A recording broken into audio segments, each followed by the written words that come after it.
Neon dreams and pixel dust. Through the cold, relentless thrust. Streaming worlds in constant flux. Electric veins, chaotic rush. A restless voice, the sky cracks. Solitude with neon tracks. Zero solely streaming the light. Through the chaos, endless fight. In the glow of a midnight screen. Seeking truth in the unseen. Wires in reality torn. There's heartbeats in the digital storm. Faces flicker, fading gleam. Caught within a cyber dream. In the silence of the light. Searching through the endless night. Restless scream against the void. Hope and fear become alloyed. Zero solely streaming the light. Through the chaos, endless fight. In the glow of the midnight screen. Seeking truth in the unseen.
Oh, dudes, welcome back. Another episode. Here we are once again.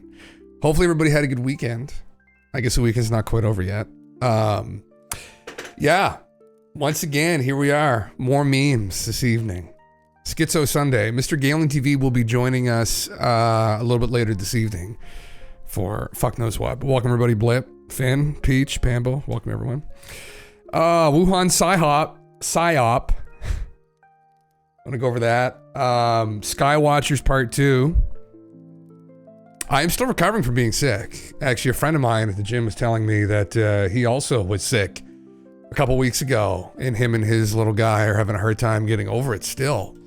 Man, I don't know what fucking version they released recently, but it was fucking bad for me. I 100% had COVID. He told me he wasn't sure if he had COVID or not.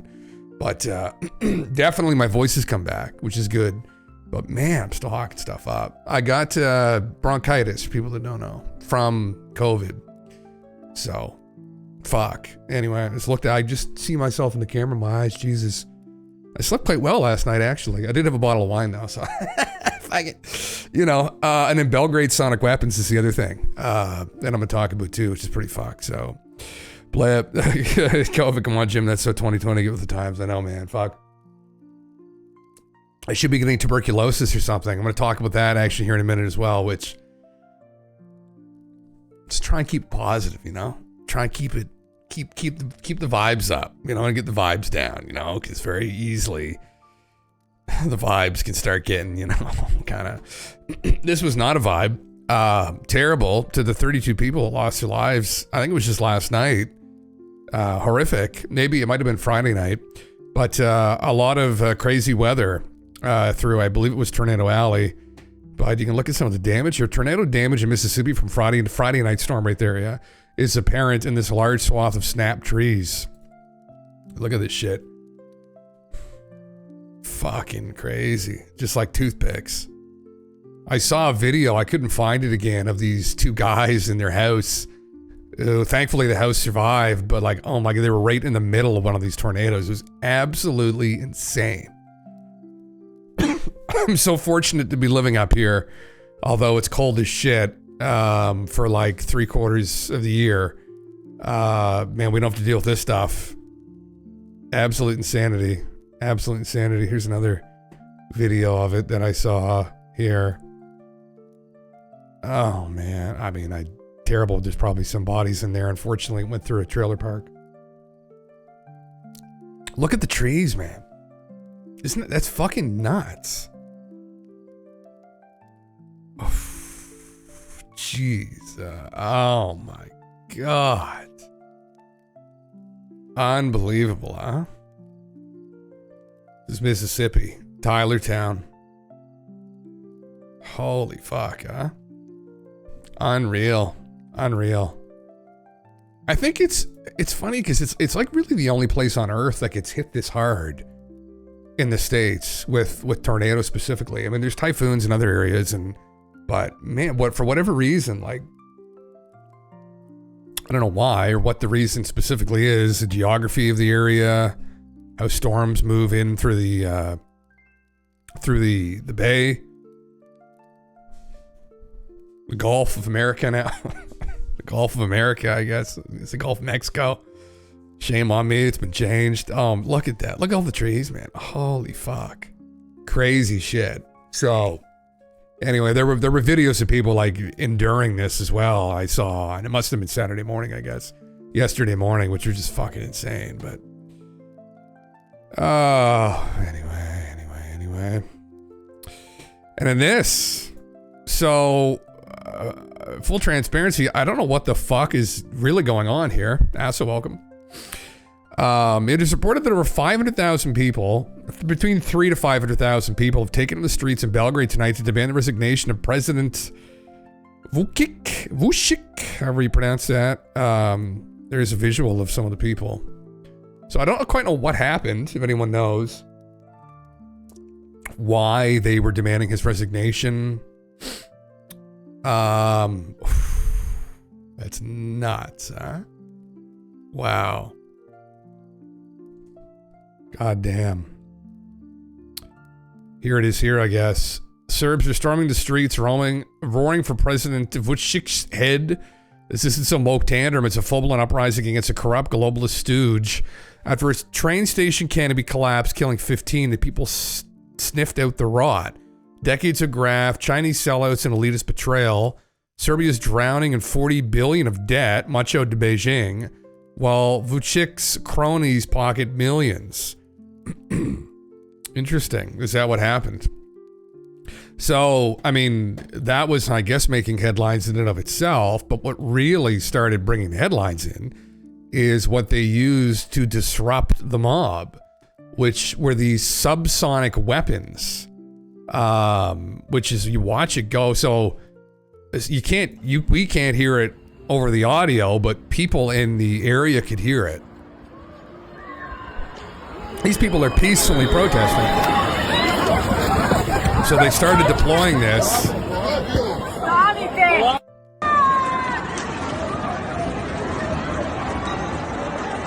Crazy.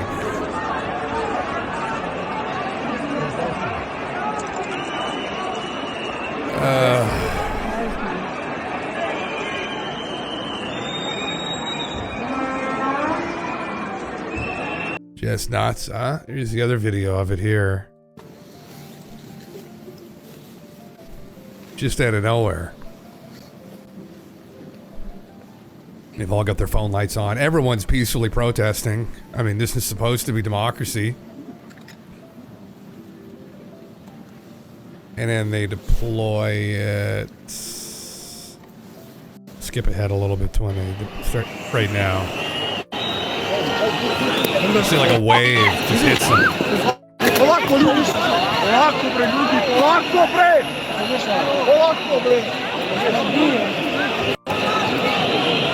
Man.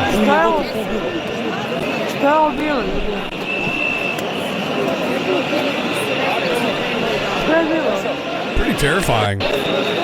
Really, when you think about it. Just out of nowhere, they'll just start deploying these weapons on the general public. I mean, oh man. That clearly wasn't necessary there to do that. Just fucking insane. I don't know what all this is saying now. Yeah, during a moment of silence too, maximum disrespect, yeah. Potential effects include nausea, loss of balance, loss of hearing, heart attacks, yeah, if you had a bad heart, I guess, tissue shearing, splitting open, particularly exposed are the lungs, headaches, permanent effects to hearing include increased sensitivity, change of perception, and change of direction. I know there's hearing damage. You get hearing damage from it, yeah. During a 15-minute vigil of silence. Not even a protest. Nice. I know nothing about Belgrade. Yeah. It's just nuts, huh? I mean, we know where they're located. What happened to Google Maps? Why can't I fucking see maps here? This is brave. Pull it up on a map here. I'm pretty sure I know where it is. Serbia. It's the capital city, right? Oh my fuck. Okay. So they're right to the west of Romania. Yeah. Not really too knowledgeable about the government there either, what the situation is. I'm assuming that guy's been democratically elected. Eastern Europe sometimes, things are a little bit sketch. Well, things are sketch everywhere, so fucking just, anyway. Thought I'd just bring that up. But crazy shit, right? I mean, you can see that, especially in an instance like that, where it was non-violent and it was just a show of force, but not like in a violent way. Just kind of a friendly reminder from the people, like where the power is supposed to lie, with the people. And then, of course, the government deploys those measures because they're probably getting spooked. So fun, yeah. Jennifer, COVID was made in a lab by U.S. funds in China. That's why it was covered up. I have had a chat with a Portuguese man who owns a hotel here, who was mates in China. He was told it was a leak. Yeah, possibly have another big soon. We shouldn't talk about it. Fuck it. Hopefully not another one. I've got something up in regards to that, Jen. Yeah. Yeah, for people that don't know, there was actually a book. It may have been RFK Jr. that put it out. But I don't think he did the research involved with it. But for people that don't know, there's been gain of function research that's gone on in the state, was going on in the States for a long time, and it was outlawed. And what happened was essentially that gain of function research got brought offshore, and they effectively started doing it. I think they were doing it in Ukraine too, actually, but they started doing it in China, in Wuhan. And so, yeah, the States' people are fairly confident. Directly connected to the Wuhan lab and even to the gain of function they were doing on the COVID virus. Yeah. So, yeah, it's very unfortunate. I actually have that up here right now, just for people that aren't familiar. Yeah, I mean, U.S. literally going through evolution, the moment, and revolutions tend to go together across the world. Yeah, man. Yeah, exactly. Yeah. Well, in regards to if they're completely corrupted, I mean, this kind of happened in Ukraine too. A lot of those, anybody on the border with Russia. A lot of corruption there's corruption all over the fucking planet. That's the unfortunate reality. I think all of us know, but anyway, yeah. Trump's son met with the Serbian president on March 11th. Oh, really? I didn't know that, Pamela. That's interesting. Yeah. This is in regards to the flu. Former head of the UK's Foreign Intelligence Agency, MI6, told Boris Johnson in early 2020 that the COVID virus escaped from the Wuhan lab. That means in the US, UK, Chinese, and German governments all knew the truth, covered it up, and spread disinformation. This has been leaking out. Michael has been covering this. Michael has been on top of this since the beginning, actually. And there was a narrative out by government and probably, the people who were involved directly with this gain of function that the idea of this escape, there's no evidence for it, it's nonsense, blah, blah, blah, blah, blah. No. People who knew what was going on were pretty adamant that it had come out of a lab. Robert Malone, who was one of the only voices that was speaking against measures, etc., who was one of the guys involved with mRNA research back in the fucking 70s, 80s. He had worked with intelligence agencies, and he had effectively stated that, you know, he didn't have the documents to prove it, but he had heard internally that absolutely it came out of a fucking lab, right? And a lot of people knew this. And obviously it's not rocket science to kind of probably connect the two together, right? The lab was involved in researching coronaviruses. It leaked in Wuhan. It's like, what are you going to bet's happened, right? We didn't know with complete conviction, but a lot of people were thinking, yeah, probably came out of that fucking lab. Now, what you really want to know is how, right? And one thing we'll never be able to know with complete conviction is, was it an accident or was it intentional? Unless you want to go to things like remote viewing, but you know, yet you can't really speak with conviction on that stuff, and remote viewers don't either. So yeah, we all knew. German intelligence just admitted it. CIA, FBI, MI6, MI5, French intelligence, even Russians. Yeah, and you know, Jan probably didn't want to rock the boat geopolitically. Again, they were clearly involved. At least the Americans were involved. It was a pretty big fuck up. So, you know, more corruption. Surprise, surprise. All these assholes are corrupt. They're all out for themselves, and they'll manipulate public opinion, you know, as much as they need to. You know, they'll have Stephen Colbert go on and question, you know, people who think this came out of a lab and call them ridiculous. But most people with fine brain cells know that all these idiots are just fucking, you know, out to lunch. So, and they have been from the beginning. So, I mean, to be fair, we got lucky as far as genetically engineered viruses released from a secret lab. Sci-fi stories, COVID was pretty mild. Yeah, that's what, yeah, exactly, man. Yeah. It's funny, if anyone had seen the Wuhan lab, there's a symbol they had. It looked very similar to, I don't know if it was in Resident Evil or one of these games. But right when it happened, people drove through those parallels and were like, oh my Jesus Christ, hopefully it's not hopefully it doesn't turn into a zombie virus. But yeah, we did, man. Yeah, that it's, I just had it again, and you know, it's rough. I mean, I think I'm a pretty healthy guy, and it fucking took me out for almost a month, really, because then I got an infection afterwards, bronchitis. So it's no joke. Yeah, we just hope there isn't something worse that slips out next, right? And that's really when you get into, was it an accident? Was it intentional? If it was intentional, then unfortunately round 2 at some point, I guess. But if it was an accident, then maybe not. If I were to place a bet, now I can't, you know, I don't know this with complete conviction. I would place a bet personally. I don't know if you should say this on Twitch, probably still touchy about this stuff. I would place a bet that it was intentional, but I don't know that with complete conviction. I hope that it wasn't. Yeah. And since the ultra wealthy have been building millions of bunkers in their homes globally, New Zealand is full of bunkers owned by billionaires. It is. Yeah, it could be depopulation effort. Yeah, we don't know, Jim. That's the thing, right? I mean, yeah, not to downplay the impact it had, but at least we're not in zombie apocalypse right now. Yeah, exactly, man. Yeah. Yeah, I mean, I've covered the Wu in regards to this many times, where I went over a remote viewer I followed for many years, his reviewing on it, and they saw that it was an intentional release by some global elite. It wasn't necessarily to kill everybody, but it was to try and collapse the economy. And I think like wealth transfer would have been one of the ploys. Probably, because there was a massive wealth transfer with it, and then it all comes down to that, right? Because I mean, that's where all the power is, right? And the money, it's where all the power lies. So, get more money, take more resources from the middle class, transfer to the elites. That's the whole meme. But anyway, I mean, there's some people who probably feel pretty vindicated out there. Have been saying this in the beginning, that they knew this with, you know, conviction. They talked to people within the intelligence community and they told them this, and they were trying to tell people, but obviously they didn't have documents to prove it. But anyway, now we know. You know, surprise, surprise.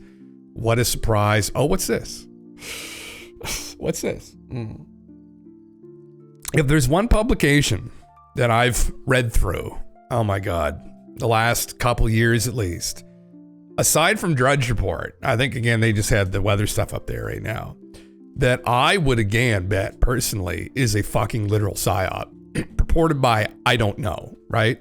But it's Drudge Report, but it's the Atlantic, is a mouthpiece of the elite 100% a mouthpiece of the fucking global elite.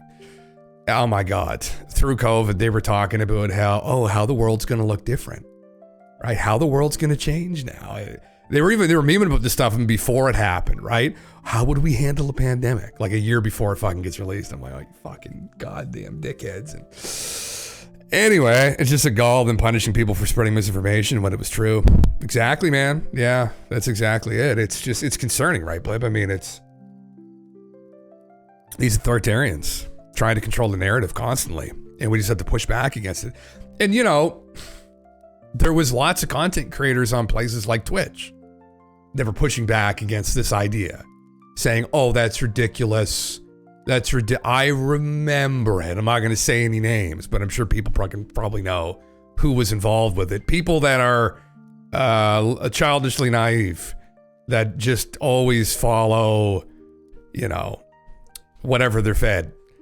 And a lot of people were saying, listen, this isn't that complicated. This is a potential. No, it's not potential. No, you're a conspiracy theorist, guys. Like, unfucking believable shit. So anyway, it just goes to show again, this is an example of a conspiracy. That is a real conspiracy. And there were lots of very smart people that were explaining why they would want to cover it up, right? What's the logic behind it? And over the years, people have kind of uncovered more and more about that logic, i.e. they were implicated in it to some degree. They didn't want to ruffle any feathers geopolitically, right? They didn't want the public to suspect anything more after this came out. So anyway, again, yeah, it's vindication for people, I suppose, that were touting this. And I mean, not that I'm screaming it, but in my own personal life, I remember saying to people like, you know, don't be fucking, you know, this is absolutely a possibility. And I remember having arguments with like my dad at the time when he was alive that I think people don't like to consider but people don't like to feel uncomfortable, right?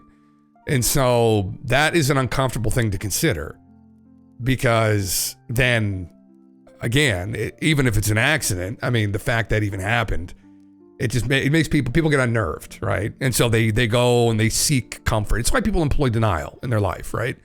It can be a very powerful and tantalizing thing, but it's also very deadly, because when you employ denial a lot in your life, yes, it may be comfortable, but it has a profound effect on you psychologically, and it can be really dangerous. You know, you can become childishly naive, and I've seen this happen with people I'm sure we've all seen this with people, but I've seen this happen with people in my own life who maybe were sick too and didn't want to come to terms with it. And then, you know, things get bad enough, they go in for the diagnosis and you're going to die. Right. And, you know, it's hard. It's hard because those are people that you love sometimes, and you just have to kind of let them figure it out. And there's nothing you can really do in the end. It's in their hands completely. Right. You just have to deal with the consequences of it, unfortunately. But yeah, millionaires and also billionaires have access to private tech. We don't have access to genetic engineering and medicine. Absolutely, Jen. Yeah, I believe that. Interesting, this disease was prevalent a long time ago. Yeah. Jim only got as sick as he did because he plays video games and chugs soy. Sometimes, brother. Sometimes, yeah. Fuck. Is that what did it? The Monster Hunter did coincide with the sickness. I was inside a lot. I do enjoy a little bit of soy, though. I wouldn't say I enjoy it. I'm chugging some bone broth right now, brother. I'm trying to heal myself, walk myself back from the soy ways. So what the fuck is this? So the Atlantic, this is some mouthpiece of these dickheads, whoever they are. The world's deadliest infectious disease is about to get worse. By retracting foreign aid, President Trump can make tuberculosis untreatable again.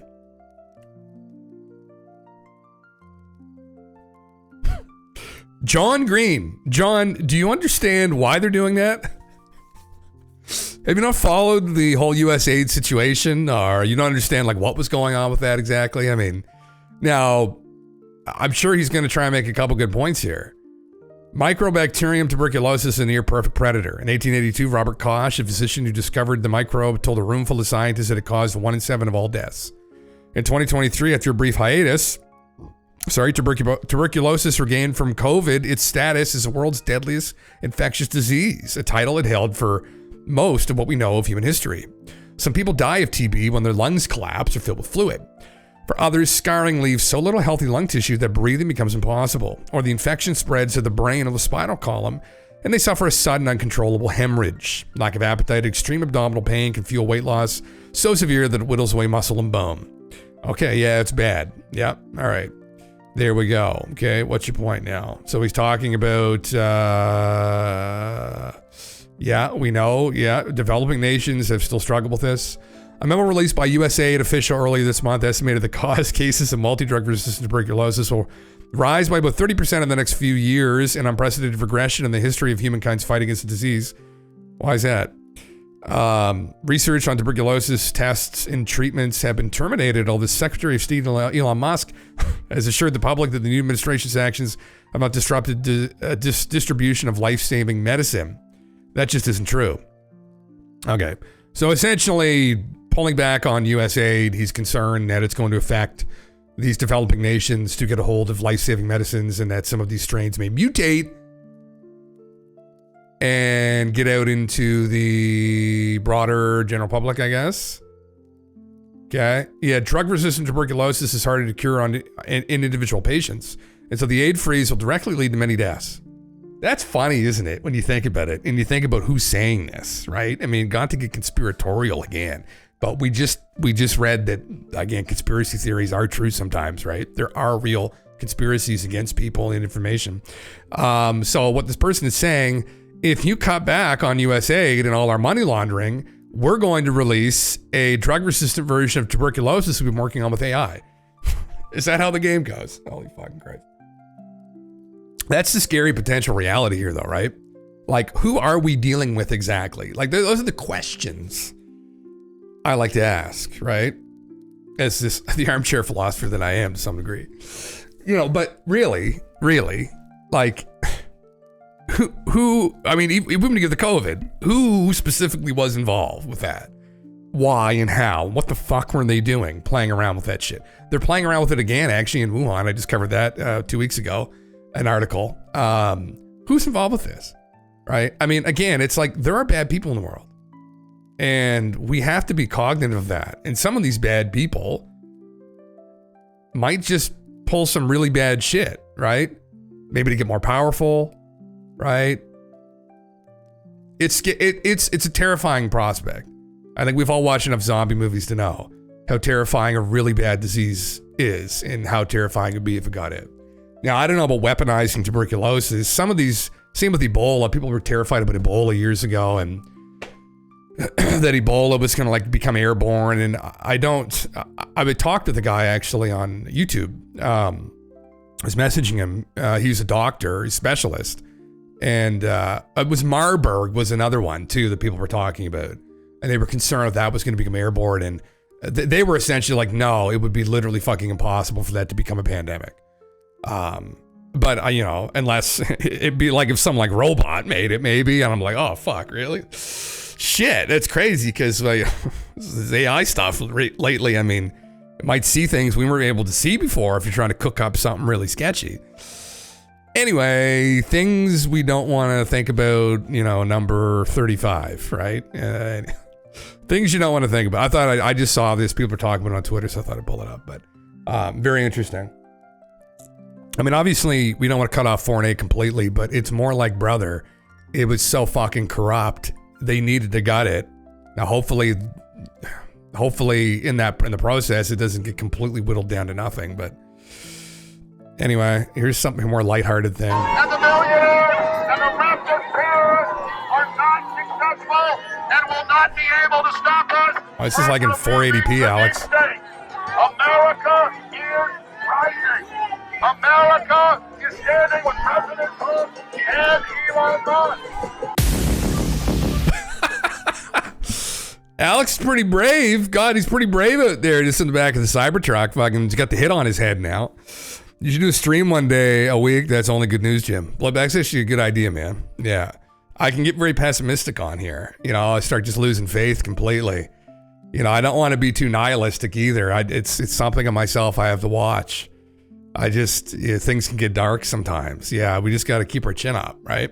Alex usually puts a smile on my face. Alex shows true courage. Again, he's got a massive hit on himself, and he's out in public in a Cybertruck just with the bullhorn. All they want to do, take power off, make you eat bugs. These are all InfoWars employees, by the way. This is the code that wants to rule your life. Oh, there's no chemicals in the food? There's no fluoride in the water? Lizard people! Lizard people! Lizard people! Is that your name? Felon! Mr. Lizard Stop the people. coup, must Trump. You look like a fat lizard and a bunch of rats. Holy fuck. Looks like a fat lizard, they ate a bunch of rats. Holy fucking Christ. This guy just, again, the balls on him. This is Texas. This is land with the free brother. That guy could have a fucking magnum in his back pocket. Like Alex's words. He loves rolling the dice.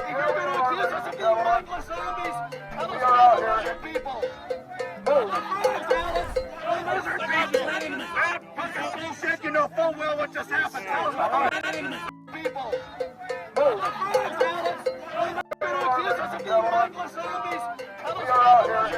Did Alex just push him? I think he just pushed him, didn't he?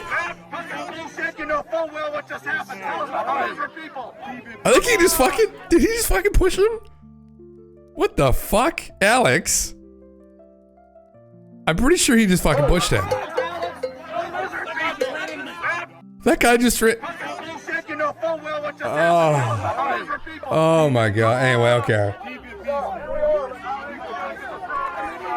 Oh god. Oh my fucking god. Anyway, there was a meme. This must be where the meme is from, where like the other guy put his bullhorn inside Alex's bullhorn and they're just yelling at each other. It was funny. It's funny as fuck. Anyway. Oh, it's right now. Holy fucking shit, man. Oh my god.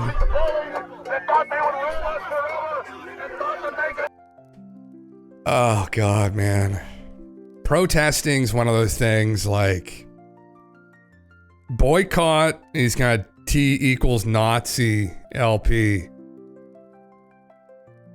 Yeah, okay. Jesus fucking Christ, man.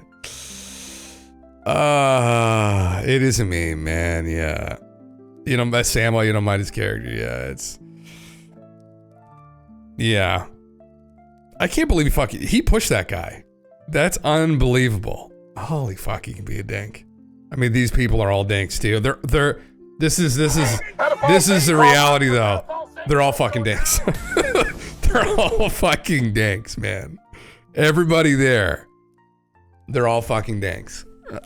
Jesus fucking Christ. Oh god, it's just my brain sometimes. I just can't.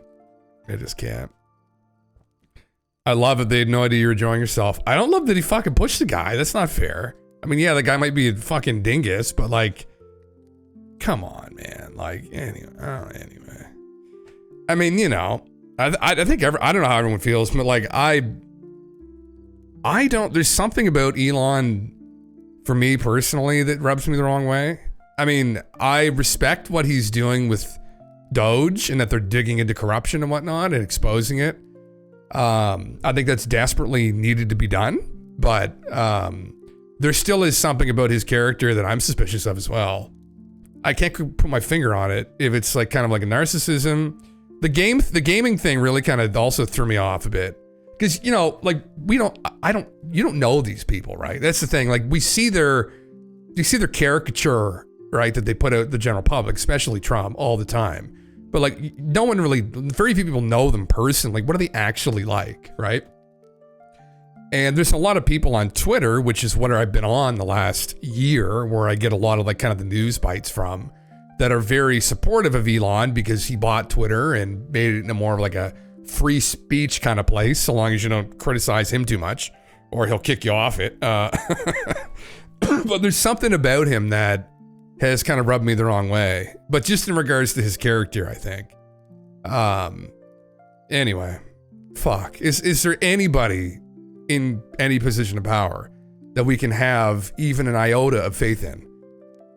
I don't know. He's okay if you compare him to Bill Gates, Klaus Schwab, George Soros. I think that's a good point, Sammy, and I think that's kind of the way people are looking at it. That in comparison to some of these other characters that maybe have absolutely no love for the general public and kind of look at the majority of the population as a bunch of useless feeders in comparison to themselves. Maybe he at least respects people. Maybe he has some personality flaws like we all do, but maybe he baseline disrespects people. And is he out for the good ultimately? And I think sometimes maybe we hold people to too high of standards, right? I mean, you look at this character, like in philosophy, like some people like at virtue ethics, which is a form of ethics I'm very much a fan of, which was kind of this Aristotelian idea of effectively being the change you want to see in the world. But like, it was really an argument for like, why should you be good? Like, what is an argument for the good, right? For virtuous behavior.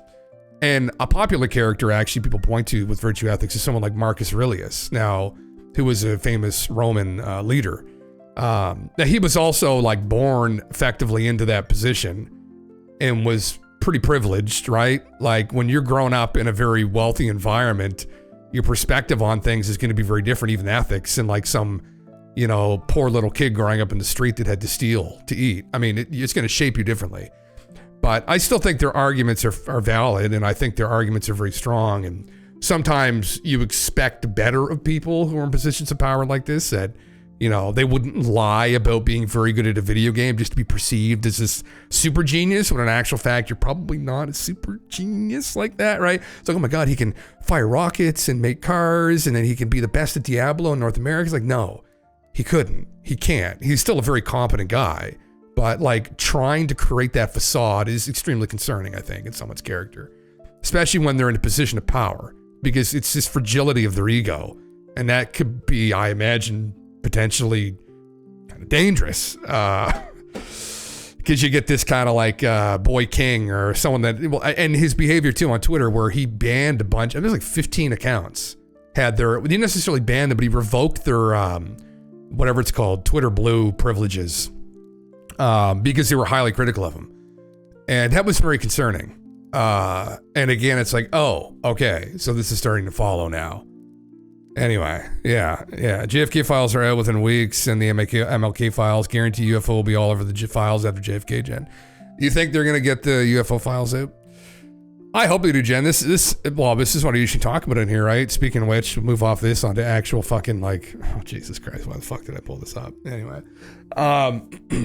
this is what's really exciting to me. I mean, because what I want to know is what the fuck is actually going on, and specifically in regards to the UFO phenomena. And what do we know about it as a people, as a species?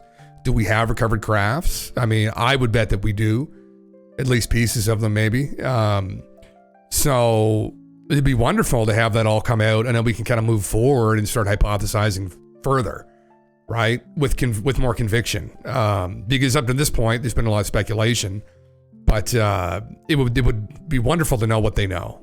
I don't have a lot of confidence that we're going to get anything particularly spicy, which is what I really want to know.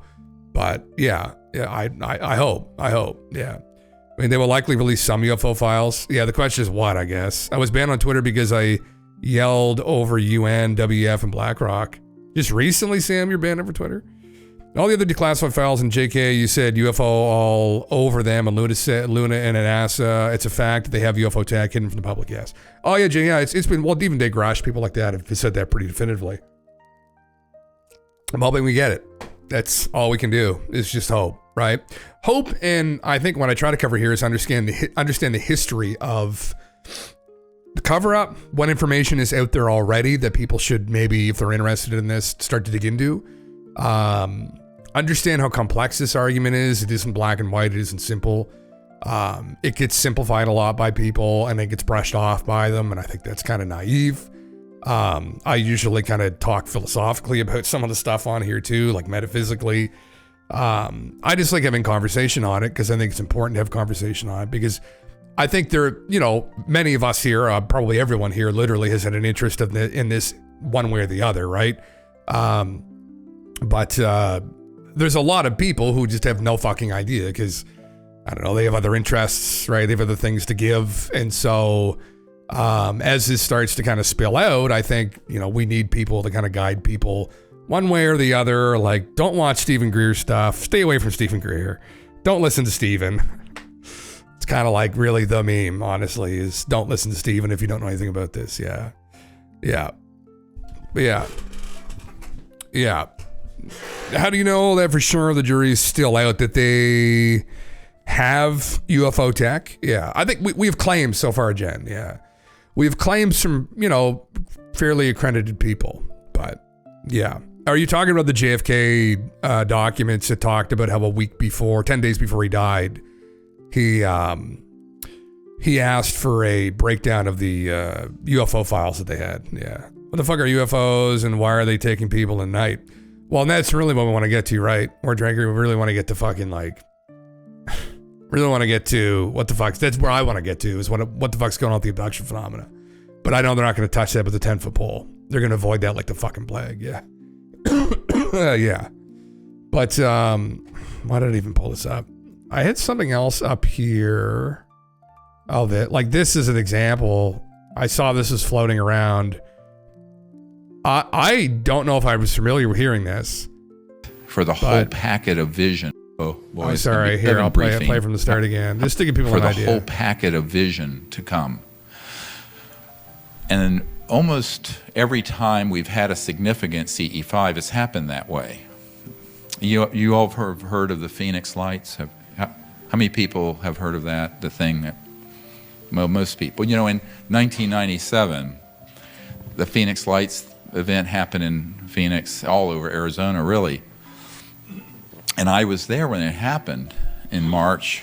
We were using a digital lab that was actually tied into a covert program, but they were letting me use it. And a picture editor for the BBC was flown in to help me put together this reel of images I've been showing you. And we were doing it to give to members of Congress for the April 1997 briefings in Washington that we were doing for Congress. And so while we're there, while I'm flying in, I'm sitting in my seat, and I'm on a U.S. Airways. I called it U.S. Scareways flight. And U.S. Airways flight, they're now part of American. And we're flying in, and I decided to do the CE5 protocols. And I was told to ask the ETs. So I asked the ETs to do something while I was there that would be unmistakable, that we could get to put on this reel, this video, to give the members of Congress. That was at 5:30 p.m. Wow. At 8:30 p.m., the Phoenix Lights happened. Wow. As a CE5. It was a CE5. And Steven did it. I didn't know he took credit for this. I think maybe he did once and then maybe didn't talk about it again because, what the fuck? The epicenter where it was right above of course the it was lab Steven. where I was. And this general, this guy, a former general who worked for Evergreen Transport, a whole bunch of spooks and cutouts for the CIA, came running in. He says, "You wouldn't believe what's going on out there." And I said, "Oh yeah, I would." And so it was on the news that night, all over in the Phoenix area. Right. Now, of course, once I shared this, the UFO subculture covered it up because they think it's all, UFO, it's like the nuts and bolts crowd of ufology because they don't understand interstellar spacecraft are transdimensional and their craft and everyone on board are wired into this field of unbound. Well, Steven, the nuts and bolts people are like the physicists and they're trying to understand what you mean by interdimensional a lot of times. So, yeah, did you know he said this, Finn? I didn't know he took credit for the Phoenix Lights.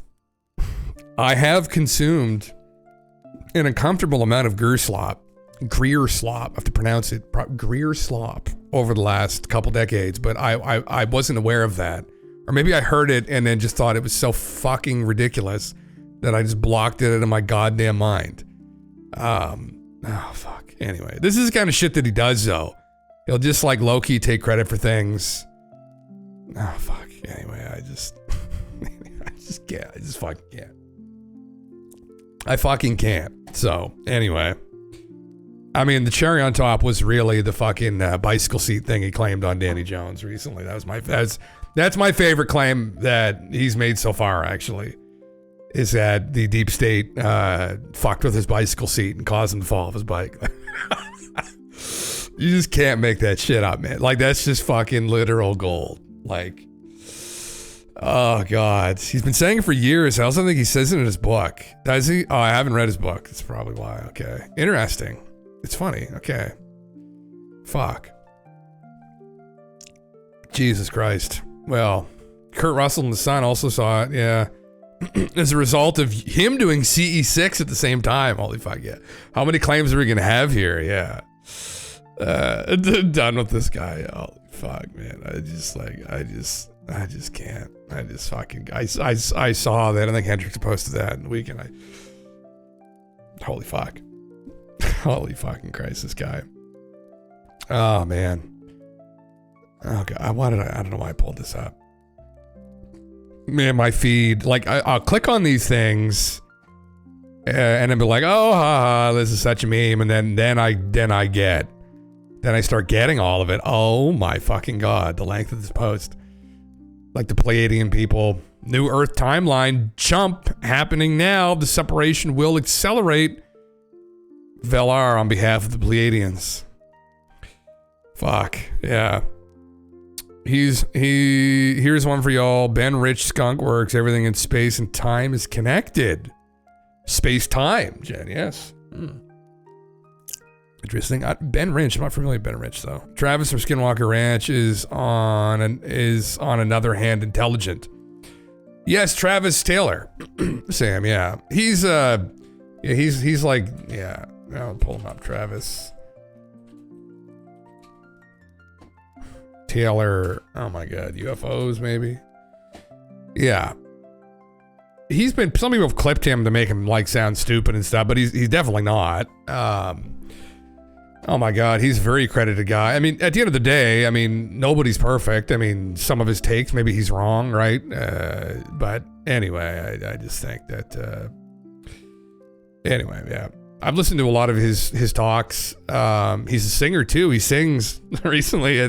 I saw him sing with Jay Stratton and shit at a UFO conference recently. But yeah, he's definitely the only reason I was watching Skinwalker Ranch. It kept me involved. Although they were just launching rockets. That's all they do, and I haven't kept up, honestly. I kind of gave up on the show, but. Anyway, yeah. No, he's had some pretty good takes over the years. Yeah. Yeah. Anyway, some arguing with the old head of Arrow, Sean Kirkpatrick. Yeah. Moving on from this. This is something Chris just posted yesterday.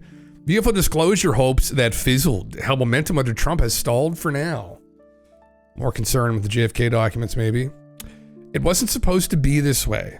For some time, relationships have been carefully cultivated with members of the new Trump administration. Louis Lozano, former head of the Pentagon's UAP investigation program, ATIP, had even made multiple appearances on Donald Trump Jr.'s podcast. Yes, we watched that. Key positions were filled by individuals who had previously advocated for greater transparency on UAP. Notably, the newly appointed Secretary of State, Marco Rubio, even appears in a documentary film exploring what is claimed to be the greatest cover-up of all time, one involving multiple groups of non-human intelligence. Under the Trump administration, it had been expected that a key appointment would be made within the National Security Council to orchestrate the disclosure of UAP information. For once, we were set to see the full muscle of the White House backing UAP transparency. After all, that had been the plan from day one of the modern disclosure effort, but under President Hillary Clinton. But she lost, and so too was her promise to open the files as much as we can. The man who currently occupies the White House, who triumphed over Clinton, President Trump, has himself acknowledged receiving briefings on UAP. Yes, we know this. Over Lex Friedman, yeah, he said, oh yeah, sure, I'll do. Sometimes this stuff is like kind of a cope. We're like, oh my God, he's going to release it. He said, oh yeah, sure, I'll do that. I would do that. I'd love to do that. I have to do that. This is this guy's like 30th fucking interview today. He's like, oh yeah, sure, right. Yeah, I'll do that. Yeah, okay. So far, there has been no public effort to release such footage. In contrast, in the declassification of records related to the assassination of President John F. Kennedy, Senator Robert F. Kennedy, and Reverend Dr. Martin Luther King Jr. Campaign promises Trump pursued through executive orders. Need my glasses. Government sources tell Liberation Times that intelligence and defense priorities are heavily concentrated on the Ukraine conflict as former President Trump actively seeks a peace agreement, as he should be. Consequently, attention towards other pressing matters such as UAP, in other words, requires patience. Oh, brother, haven't we run out of that? Fucking sitting here waiting for shit endlessly. Tulsi Gabbard, the newly appointed Director of National Intelligence, she's also committed to prioritizing the UAP issue, is still settling into her role. I mean, how complicated is it really? When you really think about it. Now, if they want to release documents, sure, great, okay, release a documentation of maybe the recovery of these crafts, if that even exists. I mean, really, what needs to be done, probably, is for Dawn to walk out there with Tulsi and everybody else in hand, right? Maybe Lou will be out there too, like get some of these people from, you know, ufology or recent people from ufology, the disclosure movement involved, and they just need to make an announcement and say, yeah, we've recovered shit. Now to do that, they might have to dig some shit up, is the only problem. Is Trump aware of this? Why aren't they talking about it? What's the logic for why they're not talking about it? They can at the very least make an announcement that these craft or materials have been recovered, or at the very least that we have made contact with another civilization. Now, the problem, I guess, in making that right now at such a delicate time geopolitically is that you will be pestered endlessly by not just the media, but literally every person on earth wanting more details. It's going to be hard to just stop at, yeah, we made contact with aliens. They're going to be like, oh my God, well, so this is real. Like, you know, we've recovered crafts, blah, blah, blah, blah. Like they can maybe try and stonewall that. But I mean, what I've talked about here, my personal opinion is the big problem. And I would place a bet that this is one of the reasons why they don't want to talk about it, is there are probably lots of things that even they aren't really aware of. And some of that might pertain to like the abduction phenomena and the intentions of the visitors. And again, I have no idea. I would love to know what they know, right? Does it go as far as like someone like Bob Lazar says it does? They get documents talking about, you know, how the aliens worked with prophets and Jesus in the past. Like, does it get that out there? Like, did they sit down and have conversations with these beings? Did they tell them things and give us perspectives on stuff that is beyond our comprehension? Like that's one of those things that was beyond what I ever would have thought they would have had access to in regards to information. It could still very well be Bob could just have made all that up, or if he didn't make it up, it could just be some kind of a test, right, that they gave him. So who knows? Is that how far it goes? Right, that's just an idea, I guess. Liberation Times understands that ongoing discussions frequently occur between members of the Trump administration and prominent figures involved in UAP advocacy. But so far, these meetings have resulted in zero action taken by the White House. The White House has prioritized UAP in conversations with Speaker of the House Mike Johnson and Senator Leader John Thune. There has been little to show for it. Notably, there's still no sign of UAP Select Committee. Yes, former chair Mike Turner is allegedly instrumental in opposing major Senate-backed UAP legislation. When asked by Liberation Times, the committee's new chair, Representative Rick Crawford, declined to comment on his stance regarding UAP. I think they're demons. In my personal opinion, with my background and upbringing, I think they're demonic forces that we should not parlay with. Is he part of the Collins elite? Hopefully not. Jesus Christ. I haven't looked into any of that. Dan Farah, the director behind the documentary movie known as The Age of Disclosure, in which Marco Rubio appears, has stated that he has been told by leaders in both political parties that they intend to use the film as a stepping stone to bring the truth out. Oh, Jesus Christ. This remains a possibility, but only time will tell. Whatever. I know there's a lot of drama like on UFO Twitter recently where people were critical of the Soul Foundation, aka Gary Nolan, and some of the membership tiers. You know, it kind of looked a little familiar, kind of like, you know, Stevens Greer's whole meme.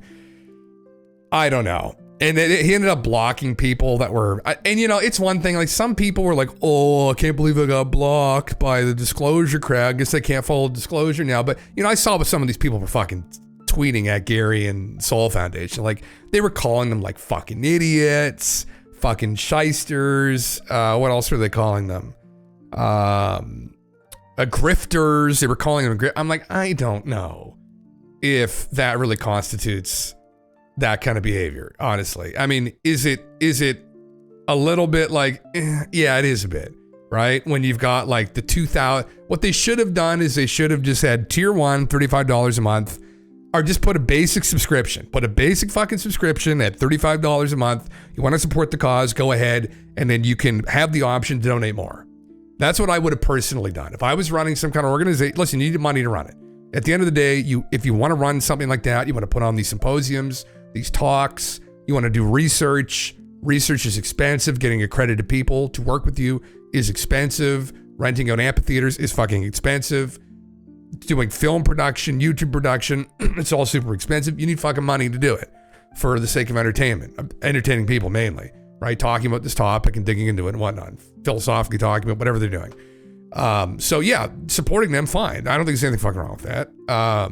I would have just had the basic membership and then said, if you want to donate more, sure. And then to the people that end up giving you like $5, $10, $20,000 a month, reach out to them personally. Maybe send an email to your top contributors. Hey, would you like to come to dinner with us? Clearly, you're a very resourceful person. You're very invested in moving this conversation forward. Would you like to have a conversation with us? That's what I would have done. Putting that on the website did kind of look bad. And, anyway. But then going to Gary and saying, you're a fucking grifter, you grifter piece of shit. Of course he's going to fucking block these people. Like, why the fuck would you want to listen to that? That's not constructive criticism. That's the thing, though. Well, a lot of people are just fucking idiots. It's not constructive criticism. If you want to give constructive criticism, that's not how you give it to somebody, right? They're not going to respond. They don't have time for that shit. They're extremely busy people. They're just going to fucking block this bullshit and move on. They're going to focus on what they're doing. Gary runs a bunch of companies. He's an inventor. I think he's still a tenured professor. He's at Stanford, right? So, I mean, anyway, I just fucking, for people that don't know, that happened like over the last couple days, and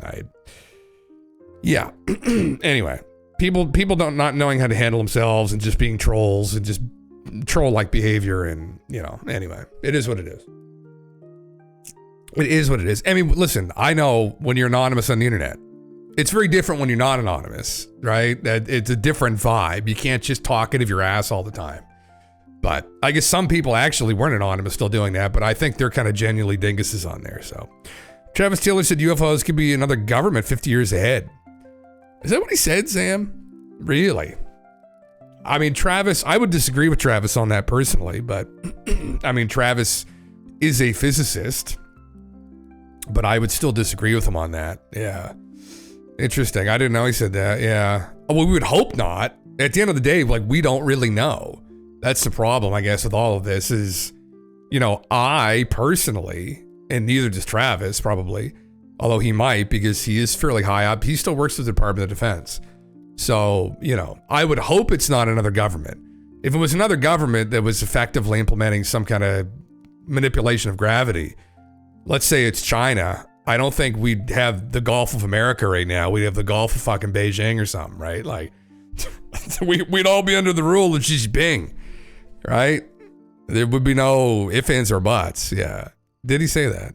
Where did the number 50 come from, though? That's a good question. Maybe just spitballing.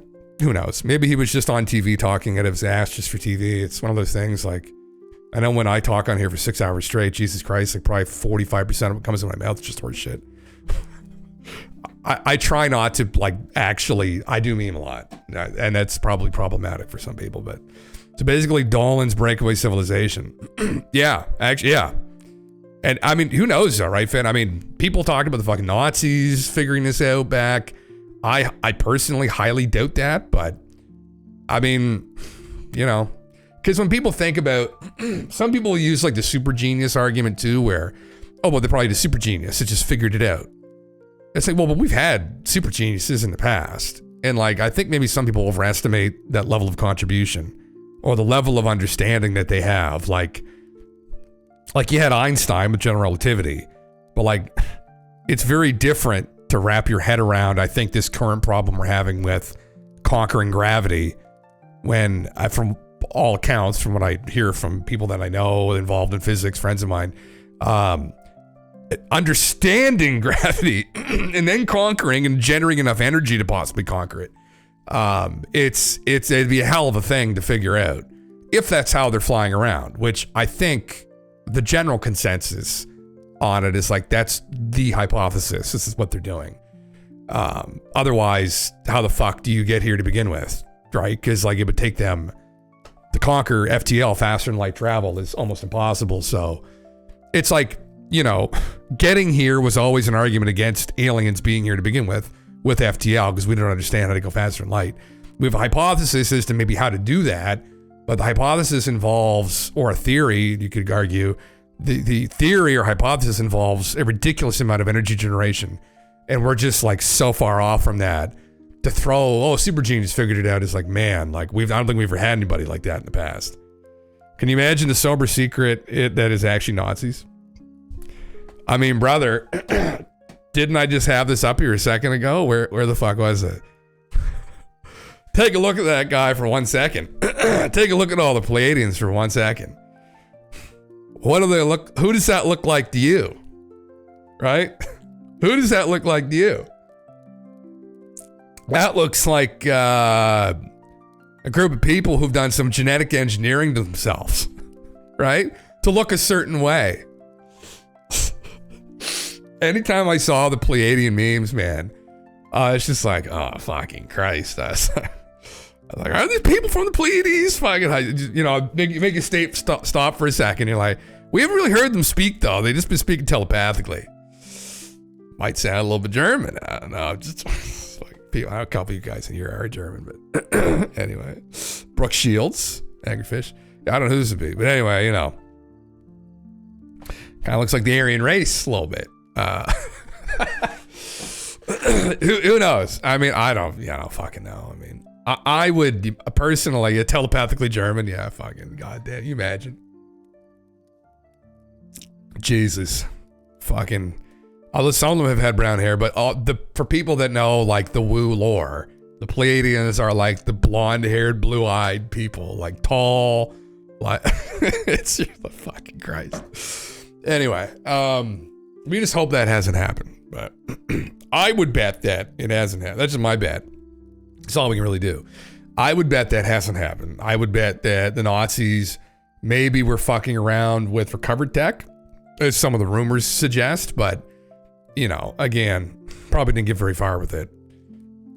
Fucked off to Argentina or somewhere down in South America and then died. Yeah.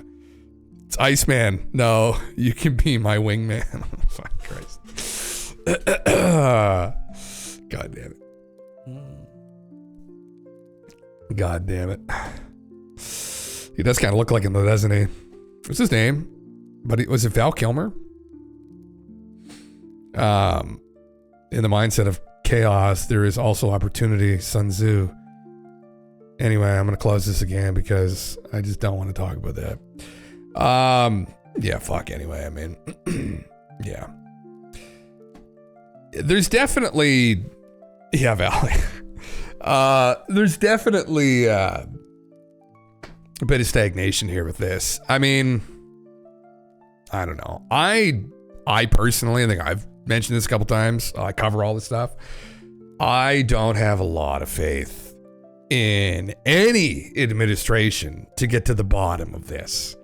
In my personal opinion, if I were to place a bet, how I see things going, I think really the only way that you get them to blab their mouths and really start talk is if there's somebody that leaks something. And I think just judging by what's going on with Dave Grosh and more recently Jake Barber, I think that's probably, well, I don't know this. I mean, I would say that's how we really get the ball moving, is someone does something like that. Not to encourage people to do something like that, because there could be some unintended consequences to that. But I really think that's the only way to really get the ball moving, is to force their hand. And I think from just listening to some of these guys in conversation like Dave or Jake, I think they know that is probably the only way to really start the ball moving down the hill at a decent pace, is that more people are going to have to come out. And I mean, we might end up with like kind of an Assange WikiLeaks style scenario where there's stuff that's leaked that unfortunately might damage national security. That's a consequence of not coming out and addressing this. There's clearly a lot of momentum, according to these people, so they say, behind the scenes to get this to come out. And I think that's what's going to happen. That'd be my bet, is I think eventually the pressure cooker is going to get too far. It's not a really good fucking analogy to make, actually. Let me reframe that. I'm going to say It's good. It's going to burst. This bubble is going to burst. The bubble's going to burst. You can be diplomatic, but I'm going to encourage them. Yeah.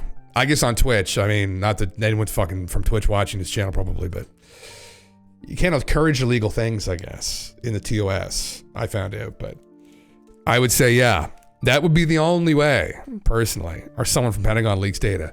Well, that's kind of what happened with Lou, right? And in 2017, with those videos that they got out. The To the Stars guys kind of got out, right? And Chris Mellon.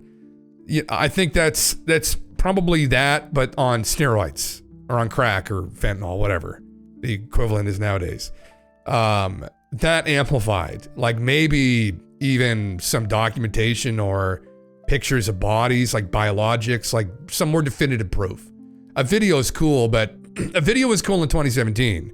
A video in 2025 isn't as quite impressive now because we know that manipulation of like videos of AI is a thing. So we're gonna need like documents, probably, maybe speaking specifically to like biologics or something along those lines. We're gonna need something more with more substance.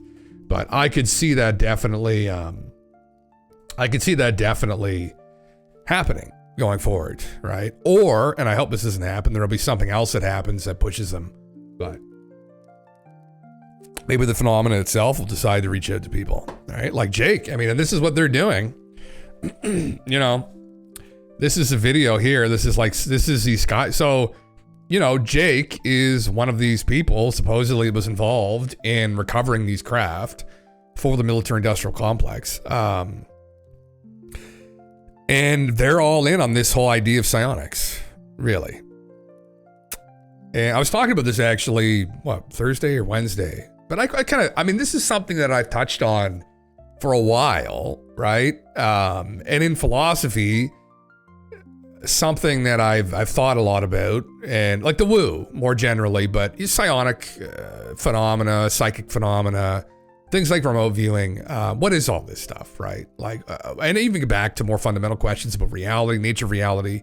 What is reality? Is it a simulation? What are we in? You know, metaphysics involved with that, right? You can think about Plato's realm of the forms I've talked about here before in reference to that. And all getting back to knowledge as well, and how to acquire knowledge and how to acquire information. And are there ways to do that non-locally, right? If consciousness is not a non-local phenomena, because we don't understand what consciousness is really. If it ultimately is a non-local phenomena, then that could maybe speak to some of these other supernatural phenomena that we deal with, right? I think that the supernatural, and this is always some people maybe in the hard sciences or in academia looked at psychic phenomena, ghost sightings, UFO phenomena. They thought it was all just a symptom of people's stupidity, right? They thought it was just fantasy ideas, fantastical ideas, and misinterpretations of natural phenomena. That was the assumption from these people, these kind of hardline materialists usually. But I always challenge that idea because ultimately we don't know that. And it could very well be a symptom of something else. It could be a symptom of a world we don't fully understand, right? I mean, and I personally am in that camp that I think that's what it could be, right? So for instance, pick some kind of woo fucking idea. I mean, well, you can even look at past life regressions or psychics talking to dead people, right? You could think that entire phenomena is simply due to manipulation, or you could due to people hallucinating or hallucinations. And absolutely, there are people who are involved that do, play around with people's emotions, and there are tricks involved. But there are elements of it too that may be legitimate. We don't know. We can't prove it with any complete conviction, one way or the other, really. And so that could be you could be in the camp where it's all bullshit. But the problem with that logic, literally the problem with logic, is that when there's a preponderance of it sometimes, you have to go through case by case and try and disprove each case. And this is kind of the problem with the abduction phenomena too that they had, where it was so prevalent. And like John Mack came in, and John helped the case for this because John was an accredited person that, dealt in mental health and mental illness and He was an accredited psychiatrist and worked with these people and gave us some more insight that, okay, well, these people that we're dealing with, that I'm talking to, we've assessed they're not insane, right? So these aren't the ramblings of crazy people. Something has happened to them, some metaphysical event. And so that changed a lot of people's perspective on this. And over the years, as I looked into it, and it definitely, I had an intuition there was something more to it to begin with, but it definitely kind of made me more convicted in this argument that I think it's a symptom of some system, some greater system we don't understand, right? Reality. We don't understand reality completely. And so then approaching things like psionics with hubris and ignorance and saying, okay, well, this is just all crazy talk. It's gone off the deep end. It may not. We don't know, right? I mean, the whole thing's off the deep end to begin with. Yeah. This vid reminds me of Pete Cringe trailer for Chasing UFOs. I'll play it here first. So shut up.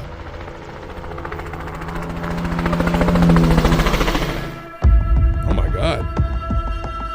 It's a game of chess, right? It's some fucking Hollywood if shit. This is an advanced species and is smart enough to do what it's doing. They're probing us. They have the upper hand, and we are the little ants under the magnifying glass. They're probing us.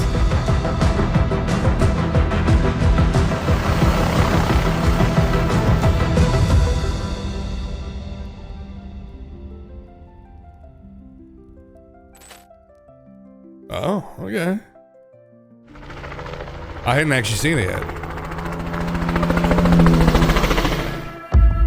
Holy shit, yeah, that's quite the fucking, that's quite the flyby there. Well, Jake's a helicopter pilot, so. Fuck. UFO's moving out over Is that James Fox? Do you have eyes on this thing? I do, but I've got to get up higher to get a better look. I've not seen this film.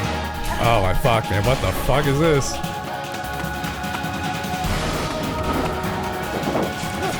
I see it. Looks like a plane or military aircraft. No way. Gotta be. Did he just do that fucking parkour himself? Play nice, boys. Whatever it is, it's moving fast. $10 says it's not extraterrestrial. Oh my God. I'll meet you in the desert.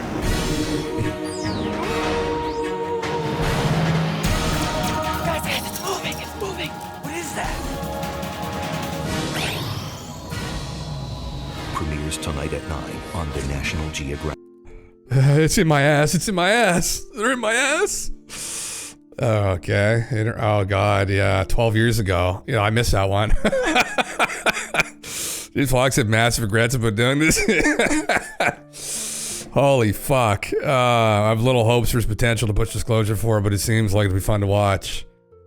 Holy fuck. I mean, are we ready to see fucking Jake Barber blow Skinny Bob's brains out with a fucking 50 caliber rifle?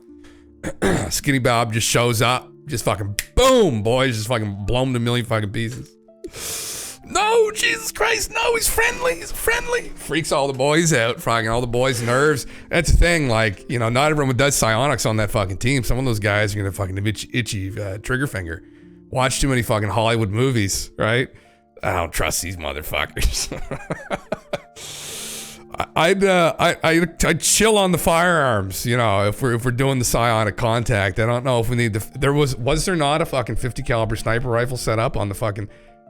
Okay, all right, yeah. I thought maybe it's not 50 caliber, but is that fucking necessary, guys? If we're fucking talking to these people psionically, Jesus fucking Christ! Look at that fucking truck. What do they think they're running into here? They're gonna be, maybe some of the reptilians are gonna run into their fucking bases like Alex Collier talked about 35 fucking years ago. They'll start shooting at them. Yeah. Abduct this as he launches the RPG at the UFO. That's what it seemed like. Definitely a meme. Hello. We had accessed out in the field with phase 1 operations, and we'll be sharing that success with everyone here in episode 2. Oh. We had success, sorry, not access. We accessed them. I have grown to appreciate and be patient with the editing process. We have hours and hours of footage from our time on the range last month that the edited team has been hard at work with, doing their thing to present a well put together account of what has been going on, what to expect in part 2. We'll be introducing members of our team you haven't met before. We will be going, over our class designations for the different types of UAP we have encountered. We will be sharing brand new data captured on the range for some of those classes. We'll be sharing our approach and goals for the next 6 months. Thanks to all of you for your interest and support. It takes a lot of resources to explore this frontier full time, and we're eternally grateful for the opportunity to do so. Interesting. Evaporate faster than they could move. Yeah, that's literally what happened, man. It's turn them into fucking dust. They just blow away in the wind. Snap their fingers is all they'd have to fucking do, right? Do the whole Thanos, fucking the whole team turn into dust. Skinny Bob just fucking huff them all up. Man dust. Thanks, Jake. Yeah, brother, I don't know. I mean, listen, again, I don't have a problem with the whole psionics thing. I don't fucking know, right? At the end of the day, I think things like remote viewing are interesting. I've looked into that for years. It's this kind of, non-local knowledge acquisition, right? I'm interested in the epistemology of it. What can we do with it? I used to love reading about stories of like these yogis, right, in India who would meditate and access the Akashic records. And you'd be like, holy fuck, like what happened to the dinosaurs, brother? And they'd be like, oh, there was a meteor. Fuck, it's like, you just read that National Geographic, you fucking lying bitch. But I who knows? I don't know. Ultimately, I don't know. So then we'll see what happens. It'd be fun. It'd be fun if that could be a meme and if this is a thing. And at the end of the day, as crazy as it may seem, I mean, for me personally, the idea that we could personally, one-on-one, reach out with the phenomena is like stress relieving, right? Because the idea that we have to go through the government or governments is extremely concerning. Because in my personal opinion, I don't have a lot of faith in Western governments. I think a lot of them just been fucking co-opted by, hyper wealthy people. Corporations. I personally bet we're living in some kind of fucking plutocracy. I think the wealth runs the world, and effectively who would be going through would be like whoever, BlackRock, talk to Skinny Bob, right? I mean, that's real. It'd be really concerning to me if that's the only way we were able to talk. We'd have these high priests come out from the government or BlackRock or whoever you want, Vanguard, pick and choose, and they'd be like, "Hi, the aliens today have told us that." There are far too many of you. you're taking all the resources. It'd be relieving if there was a way individually for everyone to reach out and kind of bypass these control structures. We can see what happened just in with Serbia, yesterday, with democracies, right? With powerful people, and I think. That was my hope. My hope was all those stories of people being able to commune with them or telepathically, whatever. That was going to be a thing. That's how we'd reach out. They'd reach out to every person individually. It'd be an empowering thing. It would help maybe free us from these shackles that we're currently potentially shackled in. Because my personal opinion and take is I don't have a lot of hope here the way things are going. I mean, we really do need something to turn the tide, and this could be really empowering for people. This could maybe erode a lot of the power structures that have been in place for so long and really empower everyone individually. And so it sounds great. Yeah. Contact with ET is instead gated by Karen from the HOA. Oh, brother. Yeah. Yeah. I mean, yeah. We just hope, that scenario terrifies me. Terrifies the fuck out of me. But, so I hope Jake's right. I can't do this. I've tried for years to do things like CE5. I didn't always know of it as CE5 personally. But just psychically, psionically, whatever, trying to like go out on the walk and just kind of like, hey, could you like show yourself to me like right now, like even just walk into the woods just for a second, just a little peep, like that's all I want, just a little peep, just a quick flash is all I would need to like, do me, but nothing ever really, aside from back in fucking September, whenever it was, August, September, when I saw those lights. But I didn't even ask for anything, I just saw that, so it probably wasn't even for me. I have no idea what it even was even, so. Anyway, yeah, as disappointing as that is, and it is kind of disappointing, but anyway, what is he? Is this the only thing he's posted recently, Jake? What is this? Okay. Okay. This post has been muted. Chupacabra, okay. Footage of egg UFO crash retrieval. This vid makes it world worthwhile. Keep bringing the comic relief. We all need it. At this point, I'm sure the lyrics are pure gold. I don't even what the fuck is this?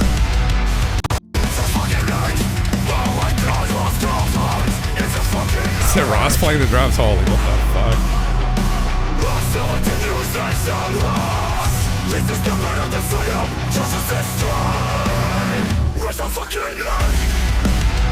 Oh, was that Jeremy? Lou. This is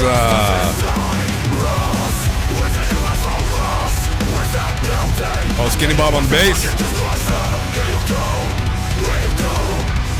This is a fever dream if I've ever seen one.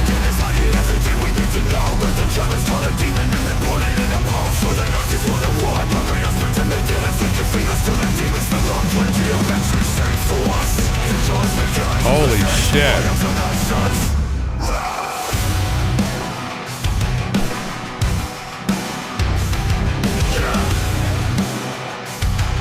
Oh, he's eating the egg. The Pope is eating the egg. Just in time for Easter, actually. That's coming up, what, next month? Holy fuck, man. What in the fuck? Like, it's very Matrix-esque. The AI's got the music down pretty good, but the video is still a ways away. What is this? I've had the privilege of not only talking with, but working alongside Gary Nolan, and those of you who spend a very surprising amount of time on the internet to destroy his reputation should learn to actually meet people before casting judgment. I've seen a lot of you spend more time and effort to spread negativity than actually spending that on trying to understand the other side. It's very obvious from both sides when you clearly have a biased objective and you will not stop at nothing to achieve it. It's clear that the truth does not matter. It's ego-driven and popularity-based. Gary is a good man, period. I spent a lot of time around good men who back their word. A majority of you do not. You speak loudly on the internet, but you can't back that whatsoever in the real world. This will be proven in the comments. Real men and women sacrifice for the betterment of others. What do you sacrifice? Battery life on your phone. Do better. Well, yeah, okay. Sacrifice something and make your word meaningful. I don't know who this guy is. Yeah, again, you know, people are talking shit about Gary because, again, like the whole Soul Foundation thing, and I don't know, you know, yeah.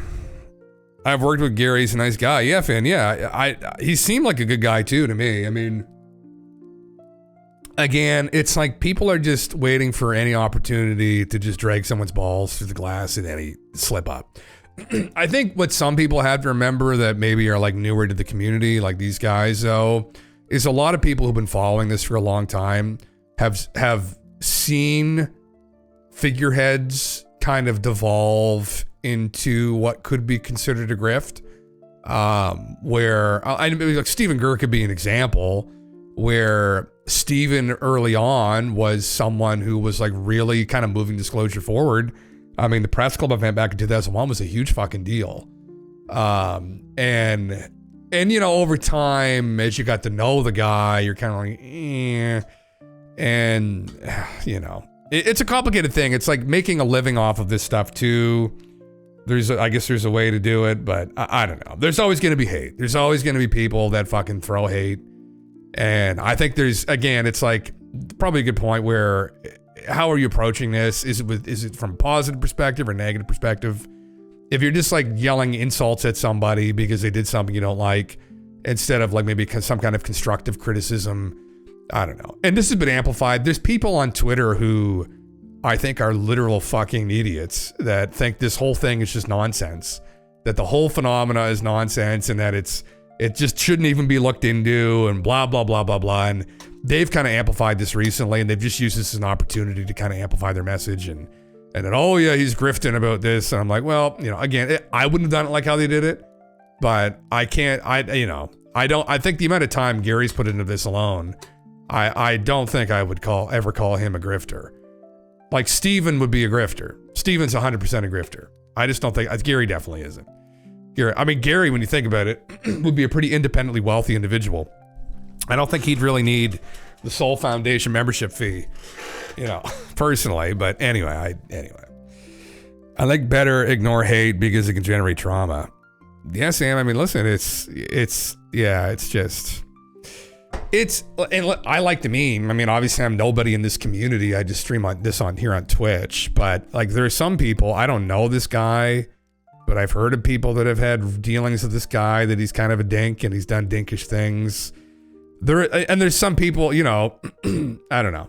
It's one of those things. It's like, there's some content creators that remain more anonymous and they just kind of speak their mind. And that's part of Twitter though, is speaking your mind. And if you think what someone did was inappropriate, but there's a responsibility that comes, I think, too, with like an audience. And some of these people just don't give a fuck and they just put shit out there all the time just for clicks. And I don't know. I definitely don't want to, if I can continue this forward, want to like burn bridges with people that I think are good people too. And I think that Gary is a good person from what I've seen. He seems like a very smart, well-spoken person. So anyway, yeah. Tuba thrives on drama, really childish. Yeah, I'm not super familiar with him, Finn. I know I've heard of people mention this. And these are some of the content creators I think that I've run into just from like looking through news and stuff on here and things to talk about, that people have kind of said, you know, yeah, that's exactly what they want. This drama filled, like they hang out in Twitter space. I don't really hang out in Twitter spaces with people. But yeah, there's been some bullshit. And it's a kind of accounts, I think, like these who have been fermenting this, where they just think everything's a grift or everyone's a grifter, but then meanwhile, I mean, they're fucking, like they make money off their posts and shit and their following. And it's like, that's not the definition of grift. Anyway, I think we just need to all try and move forward with this responsibly. And oh God, it's just, yeah, there's a lot of toxic people out there too, right? That's the thing. You just try and keep moving forward, keep your chin up, keep your fucking chin up. That's all we can fucking do. Oh, well, that's what I was going to talk about. This thing, I did want to pull this up. So I followed John for a while. John was just on Jesse Michaels. We just watched this on Thursday, I think. I found his arguments to be fairly compelling. He's a fairly accredited guy. I think it's really interesting. I think Mars is an interesting place. I think Cydonia is an interesting place. I think there's some interesting anecdotes that suggest that, like at least internally, the military industrial complex thinks it's an interesting place. So anyway, this was, he was kind of, people were pushing back against some of his claims. Dear friends, questions raised concerning the Xenon 129 anomaly on Mars has been remeasured and confirmed as a mystery. The abundance ratio is approximately 1 everywhere in the solar system except at Mars, where it is 2.5. The original, I mean, again, you know, when you look at some of these theories, one of the first things I usually do is you find their thesis and then you look up the antithesis, right? You say, okay, this is a claim they've made. This is the evidence they have. Has anyone done a counterclaim to this? You synthesize those things together. You're like, okay, well, is it still strong? Is the argument still strong? So one of the claims about was it the Xenon and I think the Argon, if I can recall correctly, the names of the isotopes, was that it could be due to a large impact as well. Because John had made a claim that this could be due to a supernova or a nuclear explosion. It could be due to a supernova, a nuclear explosion, or a very large asteroid impact. So some people, that was kind of the pushback I had heard, that there could have been a very large explosion on Mars that could have accounted for all this. Mars clearly has been subjected to some kind of cataclysm in the past. So anyway, okay, so there you go. Anyway, so it's 2.5 times the normal amount. Interesting. This mystery, but on Mars, only one of these, a large excess of radiogenic Xenon 129, is apparent. This mystery has driven modeling attempts to argue that Xenon from fission actually is present in Mars' atmosphere, but is fortuitously concealed from observation. Evaluation of such models is the context of the SAM and meteorite XE data. Xenon data reported here suggests they are only marginally viable, and in any case allow at most a minor contribution to the atmosphere. Interesting. Yeah. And this initially was something that John had to dig into to find out, I guess. But yeah. Interesting. Yeah.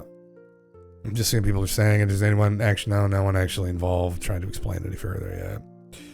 Seems like fission is the most likely explanation for that much xenon isotope. Yeah. I mean, what are the implications of this? I mean, obviously the implications of that are that somebody in advanced civilization was detonating atomic weapons. That's John's argument. So keep it going, I guess. I don't know. More peer review. Where does it go? I mean, there's been anecdotes of this before here on Earth, actually. And so we were going over this. Mohenjo-Daro is one of the sites. There's another site, I think, somewhere in the Middle East. And there's another site, maybe in Indonesia, I can't remember, where there have been some weird readings. And, it's also a mystery. Maybe it was due to some very large impact. Maybe it was due to the detonation of atomic weapons in Earth's past. Like ancient astronaut proponents would argue that like mentions in the Mahabharata, some of these weapons seem very similar to, descriptions of atomic weapons going off. Who knows? Ultimately, very pointed. We watched that video. I forget what the actual weapon's called, but that the gods unleashed some weapon, a particular weapon that was bright, 5 times brighter than the sun or something, and it like melted everything. And who knows? At the end of the day, we don't know. But just keep going forward. Don't approach it with hubris. Ultimately. Anyway, I thought I'd pull that up because I know people. I saw people were talking about some of the claims that he had made. There are a couple people who support it. There aren't a lot of people though that just are involved in digging into this. Same thing with like the faces on Mars, the structures on Mars. John was a proponent of that as well. I didn't know that Carl Sagan had inquired about the second face with him. I don't think I had heard that before he talked about that. Jesse Michaels, which is kind of interesting. Only one way to really find out. That's to fucking go there, right? I mean, that's really the only way we're going to know with complete conviction is to go there. But in the meantime, yeah, just explore the anomalies. I'm sure people will, and I'm glad that he went on with Jesse, because undoubtedly there's tons of people right now, younger scientists that are maybe working at labs like John was, that may dig into this further and uncover more. I mean, it may make us rethink the Mars trip if we find out with complete conviction or find out with more data that there were nukes detonated. And again, there might be enough data out there already that NASA or JPL has available to them to kind of know with more conviction or complete conviction on that. And again, that may make us rethink that whole scenario, right? And John made a lot of claims too, that like, oh, well, they're all wiped out, they're gone. Well, John, we have no idea what the fuck's going on, brother. I mean, are they gone? I mean, is that what's going on? So we don't know. But anyway, what the fuck was this? Yeah. This is kind of interesting, kind of like a metaphysical idea. I don't know where this is from, or what interview this is from. Not to jump on to like something completely fucking different, but it's still kind of in the same vein. The achievement of the Holy Grail tapestry. Vallet showed this tapestry for a reason, not history, not art, a pattern. The Grail, I'll just play the little clip it here. Seen this tapestry? It's beautiful. It's really beautiful. And this also beautiful. Yeah, but this one tells a story. What is the story about that? Let me put like this. So what is the story of this tapestry? So there are 3 knights, and there are 3 angels guarding what happens on the right. Mm-hmm. Okay. 2 of the knights cannot come in. One is pure and innocent. Yeah. And he is going to go in where the Holy Grail is. So who's the 3? The 3 like goddess or? There's a Holy Grail on the table. Oh. Guarded by 3 archangels. And who made this tapestry? Who? Who is the creator of this tapestry? Well, of course, it's a North story. It's a Belgian tapestry. Really? Okay. Interesting. The Grail legends describe an initiation, a test of consciousness, a gate to the unknown. What do NHI want? Maybe the same thing the Grail did. Seekers. Only those who ask the right questions, who follow the signs, who see beyond, get the answers. We keep circling back to the same themes. Angels, initiation, hidden knowledge. It is very interesting. Was Holly the girl who interviewed Jacques there? I don't know, UAP researcher. Intriguing. That's what philosophy is all about too, is asking the right questions, right? So, do they want to initiate us? So I don't know. I mean, I think clearly with the phenomena, we don't have any of the definitive proof of it, but I think there's definitely a conversation that's been had. Is that the intention of the phenomena for people to have this conversation? Some people, some accounts, some people claim this, like the abduction phenomena, where they talk of these beings and they want a slow kind of acclimation to this idea. Supposedly, according to some of these isolated accounts, that this is what they're looking for. That they just want this conversation to kind of continue and people to talk about this stuff. But yeah, when are we going to get the answers? I guess I don't know. This is also how cults work, right? Like the Grail seekers, like the Freemasons are into this kind of stuff as well, right? A lot you'll notice there's a lot of Freemasons who are kind of into like Grail seeking, and they're into looking for the Holy Grail. And what is the Grail? Ultimately, is it knowledge? Is it knowledge of something, right? Some people believe that it's knowledge of like some advanced group in the past that had influence on ancient man, right? And this stuff is still remembered through architecture. It's imbued into megalithic sites, right? I mean, that's kind of a little bit different. The ancient alien things is a bit different from the modern alien phenomena, but who knows? Even the ancient motifs, but who knows? I don't know. It's interesting though. Yeah, so you just keep asking the questions. Interesting though. Jacques is just so. I watched a bit more of his talk with Joe Rogan. I didn't watch the whole thing, but it was definitely better than the first talk. He definitely kind of opened up a little bit more. He's still hesitant, you know, and I think ultimately his whole perspective too is, I don't know, right? That's the unfortunate reality is it's like, well, I don't know. I think some people want someone like Jacques Vallée to tell them, I know, with conviction.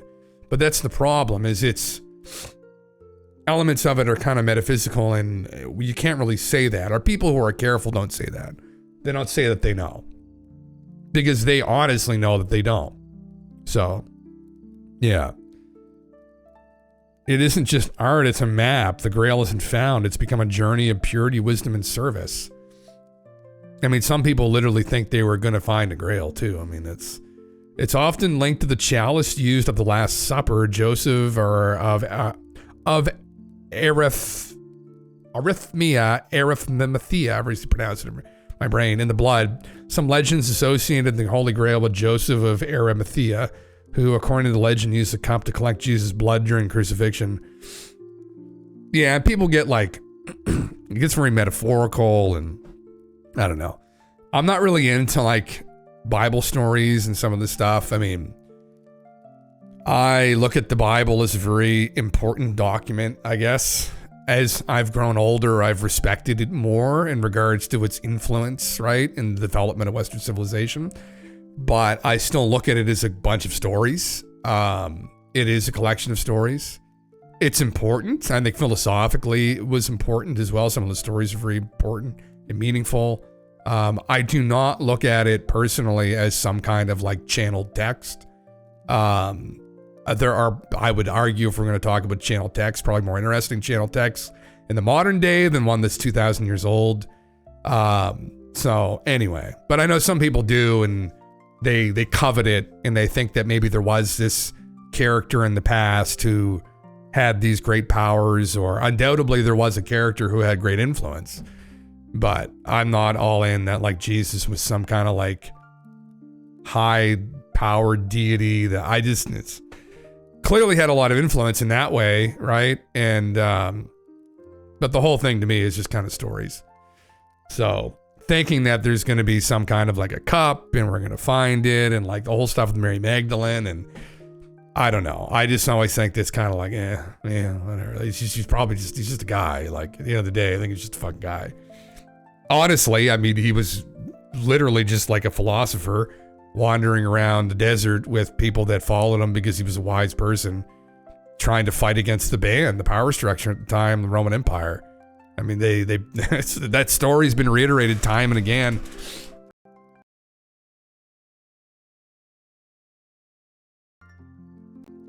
Fucking Mike. And it's not really unique to Jesus, but that doesn't mean that story didn't happen. It's just because this happens time and again. It's a common theme, right?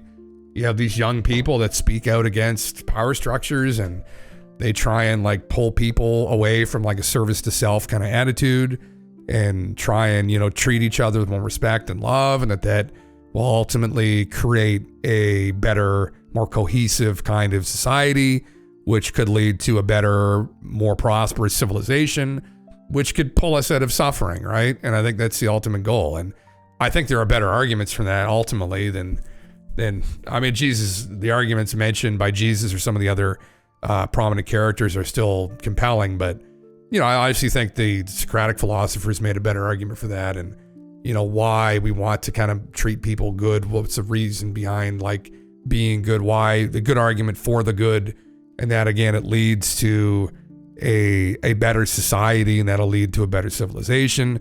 And living out in nature unfiltered is pure suffering, and so we want to try and like isolate that as much as possible.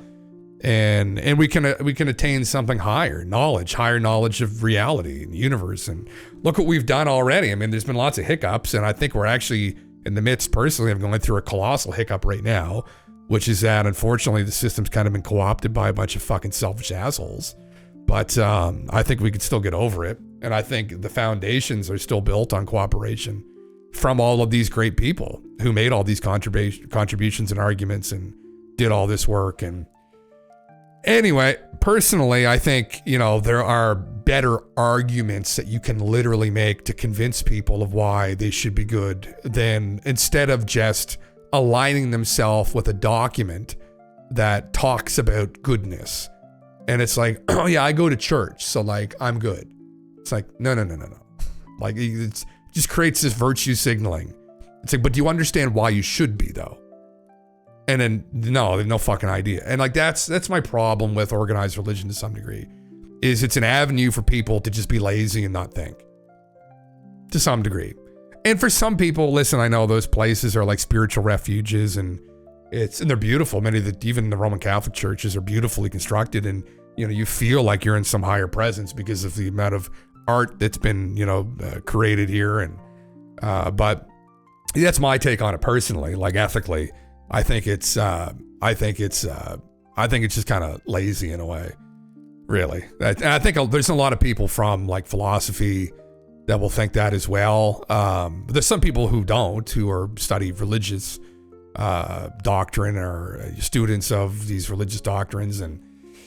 But ultimately, yeah, I just don't really think it's funny. That's what I see day to day, though, right? With most people that like become, born again and all this shit. It's like, no. You have to understand why.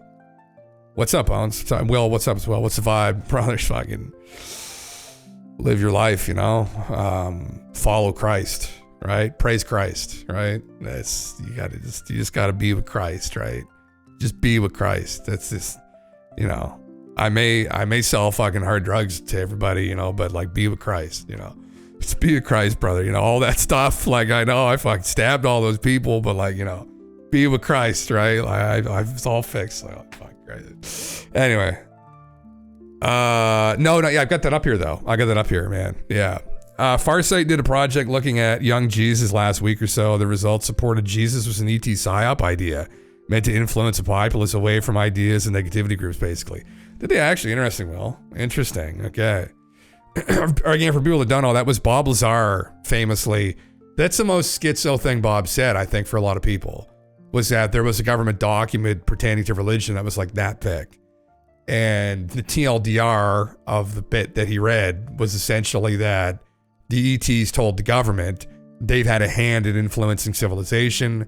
One of the ways they've influenced civilization is that they were involved with prophets of old and that they were directly involved working with these prophets to try and create some kind of doctrine that people could associate with. So they would stop killing each other, or they would start behaving better, because we weren't really moving in the direction of civilization, you could argue, before some of these religious doctrines came about. And when you look at, Western civilization is still kind of the bedrock that the rest of the world has modeled itself after. And that is based on a foundation of, biblical literature and the Bible. And you can argue, like, the New Testament in a way, but the Old Testament too, but the influence of that prophet, you can't argue that. It absolutely has been unbelievably influential. So was this their plan all along? Although we did go through a dark age there for a while, which is really bad, right? And things went kind of sideways. The whole religion thing kind of went a little bit sideways, right?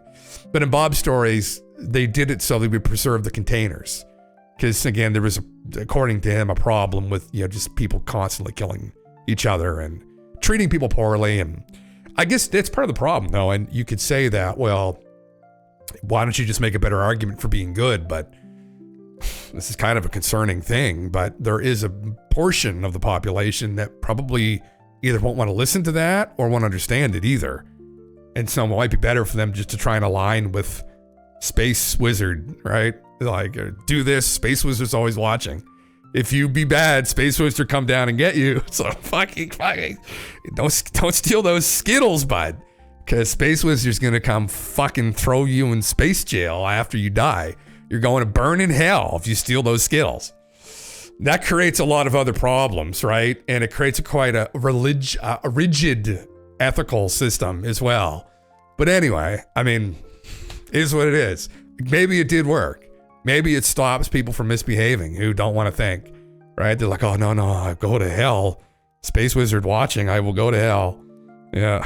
Fuck, I don't fucking know. I have no idea. Ultimately, I have no fucking idea. The aliens, if this is true, have a top-down understanding of everything that my monkey brain can't wrap its fucking head around. So anyway, fuck. Yeah. It is interesting, though. Yeah. Space Wizard equals Snake Wizard. Oh God, that's an audacious statement, man. That's yeah. Space Wizard equals Jesus, I guess. Jesus in the New Testament. Yeah. Water into wine. God sent him down. Do you know who my daddy is? It's like the ultimate. Do you know who my daddy is? Who's your daddy? So he's on the fucking cross. Fucking Romans just like spearing his fucking ribs because they're all fucking psychopaths. They have nothing better to do. They're just brought up just torturing people. Who's your daddy? My daddy's God. They're like, what? My daddy's that which no greater thought can be conceived. That's my daddy. They're like, what the fuck? The fuck? Would that make them stop spearing his ribs, I guess? It's like, you're going to go to hell. Like, oh, well. Actually, no, it didn't. They just kept torturing him, but thick British accent. Just wait till my father hears about this. Like a fucking Malfoy, Draco Malfoy kind of fucking meme. Like, yeah. Oh, God damn it. We just watched Harry Potter again, so maybe think of that, actually. Yeah. Working with I almost said Saruman, for Christ's sake. Again, all the fucking fantasies just mixed up. Voldemort. Yeah. Fucking Christ. Anyway, listen. Live that service to other lifestyle. Or it was Leviticus that said, do unto others as you want done unto yourself. Drunk physics remind me of that. I'm not an expert in biblical literature. I know the Exodus fairly well, but that's the Old Testament. But it's for other reasons, because the idea that there was a cataclysm titillated me. Anyway, fuck. I don't want to talk about it again. We're not gonna fucking talk about Jesus fucking Christ. Every fucking stream's about like how we're all gonna fucking die. It's like just we're gonna die to take those fucking Skittles, boy. Like, you're gonna fucking die. You don't know there's fucking anything on the other side of that. All you're gonna know is how good those Skittles are gonna fucking taste. They're too expensive anyway, right? Fucking bureaucrats, they fucked the whole system. All this corporate greed. Skittles used to cost $2. It used to cost $1. Now they're probably like $4, right? It's like, it's all bullshit, right? Anyway. Speaking of all this, I don't know if did she link the article? Yeah. Keep losing it, boys. Yeah, brother, slowly but surely. Yeah, you're gonna watch the descent here. Yeah, you'll see me with a bag of Skittles tomorrow, and I don't know if I'm gonna admit that I bought them or not, right? Oh, fuck. Those Skittles are only gonna cost you another go around the wheel. Yeah, you want to play again, don't you? What's the cost of a clean eternal soul? Oh, brother, that's true though. Like, how much is that worth in the end though on the scales, right? When they weigh the scale when you die, right? They put that bag of Skittles on. How much is it really gonna move? Depends how much is on there, I guess, right? If you got nothing on the scale and you throw a fucking bag of Skittles on there, it's gonna fucking go pretty hard. But if you've done a bunch of other heinous shit, I mean, what's a bag of Skittles gonna do, right? So then there you go. That's kind of dark when you think about it, isn't it? People who do a bunch of heinous shit, like they think, well, what's the point? I mean, you know, I just fucking stole that lady's purse last night. I mean, what's fucking the bag of Skittles gonna do? Nothing at all. I mean, it's way worse. I could have bought these Skittles with her money, but no, it's even worse. I'm just still gonna steal them, right? Twitch, this is all hypotheticals, by the way. I'm not fucking encouraging people to do this, right? There's other people on here doing worse things, encouraging people to kill fucking elected officials and stuff, so I think I'm probably safe, though. I mean, we could also be on the edge of a good aligned AI, medical science, interplanetary utopia, too. It's true, brother. And not just a fucking, medical utopia, but, you know, we could start 3D printing our own fucking Skittles soon, right? We'll get these crazy 3D printers that print, like, atoms and shit. And you can start, like, you know, you want fucking cheeseburger right now? Print me that cheeseburger right now, right? It can get all the meat. It can print the meat all caramelized. Boom, best cheeseburger of your life right there, right now. You want Skittles? You want fucking Stephen Greer himself? Or at least his body. Might get kind of dark, actually, but anyway. Your comments affect the bottom line. I'd not be so sure. Fuck. God damn it. It's not good. The frontal lobes and psi, a hypothesis confirmed. Here's a link to an article that discusses my research, including a recent study that corroborates hypothesis I proposed 20 years ago. I think this is a lady who was involved in telepathy tapes, wasn't it? That the frontal lobes, particularly the left frontal lobe, inhibit psi ability. Ooh. This is one reason I focused on non-speaking autistics, as many have left frontal lobe differences that could make them more naturally attuned to psi phenomena. Holy shit, I haven't done any psi phenomena. The article also notes that the frontal lobes regulate impulse control and attention. Oh, which has an added layer of complexity to working with this population in a research setting. Listen, Diana, you get me fucking Monster Hunter, you get me a case of beer, and probably a bunch of weed, and I'll be fucking locked in whatever we're doing, right? Could it be that what we call paranormal is simply a function of brain organization, one that modern neuroscience is just beginning to recognize? You know, I personally think there may be something to the psi phenomena. Again, what is the brain ultimately? Right? Is it more than meets the eye? Is it potentially an interface? You can kind of talk about, oh my fucking God, I can't believe I just forgot his name. Buddy who talked about the Roger Penrose, that it's some kind of a quantum interface potentially, right? I mean, so that with what? Consciousness? Yeah. Getting an ice pick? Fuck. She's the lady that Kai Dickens brought in because she started doing it right. Yeah, when you watch the thing with Deepak Chopra, when he mentions a study he did with two people, one was her. Oh, interesting. It's right here, I mean. Maybe we can, I'll play this. It seems kind of fucking interesting. I got a couple things I was going to play here, actually, before GALENTV comes by and enlightens us with more woo. Schizo stories, I should say, more specifically. Schizo stories are different than woo. It's a particular branch of woo that I enjoy very much. It titillates me very much. Let me go grab my pizzas I cooked earlier, my little healthy pizziolas. And then you watch me try and shove four of them down my throat here, though throwing up, and we'll watch Deepak Chopra I used to work at a bookstore when I was a teenager, and it was called Indigo Books. They're all over Canada. I think they're all over North America, actually. Anyway, and I remember we used to joke, me and the boys.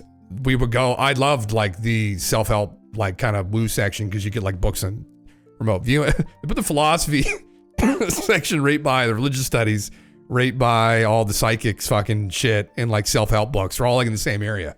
And that's where I would hang out usually when I was just wandering around the store, just trying to like, you know, fucking wait till the clock runs out. And oh my God, the amount of books Deepak has put out. Holy fuck, this guy's incredible.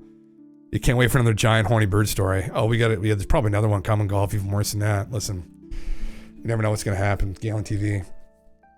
All right, give me 2 seconds. I'll be right back, guys.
Sad dudes.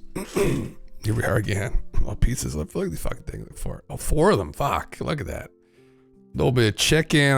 I was gonna get whole wheat pizzas, but they didn't have any.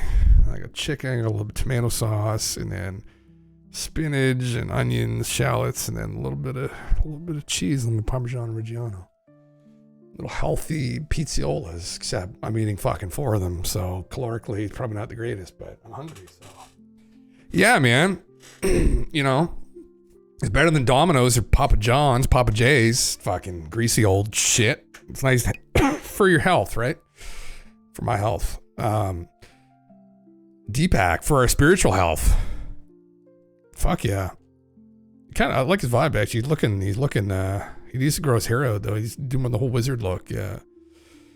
Interesting. I'll see what he has to say. So this is with Dr. Mayim Bialik. New quantum science, how to break old patterns and get limitless potential. Interesting. Well, check this out. I've got as well, I didn't get a chance to see this. I saw some clippets of it. Over the weekend, I was watching some clippets of it, but also Danny Sheehan's conversation here with Buddy from Area 52. There was some interesting bits and bobs out of this. So I'll probably go through like both of them, but interesting. Critical crossroads in our evolution. You're going to see the emergence of a new human species, maybe extrasensory perception and remote viewing and all of that. We've spoken to people who inexplicably see auras around people. They see It's energy. the electromagnetic field.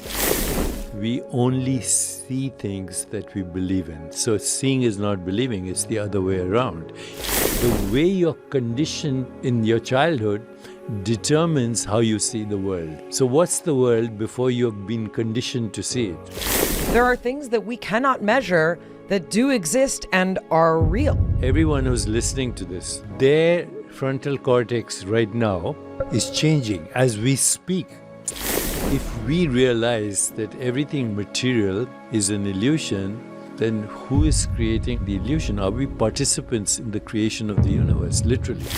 I went to New Jersey to interview a kid. The mother said he can read my mind. You were the original telepathy tapes? I was the original. So you know how that started?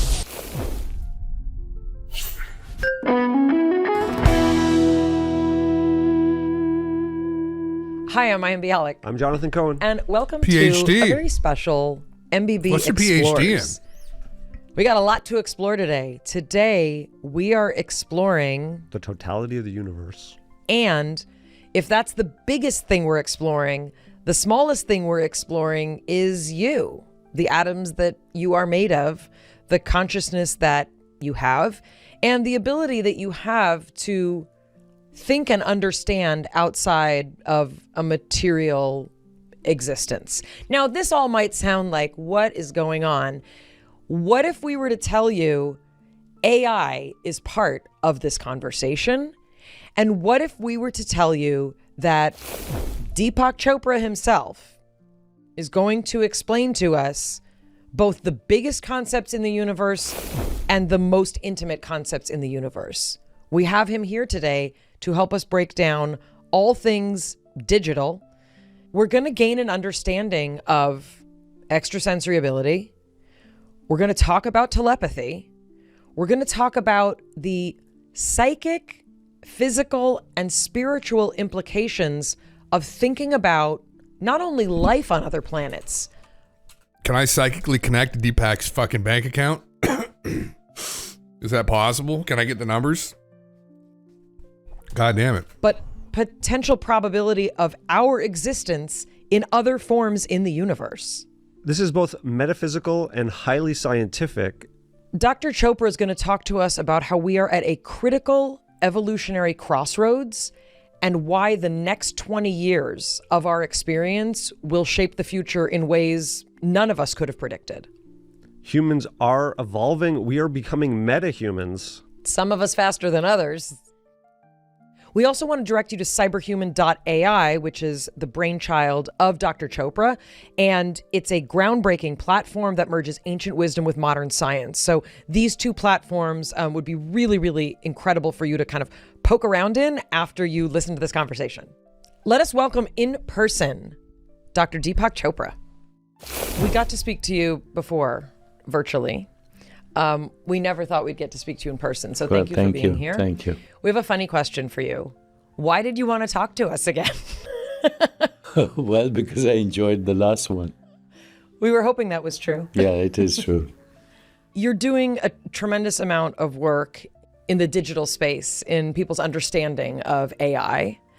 And we touched on it in our first conversation with you, but I'd love the opportunity to kind of flesh it out more.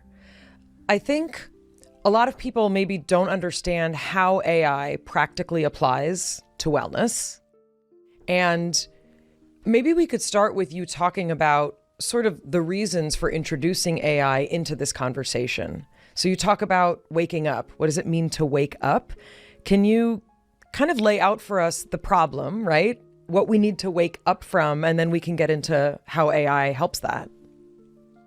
It's a very interesting question and a very complicated answer. So if you Google or go on any online database and you ask the following question, what are the 125 open questions in science? So the first open question in science is, what's the universe made of? So that's the first open question. Easy one, right? Yeah, let's start with the easiest. Yeah, now you would say we know what the universe is made of. Atoms, molecules, force fields, gravity, electromagnetism, all the things that science talks about. Unicorns. Yes, maybe. Here's the dilemma. 70% of the universe is a mysterious force called dark energy. And we have no idea what it is. Einstein described it as the cosmological constant. And then he said, oh, it's one of my biggest blunders. But actually, he was right on, as usual. You know, Einstein used to doubt his own theories, and then they turned out to be right. For example, in 1935, he spoke about entanglement. Then he said, no, it's not possible. Spooky action at a distance. He ridiculed his own findings, but he was right. So 70% is this thing that we have no idea. It's the opposite of gravity. And the universe right now, as we sit here, is expanding faster than the speed of light, which is again a violation. Can you talk us through the opposite of gravity? Yeah, so gravity brings things together. And this force expands things. So it's the opposite. So right now, as we are sitting here, the universe, the space between galaxies is expanding faster than the speed of light. So the cosmic horizon, which is from here, where we are sitting, is about 50 billion light years away from us. And galaxies are tumbling across that into the unknowable. Okay, because by the time light gets from there to here, our solar system won't exist. It will have burnt itself up into the heat death of absolute zero. That's 70% of the universe, which we don't know. Whatever this force is, it's not atomic, and you and I are made of atoms. So that leaves 30% of the universe that is remaining. Of that, 27% is another mysterious entity called dark matter. So dark matter is invisible. This matter, this table, my body, it's visible. And the reason it's visible is made of atoms. We are made of atoms. Dark matter doesn't reflect light, absorb light, emit light, or whatever. So we don't know what it is. So why do we call it matter? Because it's responsible for most of the gravity in the universe. If you didn't have dark matter, planets would spiral off and get lost in intergalactic space, and you and I wouldn't be there. I mean, it's been a minute since I've studied physics. How do we know it's there? We actually only surmise it's there by its gravitational effects. Got it. And right now, there are a lot of places in the world that are looking for it through technologies under the ground, and they have a hypothetical entity to describe molecules. It's called a WIMP, weakly interactive massive particles. Okay, but nobody's seen a WIMP. Now you have 3% remaining, which is atomic. Of that, 99.999% is invisible interstellar dust, probably hydrogen and helium, which was created at the Big Bang, according to current scientific models. So the visible universe, which is 2 trillion galaxies. What we're interacting with, in theory. Yeah.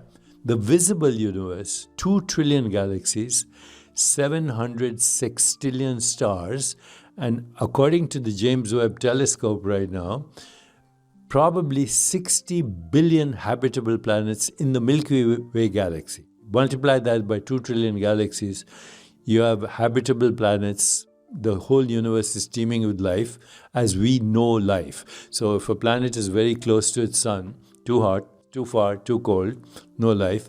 but then there have to be other things like the right amount of gravitational, electromagnetic constants. That visible universe is 0.01%. The rest is unknown or unknowable. Unknowable because if it's not atomic, how do you know what it is? You can't interact with it.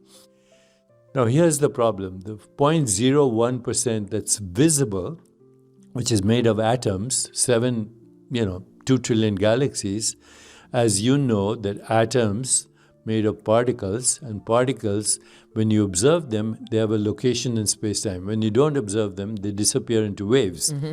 And if you ask people, what are these waves made of? They're actually mathematical constructs. Mm-hmm. They don't actually exist anywhere except in mathematical imagination. So bottom line, what's the universe made of? We don't know. And the only guess we have, it's made of nothing. So it's a and that's the bedtime story that Deepak Chopra just read to you. It's a free lunch, basically. Now, that's the visible, we don't know what the universe is made of, other than it's made of nothing, which leads to the second open question in science, which is, if it's made of nothing, why does it look like this? Why does it look like you, me, this table, the stars, the galaxies, the mountains, and the... Why do I have so many feelings if we're made of nothing? That's right. So that's called the hard problem for consciousness. David Chalmers, who's coined that word, professor of philosophy now in NYU, formerly Australia, he coined that word, the hard problem of consciousness. But actually, this is not a new problem. It's existed since Plato. So Plato called it the mind-body problem. He was an idealist. He said there's no universe, it's just ideas about... Yeah. Just a second here, fucking... Get my thinking juice here. Deepak's getting us to actually use our noodle. Fuck, hold on. Just a little think. How much is for thinking? About... Oh, fuck. Oh, that's a perfect amount there. Just open the mind. Keep the mind open.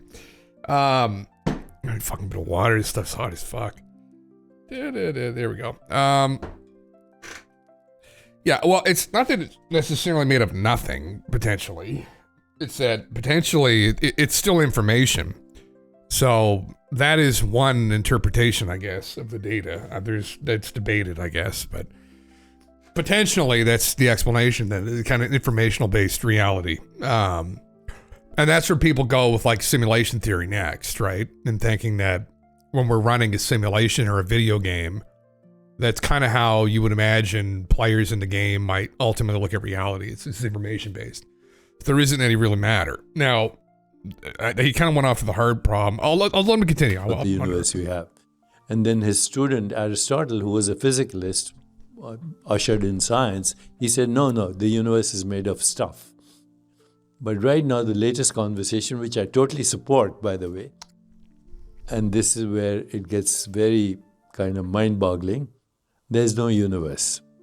Okay, the universe is a cosmic dream. It's a simulation. It's a simulation, from a digital workshop outside of space and time. Mm-hmm. Yes. And if you want, the digital workshop is, if you want, call it God or cosmic consciousness or the mystery. That digital workshop is throwing out zeros and ones, and that is what we experience as the visible universe. So the difference between this table, Mount Everest, you, me, a galaxy, is just a different combination of zeros and ones. Right. It's information. It's data. It's data, which can be... She just said it, right. It's more generally information. And now the zeros and the ones, like that's how we create, that's how computers are set up now, right? Whatever the term is, but binary, right? I mean, it would be different, but you could think of it like that, I guess. Yeah, it'd be more, obviously, astronomically more complicated, but that ultimately, reality ultimately is material is ultimately information-based. And that the analogy is like a simulation. So that's coded as zeros and ones, but also as zeros and ones, which is called quantum computing. Mind Bialec's breakdown is supported by Symbiotica. living a healthy life looks Skip different this for shit, everyone. fucking- For me, it's about taking. Get back to. We're gonna get back to this deep slop. Deep slop. That's what So it in is. Sufi mysticism, also in Eastern wisdom traditions, the universe is the appearance of cosmic consciousness. We call it a projection. Yeah, The Kabbalistic projection. concept is that you're watching something on a So screen. that's what Yeah. I'm sympathetic to. The world is wearing a mask. The world is very much. So I'm sympathetic to that. And actually, AI can support that argument. So that's why, I decided AI is the perfect example of zeros and ones, and also of zeros and ones soon with quantum computing. How does that relate to consciousness? Because consciousness is not computable. Consciousness doesn't have a border, okay, because it doesn't have a form. If it had a form, you'd be able to see consciousness, but you can't see it because it is what is doing the seeing.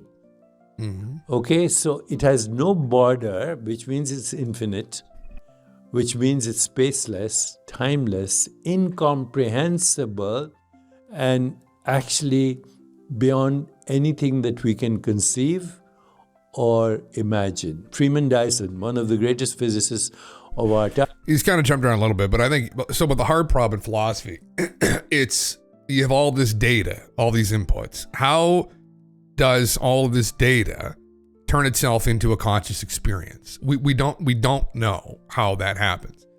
And then if we get to all of these inputs and ultimately they're all information based, then instead of our consciousness being a byproduct of material universe in our brain, everything changes. And then this is what he's arguing for. He kind of already alluded to this, but that ultimately, really, it's consciousness is kind of to some degree, it's not like, because there is a base reality we're all interfacing with, but like it is kind of ultimate reality interfacing with the simulation, I guess. I like Tom Campbell's analogy of World of Warcraft with simulation theory with all this, because it really, it locks your brain into like what the fuck I think people are trying to argue with this really well. And I've gone over before, and Deepak just alluded to it as well, but that, you're effectively, you're a avatar in World of Warcraft, and you sitting behind a computer, hitting your fingers on the keyboard and clicking your fucking MMO mouse around, you're the soul, right, of your avatar in World of Warcraft, the player interfacing with it.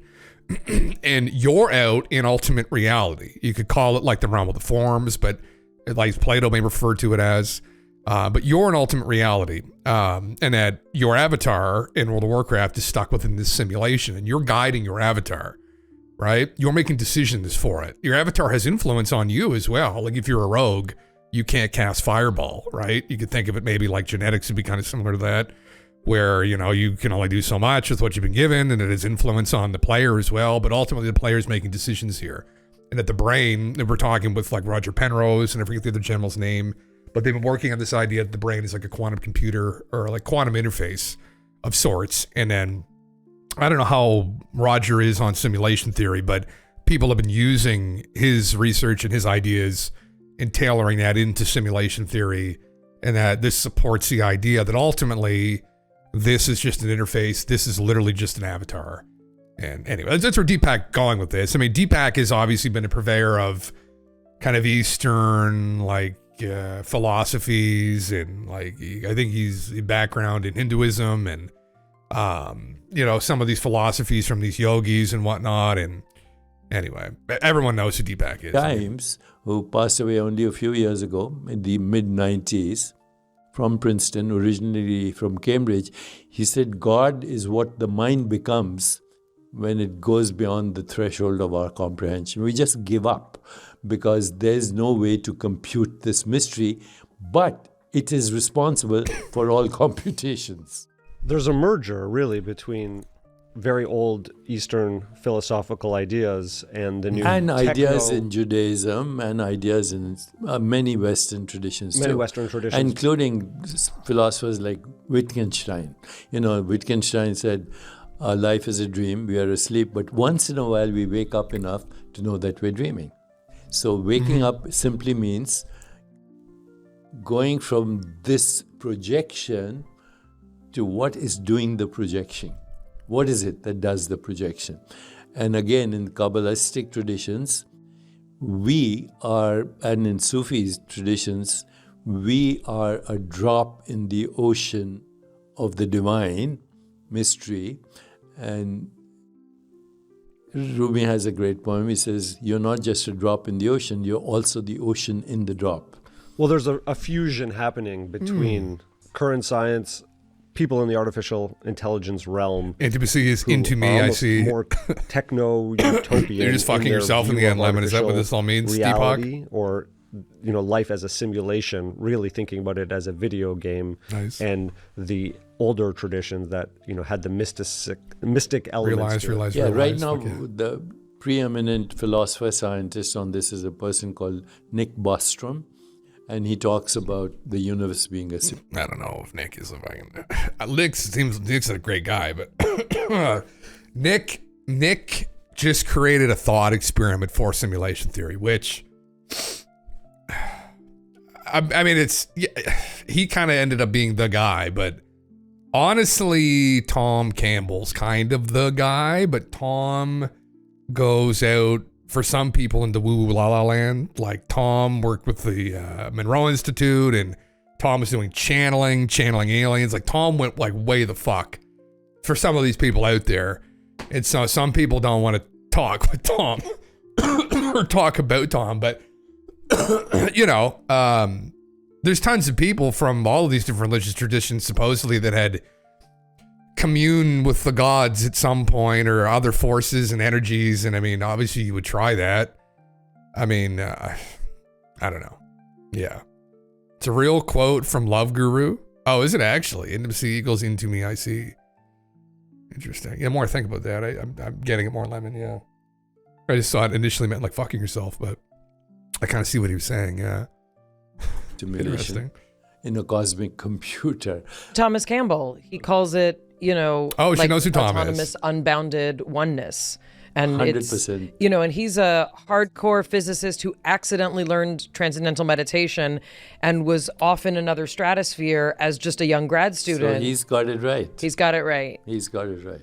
And why is this important? Because if we realize that everything material is an illusion... This is a fucking problem now. Everything material is an illusion. I don't like that perspective, really, because it isn't really when you think about it. I mean, I just don't like the consequences of that, really, when you think about it, and like telling people that all the material is illusory. I mean, it is a real experience. Right? At the end of the day. I mean, you could look at it like, I mean, well, even if you want to go for it, like with World of Warcraft, or even like Monster Hunter, like playing Monster Hunter, whatever, pick your fucking game, right? But like, it's like, oh, it's just all illusory. It's like, well, but I don't know, like you're having an experience there.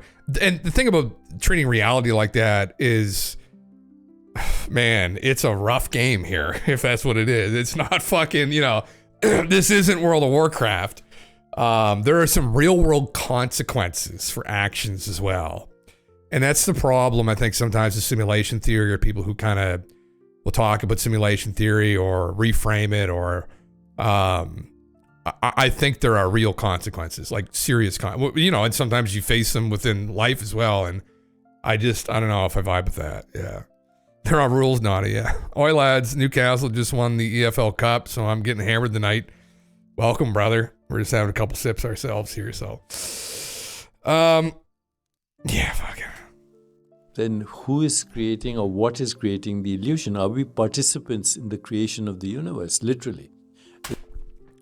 He brought fucking Wittgenstein up. Now, that's a... Wittgenstein would slap the shit out of Deepak's balls if he fucking could. Because Ludwig, as opposed to Deepak, had another perspective on kind of spiritualism. And he was a philosopher. He asked lots of questions, but he also was very careful not to get too deep into some of these questions. he kind of left a lot of this shit in what he would call the ineffable realm. So Wittgenstein became very famous for his Tractatus Logicus. Philosophicus, I believe, is the entire title. But essentially, it was a study in the limits of language.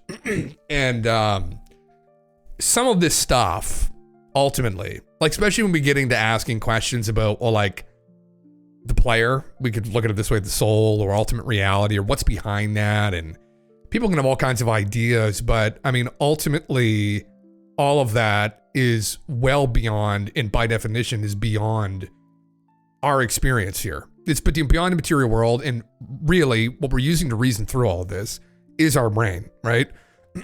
And that, by definition, then lies outside probably of the ability of the brain to reason through, or even reason with properly. So it lies in this ineffable realm. It not just outside, especially outside the limits of language to really even, you can think of it like that. I mean, we're using we forget that we're doing this, but we forget that we're using language to have these conversations, right? English in this instance, and there's all kinds of issues with English, and there's all kinds of limitations within English as well to convey emotions and whatnot. And when you start having these conversations about God, usually, traditionally, that which no greater thought can be conceived in philosophy, there's how is it fruitless to some degree? I think it can be, and then you got to be careful too, where some people will take this too far, and then they start making cults about what they know and their attunement with this force, and like they're the chosen ones, and then it's all kinds of other shit that you can get into when you kind of take that step over the line. And things like remote viewing are fun, and they kind of, it's a little bit different than this, so really. This is where like I would start to have problems with sometimes things like people Deepak have said, or areas they get into. But at the end of the day, if we're all speculating, it's all fun. But I'm drinking Brother Rabbit Woodford Reserve Double Oaked Kentucky Straight Bourbon right here. You can no longer buy this in Canada because you can no longer buy American liquor in Canada because everybody's a bunch of cucks here. Well, we got cucked with the tariffs, so I got this much left, and then I'm not able to buy it ever again, probably. Or until Don changes his mind again and takes the tariffs off, so. Yeah. What was that word you just used with realm? Oh, fuck, man. Good question. Good question. We'll have to play her back. Fuck, I forget, actually. With realm? Ineffable?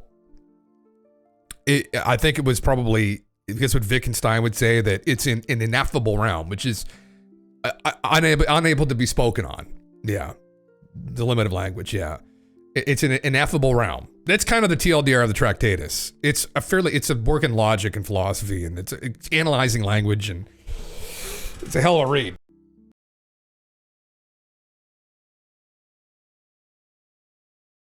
Yeah. How do I spell that? INEFF.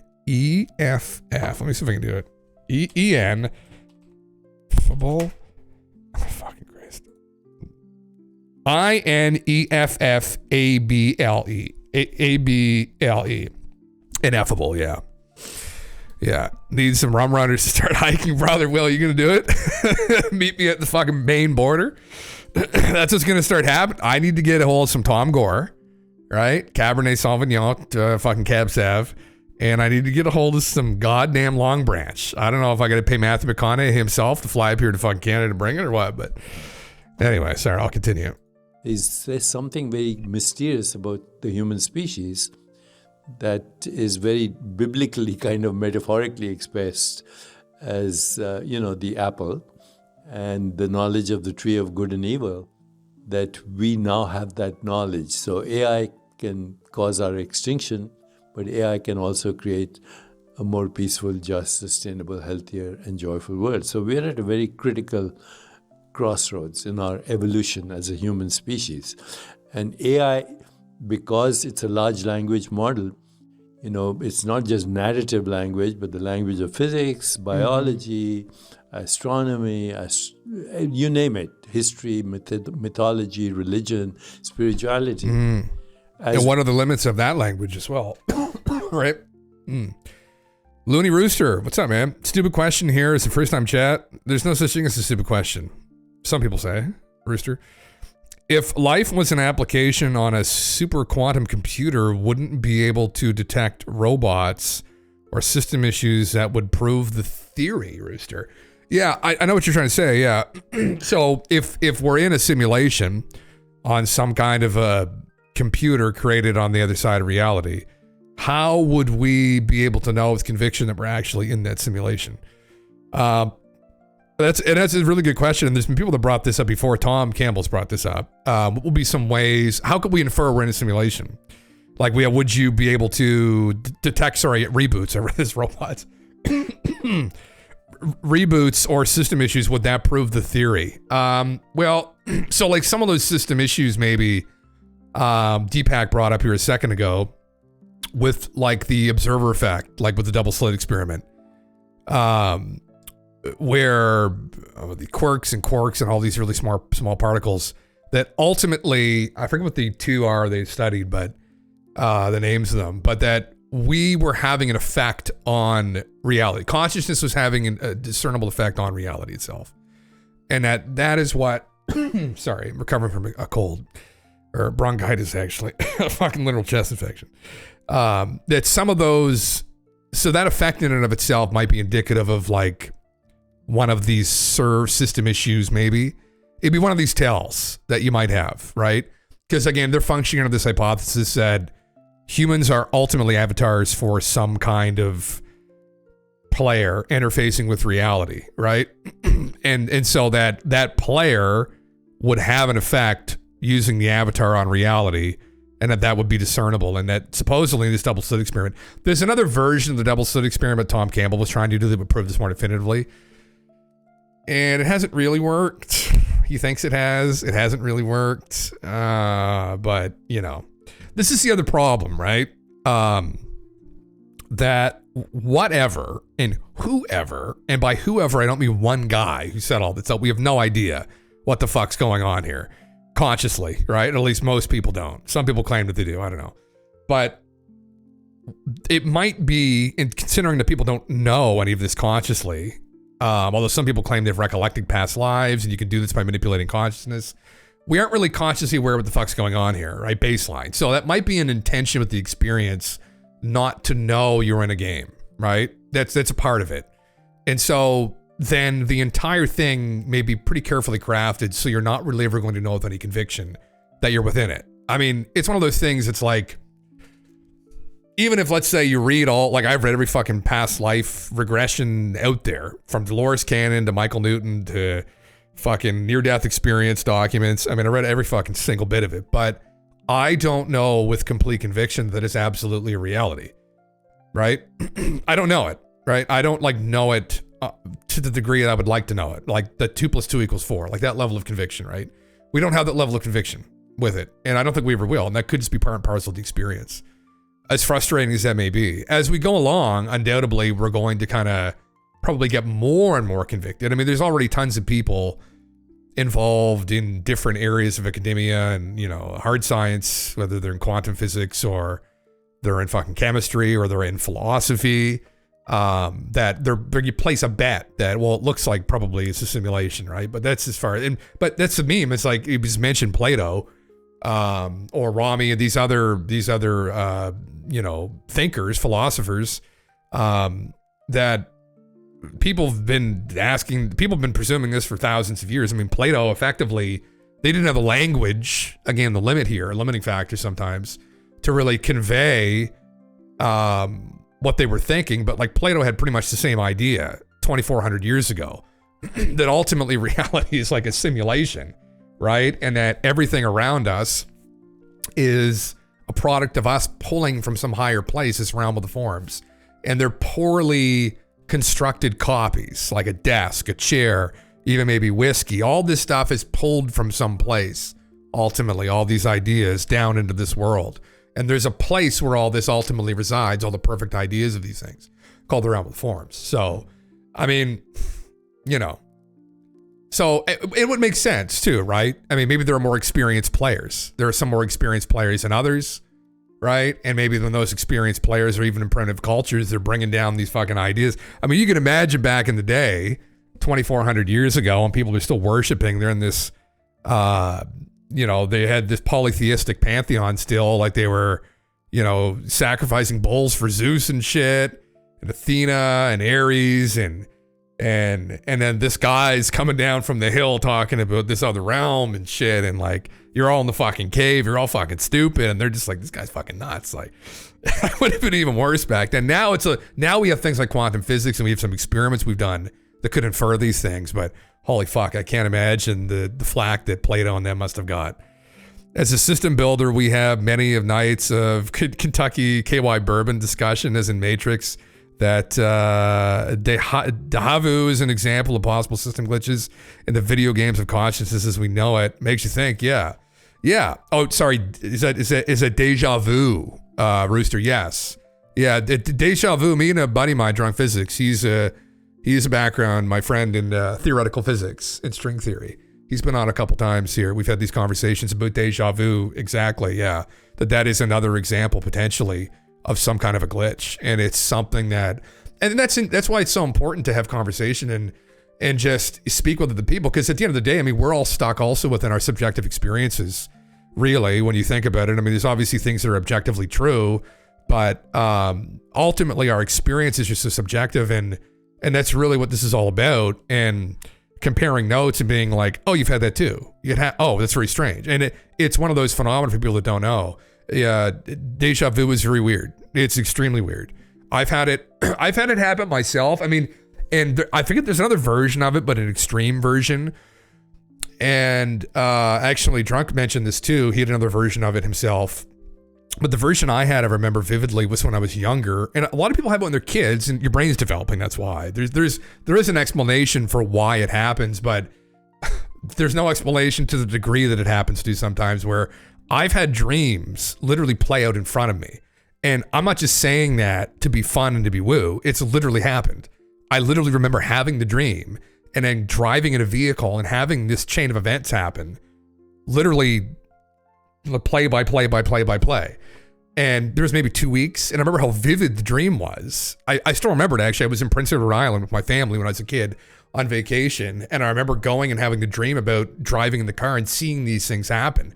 And I remember going through it and living through the experience and being like, what the fuck? And it's happened a couple times like that. So what does that mean? Yeah, some kind of precognitive events. Yeah, so many levels to it. You may remember a place, a smell, a sound, etc. I've experienced, and it's something that's difficult to explain.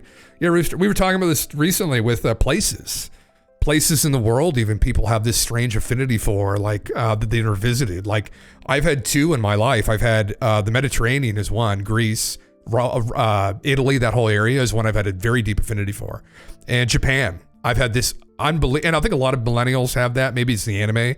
I don't know though, but there's just some deep affinity for Japan and Japanese culture, that and the Mediterranean area. And I don't know what that means. I mean, some people will say, oh, you lived a past life there, Jim, or people will go there with that and explore those ideas. And what does it all mean, right? Maybe it's some other playthrough people had. I have no idea, right? But it is strange. I mean, maybe it would make sense. And it's what effect does the player have on the avatar? I mean, again, I've gone through all the past life regression books and stuff, and the most interesting one that I ever had, and I'll keep playing Deepak here in a second, I bring him up regularly because I was looking for like deeply logical people that were playing around with this shit. And Michael Newton is someone to check out, where he was a clinical psychiatrist, or psychologist, sorry. He was very grounded. He worked in hypnotherapy for childhood trauma. But his books are very intriguing, and mainly because it was a manipulation of consciousness was what I was really looking for. I was looking for somebody to do a manipulation of consciousness without drugs.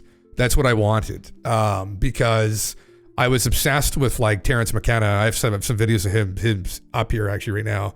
And I thought that was fascinating. He was talking with these fucking, beings, but man, he cooked his fucking brain. Like he was cooking that thing. He was on all kinds of shit, DMT and fucking psilocybin, very high amounts. And do you trust those results all the time? And do you even trust those experiences? But if there's a way to manipulate consciousness without interfering with the brain directly, like chemically, it would be really interesting. And Michael, through hypnosis, claims that when you get people deep enough, there's a place that he got people to right before they started to drift off, where the avatar, he called it a super conscious state, but he was kind of functioning under a similar hypothesis after talking with these people, where he thought that there was there's two people in there, is what he thought, which is kind of weird. He said, there's almost like there's two people I'm talking to here, where like there's this person here, like here at this level, there's this person, right? But then when you go down here, it's almost like it's not the same person anymore. Like there's somebody, like this person was just talking about race cars and like you really love race cars, and this person liked, you know, woodworking, and then this person's talking about all this metaphysical shit, and they're not the same people. And when he got them down, his theory was through hypnosis, he was shutting down portions of the brain. And at some point, the human ego kind of went down, and then whatever's behind this, the player, had a clear channel to come through. And they were not the same people. Like we right now will be a combination of those two things. But he claims there was a way to shut that off. And I thought that was fucking peak. I was like, yes. But obviously, those experiments are, how do you do them? I don't know. Anyway, it's crazy. His name's Michael Newton, Rooster. Michael Newton was his name. Yeah, he was a very smart guy, very well written, very disciplined, just a proper intellectual. Just reading through him, you'll infer that.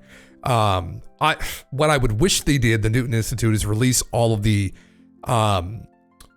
sessions, but this is an unfortunate reality, because I looked into this recently. Me and another friend of the stream here, Divin Ormus, were talking about this before, where he's into this stuff as well. And I was wondering where all of these interviews went, like he did case studies. And part of the issue, I guess, with releasing them is confidentiality agreements, because when you're dealing with individual people, there's a confidentiality agreement because they're patients. They come in as patients. And so you can't just bulk release all of these case studies because of the confidentiality agreement, supposedly. Because, you know, if he released all of those case studies, like all fucking 20,000 that he did in his lifetime. Thanks for the follow, man. If he did all those case studies, release them all, it'd be really intriguing, because you'd want to go through every single fucking one with a fine-tooth comb and, you know, make sure that he was doing what he should have been doing, and not like, as soon as he gets him under, okay, tell me about the afterlife and the fucking your spirit guides. Like, you know, you wanted to maintain, like, you know, don't lead the witness. But anyway, that's what I would love to do if I had some monies. I would do experiments en masse with his technique and document them. Yeah, man, check it out, bro. Yeah. We'll listen to Deepak fucking some deep slop. As we embark on this journey, we are going to see a leapfrogging of our cultural and evolution, but also our biological evolution. So 40,000 years ago, according to deep historians, and according to, maybe you've had him, Yuval Harari, he said 40,000 years ago, we left the rest of the human tribe because we had a language for narrative.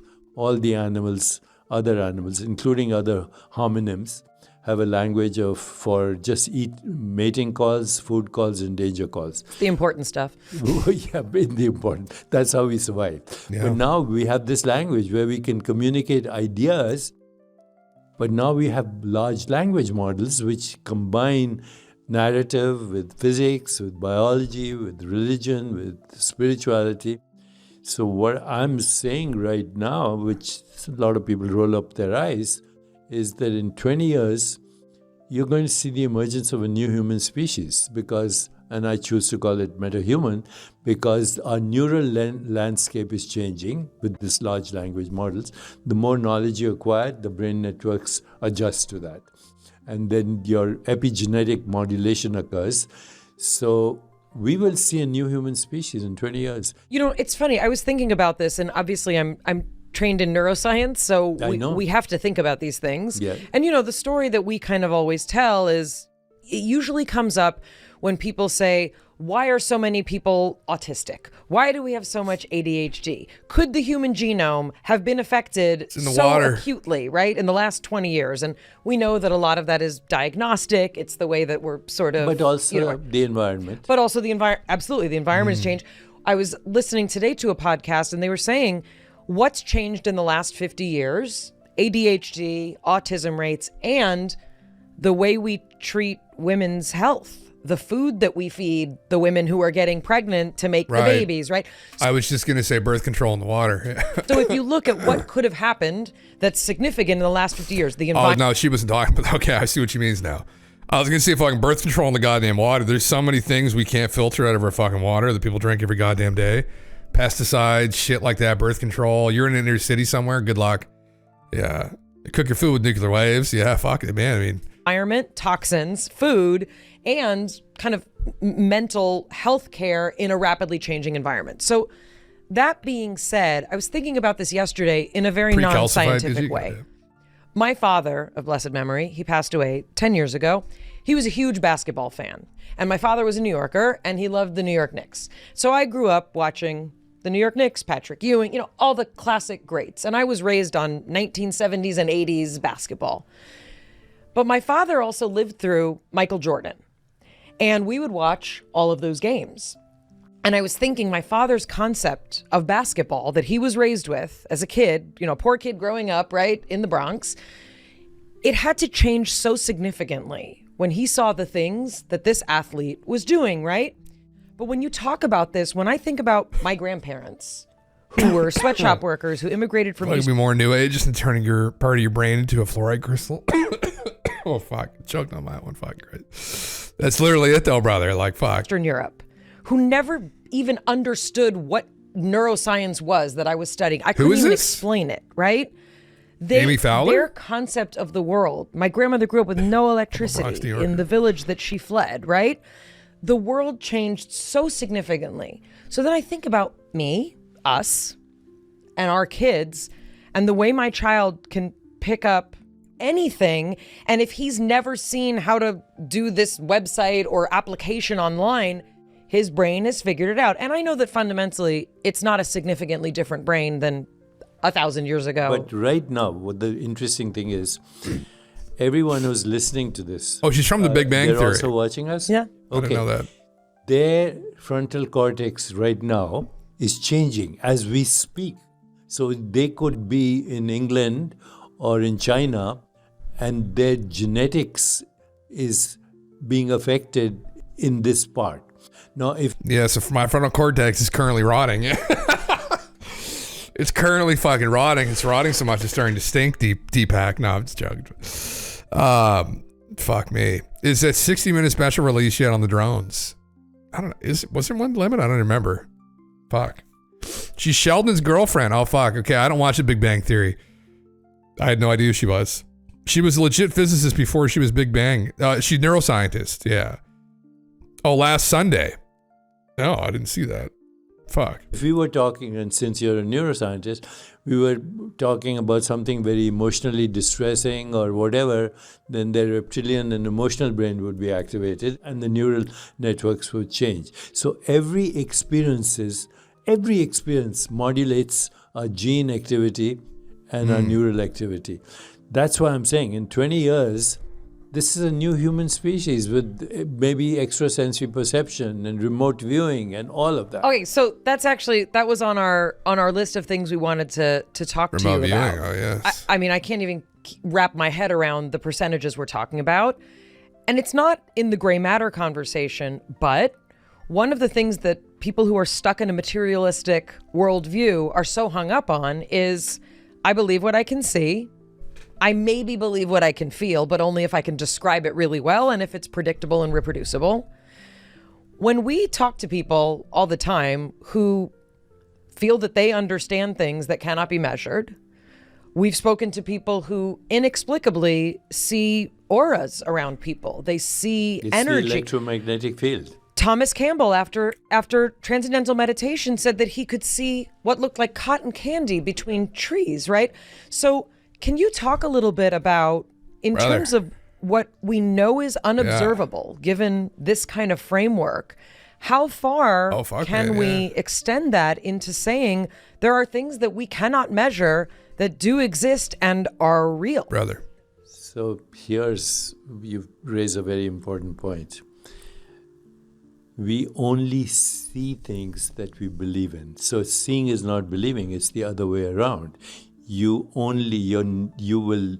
cognitive and perceptual mechanism Deepak, I believe your book is going to be $5.99. It's on sale right now, okay? Actually, fuck that. I'm looking at your book price tag. I'm thinking it's free today, actually, because I think it said $35 for a softback fucking paperback book. I think I'm going to leave the store with that for free today, Deepak. I believe it's free today. Does that work? Oh, man. Adjust to what you believe in. So what you see is, even the tangible is not intangible. So our new science is saying that if you can see it, if you can touch it, it's tangible, it's not real. Okay, it's a perceptual activity that you are interpreting as matter. So matter is not the ontological primitive of the universe. Consciousness is the ontological primitive of the universe, and matter is a human name for this experience. So you say, this experience, what is it? It's a sensation. It's a sound, right? If I replace the word table with the word object. That's your assy spanking right now. Object, but replace the word object with the word experience. Then I say, where's this experience happening? There's no image of this in your brain. There's no sound in your brain. There's no sensation. So the only place this experience is happening is outside of space-time in consciousness. So this idea that we exist in space-time as matter, molecules, force fields, that's a human construct for modes of knowing and experience in consciousness. Even the brain is an experience in consciousness. Can you talk more though about we only believe what we see, or we only see what we believe? In the 70s, I went to medical school I went to medical school in 1964, so I'm ancient. So in 1964, we were reading about two things which were very significant. One was, of course, DNA. And everybody is talking about this, the code of life, etc. But the other thing, there was a Nobel Prize awarded to 3 scientists who had raised kittens in 2 different rooms. So in one room, the kittens were exposed only to horizontal stripes. In the other room, the kittens were only exposed to vertical stripes. And then when these kittens grew up to be cats, one group of cats could only see a horizontal world. The other group of cats could only see a vertical world. And when their brains were examined, they only had the connections to see either horizontal worlds or vertical worlds. So what's the world before you have been conditioned to see it? Because you see, when you come into this world, you have no idea that this is called a table, or this is called a hand, or there's a body. Or if you're white or black or speak whatever language you're supposed to speak. All you experience is sensation, sounds, textures. And then you say, where is this experience happening? It's because it's a sensation. And the sensation is a modulation of consciousness, modulates itself into a sensation in order to experience itself. And the sensations are species specific. So, if you have a dragonfly has 30,000 eyes. It can see 360 degrees vision. A snake experiences infrared. A bat experiences the echo of ultrasound. What's the world really made of? It's a silly question. It's actually, the world is not made of anything. It's made of nothing, and therefore infinite possibilities. Right. Infinite possibilities. The way you're conditioned in your childhood determines how you see the world. Say that again. The way you're conditioned in your childhood. So the conditioning, economic, it's ethnic. Emotional. It's emotional, it's religious. Spiritual. It's spiritual. All that conditioning is, through that conditioning, we see the world. And that conditioning becomes a belief system. There's a beautiful poem by Definitely William affects Blake. it. He says, we are led to believe a lie when we see with and not through the eye that was born in a night to perish in a night while the soul slept in beams of light. So the soul is in those beams of light which can see through the belief into the world of infinite possibilities, the mind of God. Shit, okay. Mind the odds breakdown is... Well, fuck. So Deepak's bank account doesn't exist. Again, can I believe can I believe enough to get access to that? Like, I'll just take a little bit, just enough to fucking, buy another couple bottles of fucking Woodford Reserve fucking double oaked Kentucky straight bourbon whiskey. Maybe not 45% though. That's a little bit hot, but anyway. Yeah, I mean, oh God, just unpacking what he just said. I mean, I don't know. There's definitely some problems with it. I think you could argue where conditioning obviously has an effect on our mind, but I mean, there are some things that like are objectively true in the universe. Like it isn't like it's like, oh, I can believe that like these two things will add up to 5 things. Like, no, those 2 things are still going to add up into 4 things. It doesn't matter what you do unless you want to cut them up into, 2 smaller things. And now maybe you have you're going to have 8 things instead. But, that's affecting your reality. But oh God, you'd have to just unpack it. It gets deep. There's a lot of holes in it. Interesting nonetheless. Yeah, I think that's a good TLDR, War Drinker. That's exactly it. There are some holes. Yeah, there are some holes in it, but I think ultimately, it's funny because he's really kind of expanded his. I used to watch arguments that he would have with like more kind of hardline materialist types, and he would just kind of invoke horse shit sometimes, right? Like he's one of those kind of guys that like he has this idea of reality that he's adopted from maybe his background, kind of like his Hindu background, more of a spiritualist kind of background, and he's trying to project it constantly out into the world. But I think he's seemed to have grounded himself a little bit more in things like quantum physics and spoken with some other philosophers and whatnot and their interpretations, which are definitely interesting. Yeah, not too much holes as it is mixing with cultural truths, the universal truths.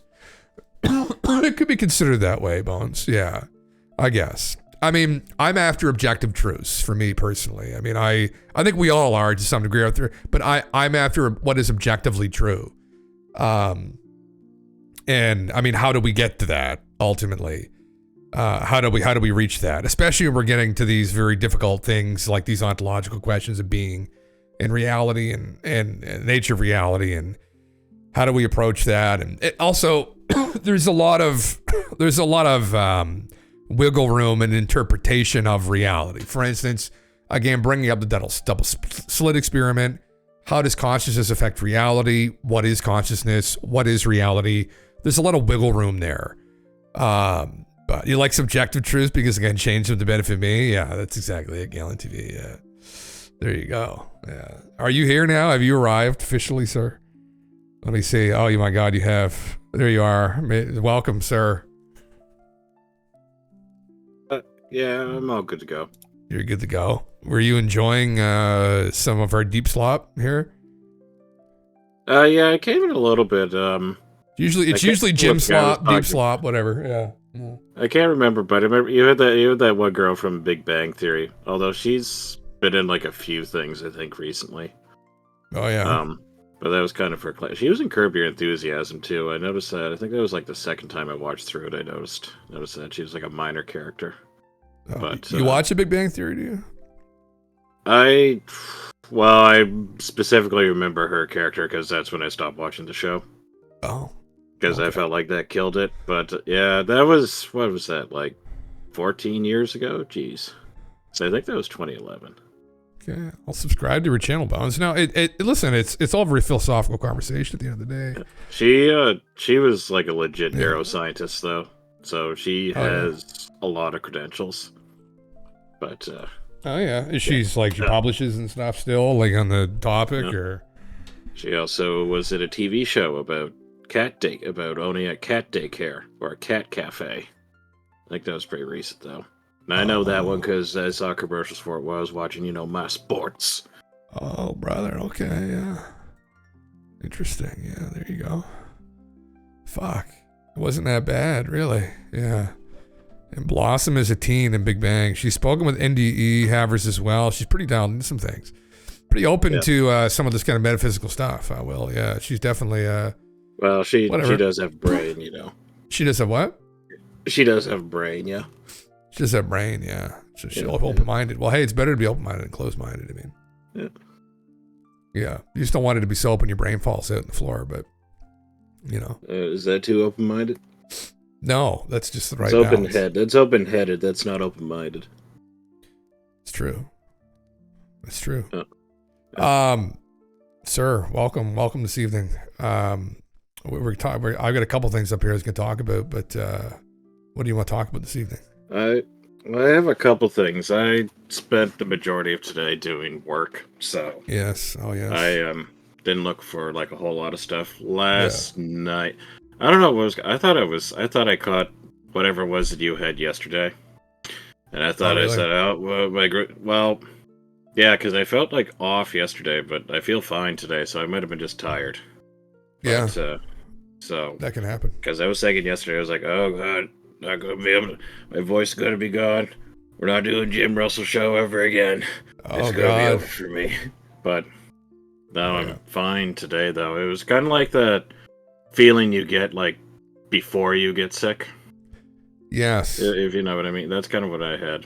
Shit. But so I looked at a couple things and I found some kind of out there things that we can look at if you'd like. I think first first one, this seemed I just saw this and this seems relevant to what you're talking about, so I'll link it. I'm sure everyone here is pretty familiar with that picture. Oh, yes. If you want to talk a little bit should about be. that. Now, I got this stupid fucking thing in dark mode, so I can't... How do I open it for everyone to see? Open link. Yes. Oh my god, it did this again. Hold on now. Just a second. Open link. Visit site. Here it is here. This is the cave here. This is Plato's cave. Yes. There we are. The allegory of the cave for people that don't know. Yeah. Yeah. Yes. The shadows on the wall. And the wall watchers. No, it seemed very, very appropriate to what you guys were talking about just now. Oh, yeah. And being open-minded, and... crawling out of the cave. Yeah. The shadow puppets are truth, or is there something beyond the shadow puppets? Yeah. Up to the sun. People holding the shadow puppets, or the fire casting the shadows. Yeah, the Rothschilds, BlackRock, Vanguard. That's who's holding the fucking puppets right there. We got to climb out of their puppet slop out into the light. See, there's more slop up in the light that tastes way better. Yeah. So what would the puppets be in that case? If you allow me to ask my George Norrie question. Now, what would the puppets be here, Jim? would the puppets be, entertainment? Money, entertainment. Money would be, yeah. What's that girl who she's all over the news now? She's like one of these she's one of these produced singers. She was at the Grammys, and all of these these entertainers, they throw them up in the wall just to distract you, to try and keep you away from asking these more fundamental questions on what the fuck's going on here. Why do I constantly feel so poor year after year? Why am I getting poor? Yeah. I don't know about e-slop. I only know about sports slop or sports e-slop. Oh, Jesus. Yeah. Well, same thing. There you go. Throw LeBron up there. Throw Tom Brady up there, kissing his son, kissing his father, I guess, too, according to you. Jesus fucking Christ. What the fuck? Yeah. I mean, throw that up there for people to slop, for people to eat. Jesus Christ. Yeah. There are people that, it's kind of funny when you have somebody that really likes sports and they hate on celebrity gossip and whatnot. You go, it's the same thing. The only difference is the context of it. Yeah. But it's effectively the same thing. Yeah. You're into ends. There was it Socrates or Plato that said this? I can't remember, but they said that it was effectively to paraphrase, dumb people talk about other people. Average intelligence people talk about events, and then smart people talk about ideas. Yes. Yeah, it was Plato, yeah. Okay, I was pretty sure it was Plato. I couldn't remember exactly. Yeah. But anyway, I thought that was just something that we could kind of start off with. Absolutely, yeah. I think it's the levels of conversation, right? I think that's really what it is. Yeah. Yeah. This is something else that I saw, and this one, I thought this one would be good. And I almost thought about even sending it to you last night when I saw it, but I thought, no. We'll save it for this moment here. Oh, You're talking a little bit about stuff in the water and whatnot. Oh yeah, The brother. amount of things. Well, check this out. Now, this is from December of 2024. Just go ahead and give that a read. I'm gonna zoom out first. 23andMe DNA researchers claim to have found disturbing recovery related to American DNA. Researchers claim that most American samples contain an average of 0.7% unidentifiable genes, not being able to be assigned to any racial group and not appearing to be human at all. Researchers claim that the amount of this anomalous DNA in the American genome grows year after year and is only found in American samples. Oh, fuck. What's that mean? Now, do you suppose that has to do with the 70-year treaty we've been talking about the last 2 weeks here? Oh, brother, is this fucking aliens? Is this where we're going with this? Is fucking... Or does this have to do with whatever it is that's being put in the water? I mean, you know... We're going to ask the old AI here. You'll see, let it give it a clip. I'm going to read a comment out here in the meantime from Rooster. Quantum physics discussion is a good moneymaker due to quantum physics. I like to describe it is what it is till it's not. Write a book, collect the money, get disproven, and then make up a new theory, write another book, vicious cycle. Try to disprove so many as money as you can while you can. Yeah, there's a lot of interpretation. My phone's listening to me again, actually. The AI is listening to me. There's a lot of interpretation of some of these claims, yeah, Rooster, when it comes to like some of these experiments, like the double slit and whatnot, yeah. Yeah, causes hybridization vaccines, really? Fuck yeah. They need to hurry up this damn slow burn, man. That was one of the claims, but then why is it only unique to the United States? ChatGPT says it's part of a hoax or conspiracy theory. It could it absolutely, like, is probably that. But... because this is just a picture of an alleged tweet without any kind of context other than like the words on it. Yeah. But that's not what we do here. But what if? Yeah. I'm just gonna. Well, we can find this out instantaneously. Is a tale elusive as Bigfoot himself. It says that humans share over 99.9% of their DNA. The remaining variations are well within the range of known human genetic diversity. So I'm assuming a difference of 0.7 is pretty fucking substantial. Like, I think we share something like, how much DNA do we share with chimps? Let's say. Let's ask that question first. It's like 99, isn't it? Something like that. No, 98.8. So if there's a variance of 0.7. In the American population, 0.2% off. 0.2% off. Oh, Jesus fucking Christ! I mean, I was gonna say a piece of fruit or something too, right? Like that's Jesus. That's a lot. Like we're into like we're almost. You're saying the American population is like almost a different species. Like, what about Neanderthals? Like, it's almost too much. I fucked the spelling up, but we'll see. So we shared. No, you stupid fucking thing. No. How much percent do we share? I know. Oh my God, no. I'm not searching. Hold on now. Send. How much percent do we share? Okay, yeah. So we share 99.7% with Neanderthals. So 0.7 is sorry, 0.7 is a lot. Like we're back beyond Neanderthals now. Like it's fucking crazy. Goddamn. So I mean, yeah, this probably. So what does this mean? What's going on in the United States? What's going on?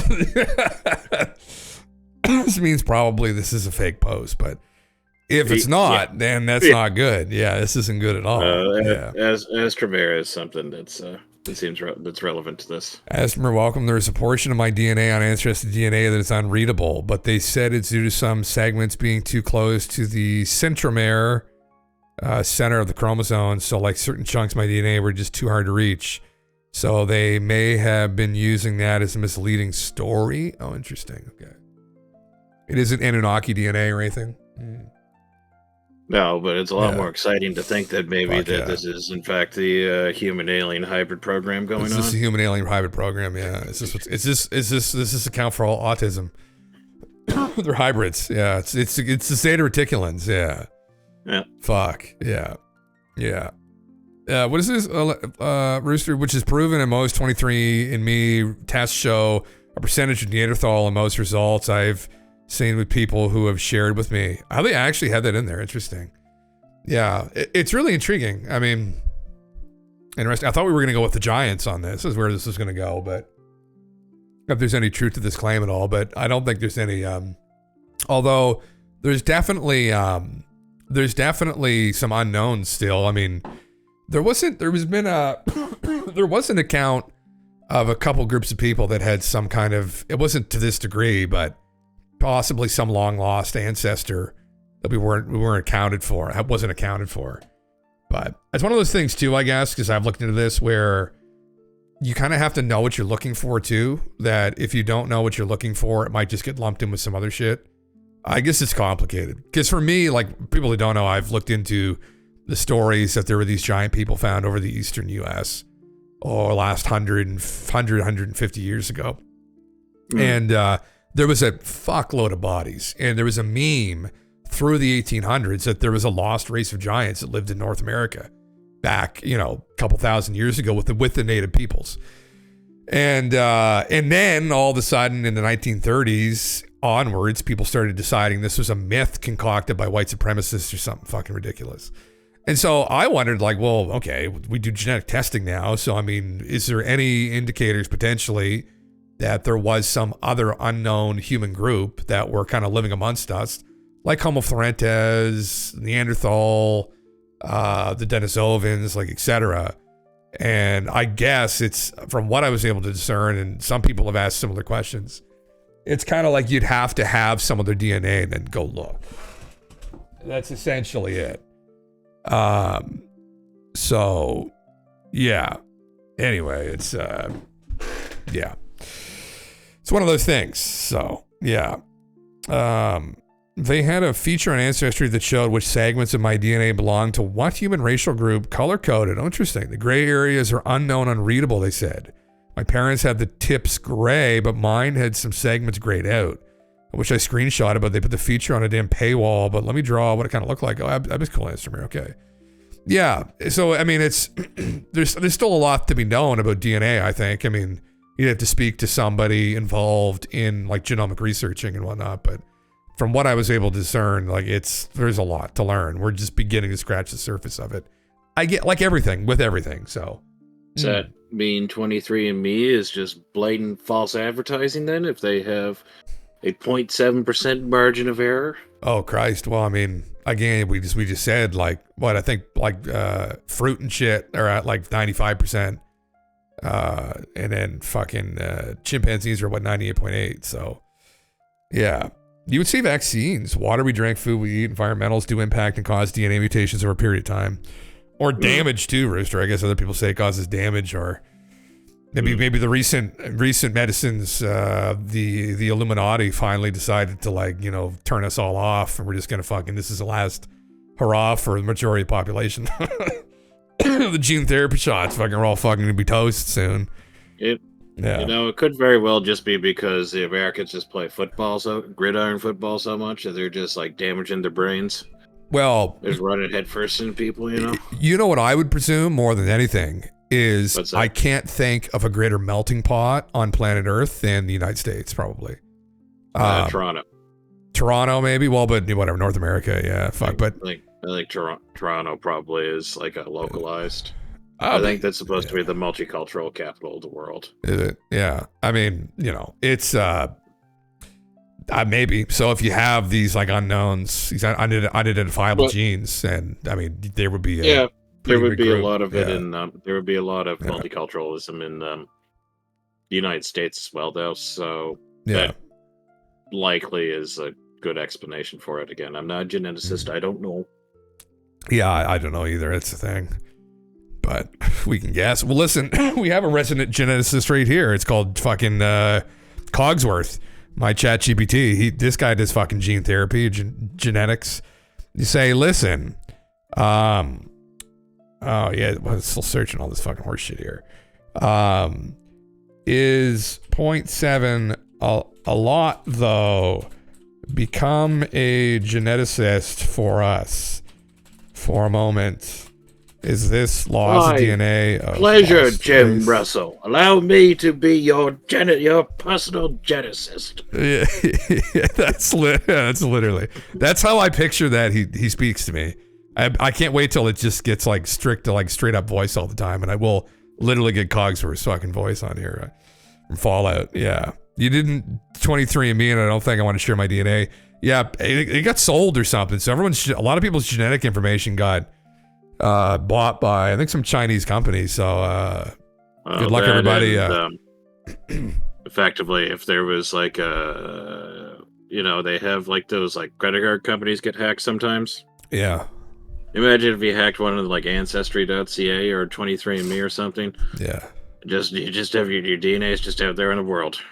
Sir, someone knows who your great grandmother is. Yeah. Oh no, fuck, Some guys just synthesized your own like saliva, and they just sprinkle a little bit around, bank robbery, and then they go, then the international police go around. They say, yes, Jim Russell, you were over there, and let's see, Wuhan, robbing the bank there. Oh my heavens! I mean, could they? This is kind of fucked actually.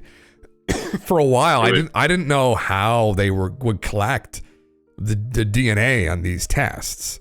So like, I was thinking in the back of my mind that like they want cum, like you fucking send cum to 23andMe or some shit, like. But it's a swab inside your cheek. Yeah, it's just. I was thinking people were sending like all kinds of bodily fluids to them. I was like, what in the fuck? Like, no, you just do like a little like cheek swab of like saliva. I mean, ultimately, it would just be like cloning, is where the big thing would come from.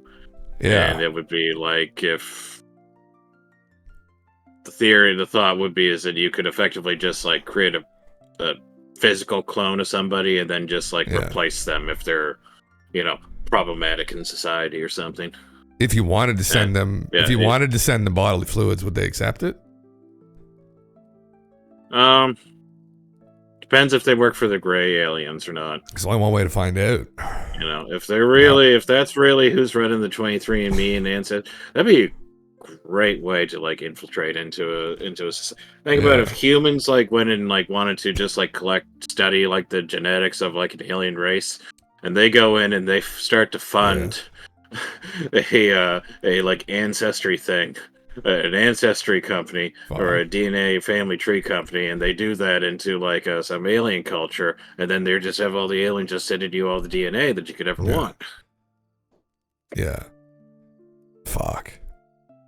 God damn, that'd be genius. Yeah, they send us a test kit. Okay, interesting. Okay, Yep. I wonder if there's ever been a mix-up. Oh, you're sure. This is a lot of saliva.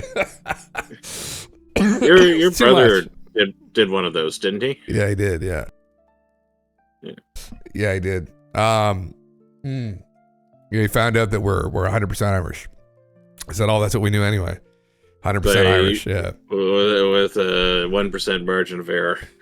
Yeah, fuck. There's probably a bit of Genghis in there somewhere, but very little. It's like strictly. It's the thing with like people that from these ethnic backgrounds from like island nations, like they're pretty fucking isolated. Like I don't know. Like there was funny because I was thinking there'd be maybe some like kind of Norwegian or Danish genes because they were, although they never really settled. The Irish repelled them from the islands as opposed to the UK where they conquered them because they're a bunch of pussies.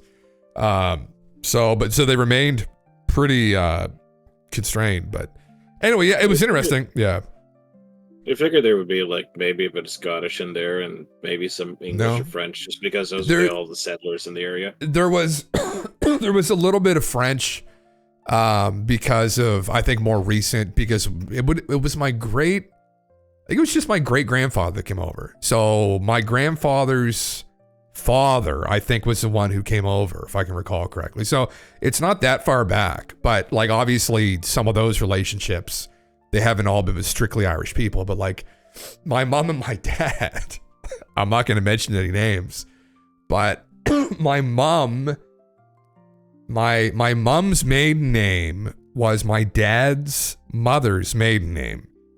Like they thought they were fucking close, and they did a bit more research and they weren't, but it was like, you could probably say that they were from this town, like maybe 30 minutes away on the island of Ireland from this other town. Like they were really fucking close. Like, so that probably explains all my issues, but you know.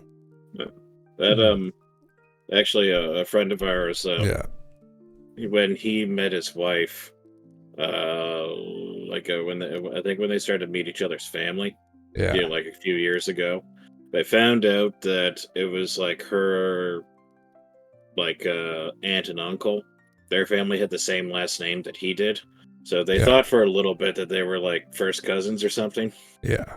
And it turns out that there were two groups, like that there were two, like, or like four different like groups that had that last name in the area. Yeah. So that was fine, but it's funny how that kind of like works out.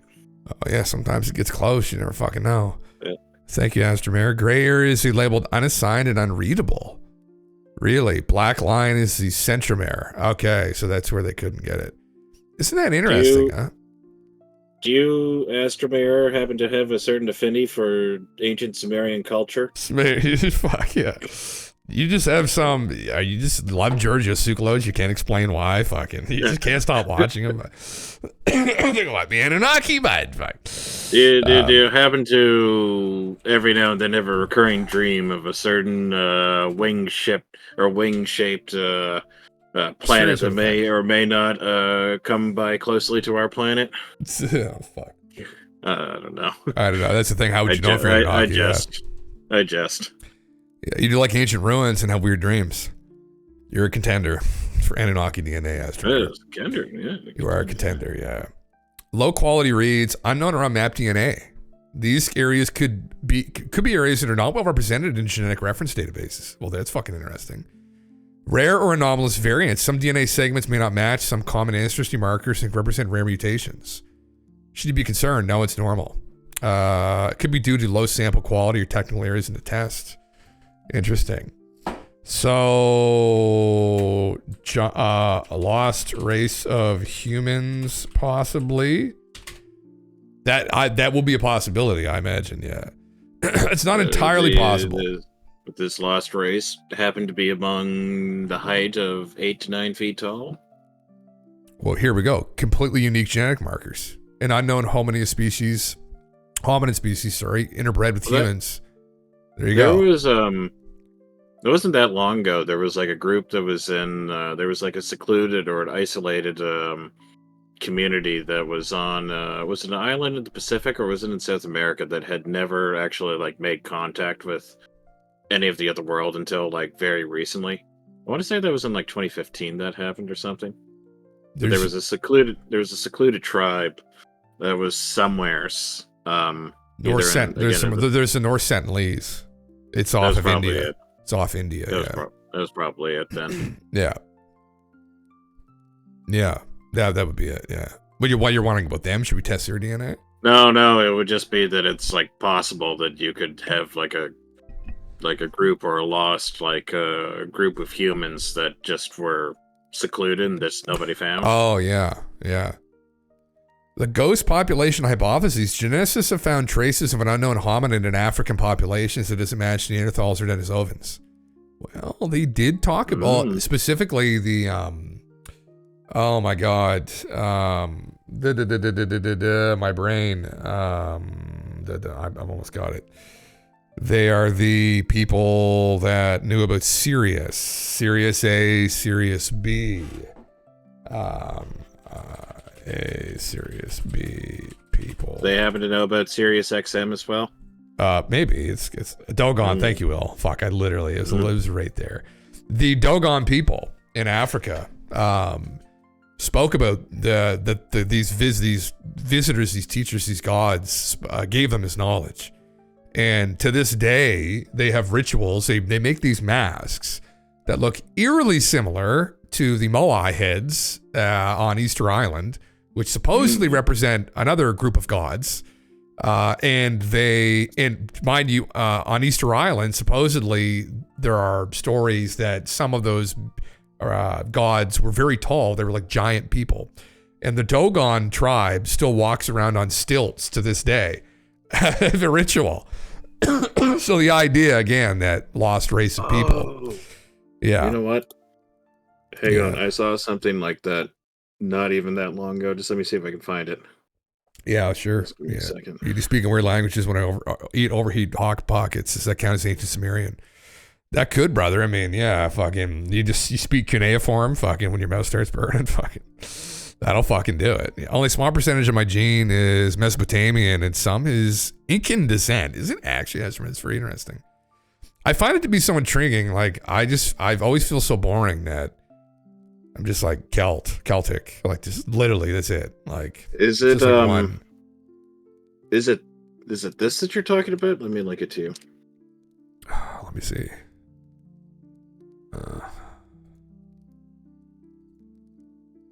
Oh, maybe. Can I pull that up?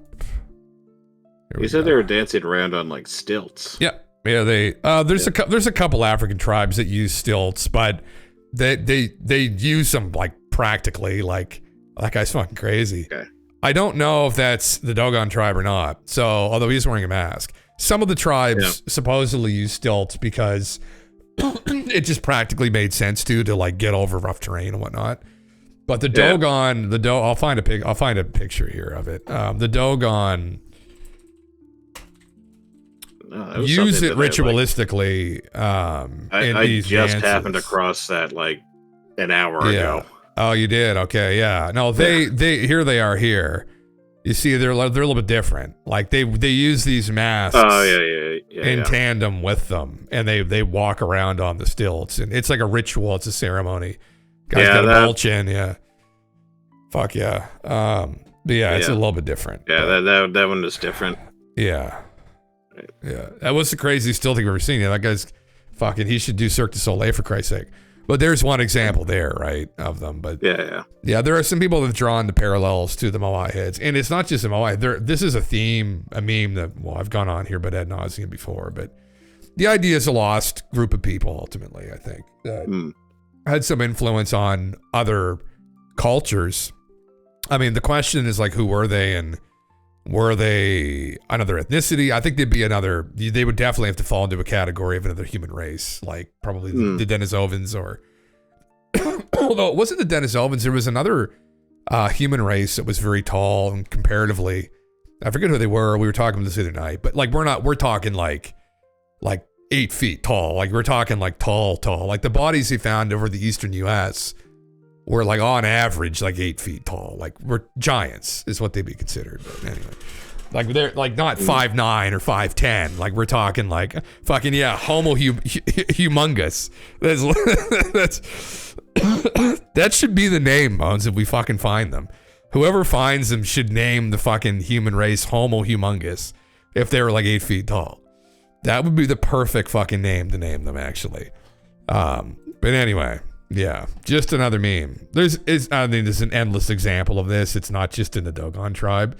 The Dogon tribe is just a popular one because, as you probably know, GALENTV, they were aware of, and I always fuck this up, I think it's Sirius B or Sirius A. One of them isn't viewable without a high-powered telescope, or a fairly high-powered telescope. And they were aware of the companion star. They're what's it called, binary stars? It's a binary system, but there's other intricate details about the system they were aware of as well. Yeah, because one of the, it's like one star, or it's like a 2-star system, isn't it?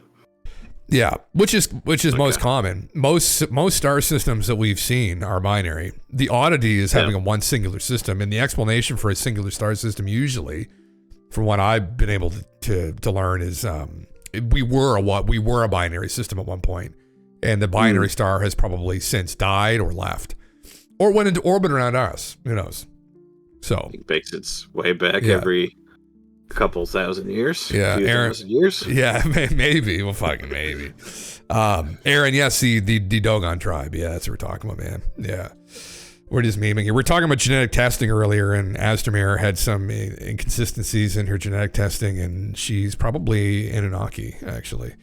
It's hard to say, but we've come to that conclusion because it's more exciting than the other explanations, honestly, of some kind of glitch in the system. I mean, we're being sold a faulty product by 23andMe. Look at that guy's fucking chin. I mean, like these are the Balchinians too. I don't know. They have massive fucking chins.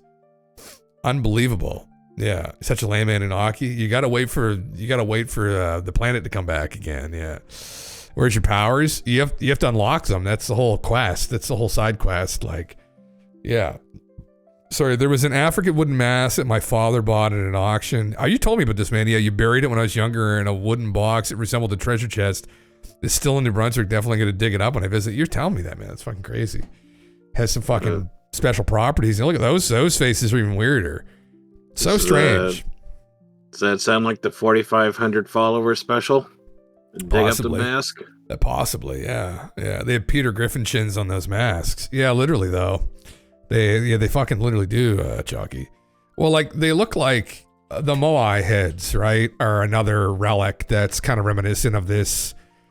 It's like this weird caricature, like this very, like, prominent chin. Like, it's like, and this very particular, and this is a deep meme, but this face is found all over the globe. And it's not just in Easter Island or in Africa. It's found throughout in Eastern Europe. There's depictions of it. In Mesopotamia, I've gone over this. The cylinder seals actually out of Mesopotamia, but the Assyrian, Akkadian, Babylonian, they look literally identical to this, which makes it even more interesting. Because the idea here, right, is that these are depicting the gods. Same with the Dogon tribe. These are the gods that had interacted with them. And then literally, and I'll pull this up, I think I have it right here, this comparison. But we've done this, now this isn't the overlay, if I can find it. But I've done an overlay of this, and it is so fucking close. It's ridiculous. But you can see here on the left is one of the Moai heads. And on the right is one of these Mesopotamian deities. It's Enki or Enlil. I don't remember who it is. They may not even know who it is depicting. But it is so fucking close. The shape, even the shape of the goddamn head, like, is fucking so close. Like, the proportions of the face, the angle of the brow, it's scary how close it is. That head on the left is from Easter Island. And that on the right is from like 4,000 years ago in Mesopotamia. It's depicting one of the gods, right? So, and the Anunnaki were depicted as being these very large people as well, right? As were supposedly stories out of Easter Island, that when explorers first settled there, supposedly, these are Spanish or Portuguese, I can't remember who, but when they landed on the island, there are stories that either there was giant people there living with them, like we're talking like 7-8 feet tall, or the people had stories that this is who was responsible for the heads. And then over time, this just became a product of the people. But some of the early stories pointed to other groups of people being involved with it, which is, Graham doesn't really, he offhand mentions this at times in his documentaries because his balls get drugged to the glass enough on fucking what he brings up. He's not about to actually go and try and like pinpoint who influenced these ancient people. Because the archaeologists get mad enough, and they're like, oh, he doesn't think the ancient peoples were smart enough to build these structures. It's like, that's not what he's saying. He's saying that their own fucking stories, in some cases, say that they had nothing to do with the goddamn structures. We project onto them that they must have done it, because we don't have any evidence of anyone else doing it, which logically is just fucking so stupid. And then they're going to go accuse him of being white supremacist. It's like, oh my God, man. Like, Anyway. Have you called back at that university and let them have it? Oh God, saying, yeah, I'm not even gonna get into it with them. I mean, so this is a meme here where I've been yelling about this, and that, specifically what really got me going was when I started to look into the recovery. I don't know if I have a picture of it here or not, when I started to look into the recovery of these giant bodies in the United States back 150, almost 200 years ago in some cases, but, back to like the mid 1800s to early 1900s. And obviously I have an interest in Mesopotamian history, like elementary interest. I'm not a fucking expert in Mesopotamian history. But, I've heard these stories. I've read about them. I've been to the Louvre. I've gone through some of these cylinder seals myself. I mean, they're very interesting. They're interesting relics, and the stories are interesting. And so anyway, all of these accounts of people recovering these very large bodies, and they were specifically found, for people that don't know, in these Native American burial sites, these mounds. So the Native American peoples in the U.S. built these mounds, supposedly. And within these mounds, they found these people between 7 and 8 feet tall. Females were usually a little bit shorter. The males are usually closer to 8 feet. And they had fucking red hair. And I don't know. There's hundreds of these people supposedly found. And this wasn't by like Jim Bob that, ran the local pub. This is by archaeologists, anthropologists, doctors at the time. These are fairly accredited people who made these finds. And anyway, in the end, what happened, and I think it was the 1930s, I think it was the Smithsonian that started this, but they essentially just started saying they don't have the bodies anymore. They were this hoax by white supremacists. Because there were some people back in the early 1900s who were essentially saying, well, the native peoples were just savages, and there's no way they could have built any of these structures, and so it must be attributed to these giants. So they put a racist bend on it. At the end of the day, if we found these people inside these fucking mounds, I just do not believe. And so I called a fucking, I called a museum in, Pennsylvania. We found a story on stream of one of these recoveries back in like 1920. So it was a recent recovery, proportionally to how far these stories go back. And they listed the name of the archaeologist, anthropologist, I don't know what he was, and his assistant. So I called the museum. It's still there to this day. They still do exhibits. And I spoke with the resident anthropologist. And I said, listen, I'm just a researcher. I'm just researching this phenomena of these giant people. And she said, oh, that's a white supremacist hoax. And I was like, oh. I said, okay. And I said, well, so this archaeologist that was like, he's one of the founding guys in the museum, by the way. I guess she claims was involved in this white supremacist hoax. I couldn't find any documentation anywhere that this guy held any white supremacist ideals whatsoever. But she did forward me a couple examples of people using this rhetoric. But anyway, I thought it was just very odd, and I didn't get into arguing with her. Obviously, I'm not a fucking asshole. This is at probably like 4 o'clock her time, end of her day, end of the week. And I was like, you know what? I'm not going to fight with her over the phone. I'm like, thank you for your information. I'll go forward. Obviously, that sounds fucking crazy that all of this, when you go and look into this, then this isn't like completely schizo. You're going to be like, what the fuck? First of all, where the fuck did all the bodies go? Secondly, how could we just come to the conclusion this is all fucking white supremacist? Like, it's like there's so many good people but it's not everyone was white supremacist. The act of the white supremacist was just the verify. Crap, I can't think about it. The point I'm trying to make is that it's a tautology. It's true because you're saying it's true. Is the argument that you would use? Right, is that the fallacy there? Yeah. I mean, it's again. I didn't get into the fucking. We could have just gone. You say it's a white supremacist because he said that the ancient people couldn't have possibly have done this, and then because of that, because the guy is white, then he's a white supremacist because no one else who wasn't a white supremacist would have thought that. Well, therefore it must be. So, I mean, like, where we're arguing from would be we just want to get to the objective truths, right? Where we want to know who actually fucking built it. If it doesn't happen to be the Native American people, that isn't a knock on them. We just want to get to the objective truth, right? Which should be logically easy for people to understand, I think. Even this lady, this anthropologist. Now, she sent, where they're arguing from is there were people in bad faith trying to use this giant narrative to put down the native peoples because they were fresh off of wars with the natives, or the Indians as they called them, and they wanted to label them all savages because they wanted to take their fucking land. They were done fighting with them. So she was arguing, and which is true, and they did horrible fucking things to them, and there was absolutely a group of people that were hell-bent on putting them down. But it's extrapolating all of these accounts out and labeling every person involved in the find as a white supremacist. It's extremely inappropriate and just idiotic. So anyway, I mean, I don't think that debate there that anyone would survive very long with that kind of rhetoric nowadays, where you're just trying to label every single find as being absolutely the product of just a white supremacist hoax. It doesn't make any fucking. And you know, if that was my grandfather who found them and he wasn't, and she tried to label him, I'd be fucking pissed off. And that was the thing I almost wanted to tell her. I was like, well, but we should be careful. Yeah. Anyway. Huh? I said, to be fair, you're pissed off anyway. Oh, well, yeah. However. Well, yeah, no, I am, and thank you for the follow, Shivya.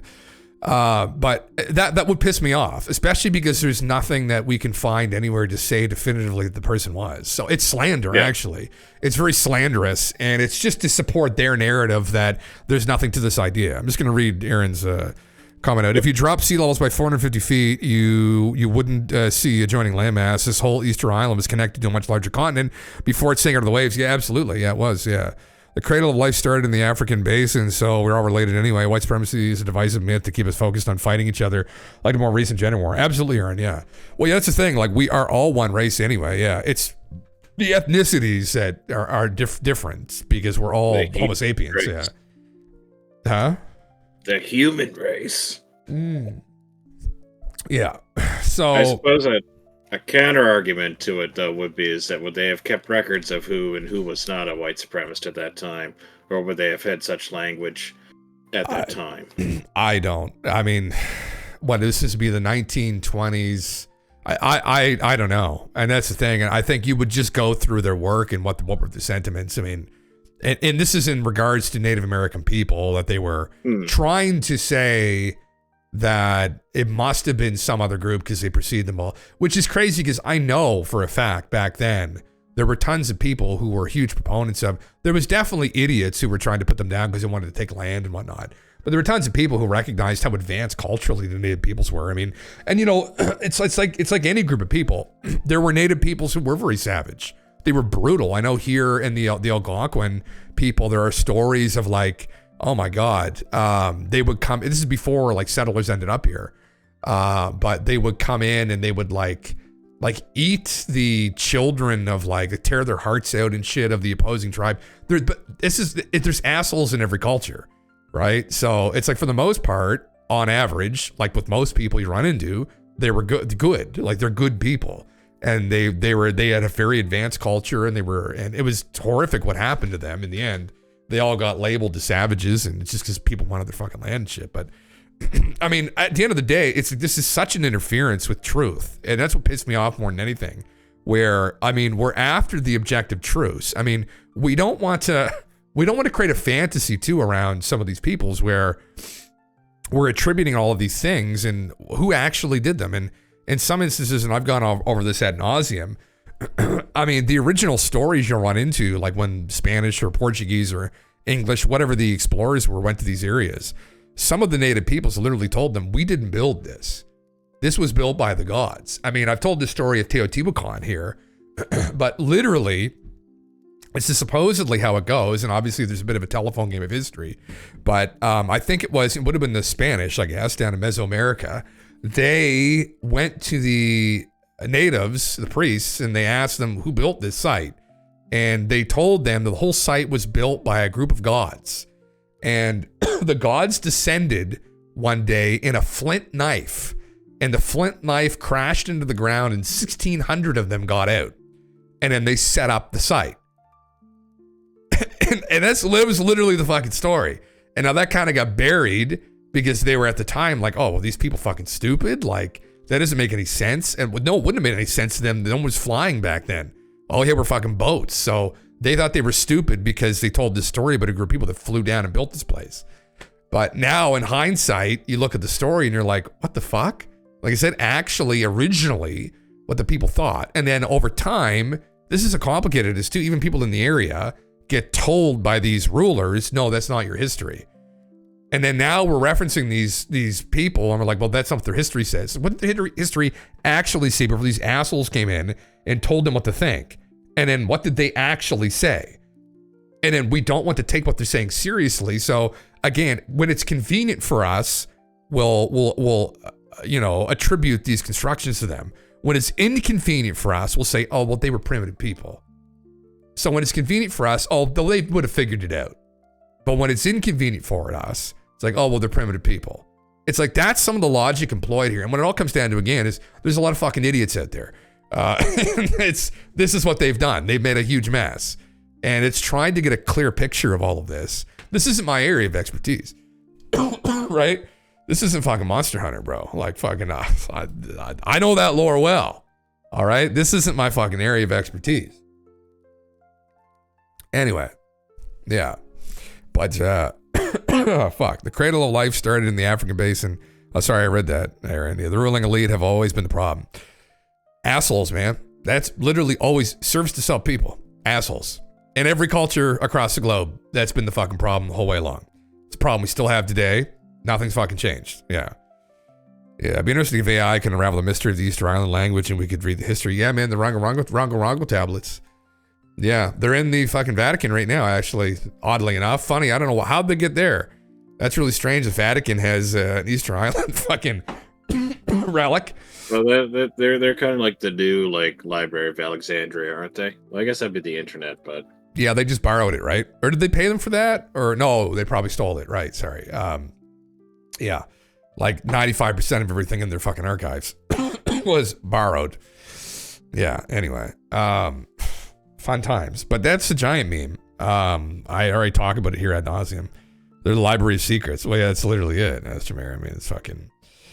What is the truth of it all? When will we find it? When will we figure it out? I don't fucking know. Honestly, if we ever found one of the bodies, we'd figure it out instantly. The problem is we don't know where the fuck they went. So the mystery is trying to find one of the bodies, and then as soon as they're never to return. Well, but this is the thing. Sorry, not to interrupt you, GALENTV, but if we were to do a cool experiment or a cool trip, I mean, we're up here a little bit too far north here, me and GALENTV in Canada, where the ice sheet was sitting over the top of us here, talking 10,000 years ago. And the presumption is that these remains of these people were very old. Like they weren't like a couple hundred years old. Ultimately, what happened with the group, some people have suggested, is they interbred, right? Because they had met some native peoples that were huge when they come over. 2 stories, they were like 7 feet tall. So the story is that they interbred, or like the stories of the Sitka from the Northern Paiute, they fought them and killed them. There was the Sitka were a race of giant people with red hair. So this is how crazy this is. They literally found bodies, supposedly, of giant people with red hair in these burial mounds. There are literal stories from some of these Native American tribes about fighting with giant people with red hair. It's all just a hoax, I guess. Anyway, it's not. That's just fucking stupid, but it's not a hoax. But anyway, I would bet that there may still be remnants around, and that these people ultimately go back to the last ice age, probably. And so where you'd want to look would be somewhere in like the middle US. Maybe there's still some areas that are lost. There's still so much to look through. Like there could be like a cavern somewhere with these remains still buried, just waiting to be discovered. And how would you do that? Well, hey, listen, I mean, one way you can really do it, which is what I thought about before, is put old remote viewing to the real test. And I would go to somebody, some accredited viewer, I'd be like, listen, because I mean, how do you orient yourself in the unknown? I mean, you're going to go fucking, at times past, we go fucking roll chicken bones with the psychics. You say, roll the chicken bones with the psychics, where are we fucking going to go? So what we go is I go to the psychics now, that they don't use chicken bones anymore, they use fucking dollars. And you'd fucking, you'd pay them some money and you'd be like, hey, try and find me a place where some of these bodies still might be recoverable. Like, give me an idea. And then try and go on an expedition and see if you could literally find the bodies, we'd be off to the races. You discovery there of a lifetime for some young person in anthropology or archaeology. You'd be the biggest dick in fucking archaeology for your entire life, the rest of your life. There's so much to be found here. Obviously, Would it go past your life then at that point too? You probably would. Yeah, you'd be famous. There'd be riches beyond measure here. So stop like letting them tell you this is all horseshit, because it's clearly not. There's far too much to support that it's not. You want that money, bruh? You want that bag? Fucking let's go. You mentioned something about psychics just a moment ago. Yeah. That's a nice segue into another thing that I found. Oh, heavens. Yeah. Look here. Let's see. A tweet from March 8th. So you go around. Oh, a second. I have to do the stupid thing where I have to do this. That opens it. Insane new study. Researchers argue we all have telepathic abilities, but the mind acts as a filter preventing them. We have latent, clairvoyant, telepathic, and matter-bending powers, like spoon bending. But our brain filters this out for survival purposes. Quiet your mind and regain your superpowers. Oh my heavens. The link to, I guess that's the academic paper there. Oh. Enhanced mind-matter interactions follow RTMS-induced frontal lobe inhibition. Thus, there may have something advantages for the evolutionary advantage for the emergence of neurobiological mechanisms of the phenomena. The benefits of inhibiting psi might include preventing constant bombardment with irrelevant stimuli from telepathy. So we could bend spoons, though. You can probably find a link to the paper, but what's the... Yeah, you'd have to see if it's like peer-reviewed and Let me see. Yeah, see if we can track it down. Yeah, there's a story with the military people fighting a giant with red hair in Afghanistan. Yes, we've covered that actually. There is supposedly it originates from two guys from Iraq, two ex Marines. Yeah, giants are mentioned in the Bible, and they're the Nephilim. Yeah, Aaron. They're mentioned all over the globe. I believe Plato makes reference to them in one of his dialogues. There's a distant place filled with giants. He may have been referencing Albion. Albion was a place back in the day, like in the Mediterranean. It was the UK, the British Isles, like the White Cliffs of Dover. But it was known as this far off land, and supposedly there are stories of these people living there too, and they were killed by explorers. But yeah, all over the fucking place. I found the paper. Hi Brazil, yeah, that's another one. Oh, you found the paper? Yeah, okay. Yeah, so I linked it to you. I put it in the Forbidden Knowledge in the Discord if anybody wants to look at it. This is it here. Interesting. A major barrier to acceptance of psi is that the effects are small and hard to replicate. To address this issue, we developed a novel neurobiological model to study this controversial phenomena based upon the concept that the brain may act as a psi inhibitory filter. Our previous research in individuals with frontal lobe damage suggests that this filter includes the left medial middle frontal region. We report our findings in healthy participants with RTMS-induced reversible brain lesions. In support of our a priori hypothesis, we found a significant psi effect following RTMS inhibition of the left medial middle frontal lobe. This significant effect was found using a post hoc weighting procedure aligned with our overarching hypothesis that suggests that the brain may inhibit psi and that individuals with neurological reversible TMS-induced frontal lesions may compromise an enriched sample for detection and replication of this controversial phenomena.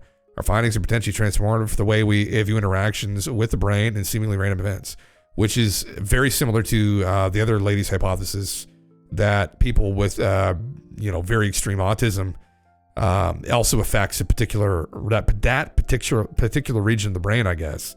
So left front medial, yeah, okay. And that's the area she was describing that is involved with this, and that people who have autism have a compromised area there. It's with communication or something. And that compromised area then, they then depend upon these other methods, which is like psi shit. Interesting. When was it published? 2024 March, so a year ago, in Cortex. Okay, who is this guy? Morris Friedman. Don't know who he is. Don't know what. Okay. Let's see, what's that? 5 authors. Oh, this is in Toronto. Yeah, Rotman Research Institute in Toronto. J. Day Meltzer. Okay, Rotman Research Institute. Department of Medicine Neurology, Baycrest Health Sciences, Toronto. Department of Medicine Neurology, so he's like the accredited one on the paper. I don't know. Robert Chen, Department of Medicine Neurology, he's another fairly accredited person. Interesting. Yeah, again, this has been moving along. I mean, the stigma has dropped off in the last decade with a lot of this kind of stuff. And people are interested in like actually asking these questions now. And what does all this mean? How could it make sense mechanically? And so, yeah, that's good though. That's wonderful. You have to go through the whole paper and to go through the implications of it. And obviously some of it's going to be very specific. There's going to be a lot of technical terminology I'm not going to be familiar with, but yeah, well, get them on here. Yeah, we could actually, yeah. The key to speed reading any academic paper is you read the abstract and then you read the conclusion. And then if you can't figure out what's going on from there, then you say it's not worth your time. That's usually what I do too. That's the meme. You just jump right to the fucking TLDR. Yeah. Well, that's what you're supposed to do. And then when you go like, oh, okay, how would they do that? Once you go like, okay, then you look at little bits and details in between. But generally you start with the abstract, then you read the conclusion. Interesting. Yeah. We kind of read through this, but our findings in healthy participants with this condition are potentially transformative for the way we view interactions between the brain and seemingly random events. They replicate our previously published findings in individuals with damage to the frontal lobe and support concept that the brain serves as a filter to block psi effects. Now, the brain acts as a filter to block psi effects. The psi effects are not a product of the brain, or there's some deeper mechanism at play. Like, it's a filter for psi. So what are they implying here? This is something to do with consciousness and non-locality of consciousness. Well, Jim Russell. Yeah. Well, want to go back to the Lacerda files? Oh, brother, we're because going. Because that's how we were built. Jesus fucking Christ! All right. Okay. For people that don't know, the Lacerda files are a conversation with a female reptilian, GALENTV, is it not? Yeah.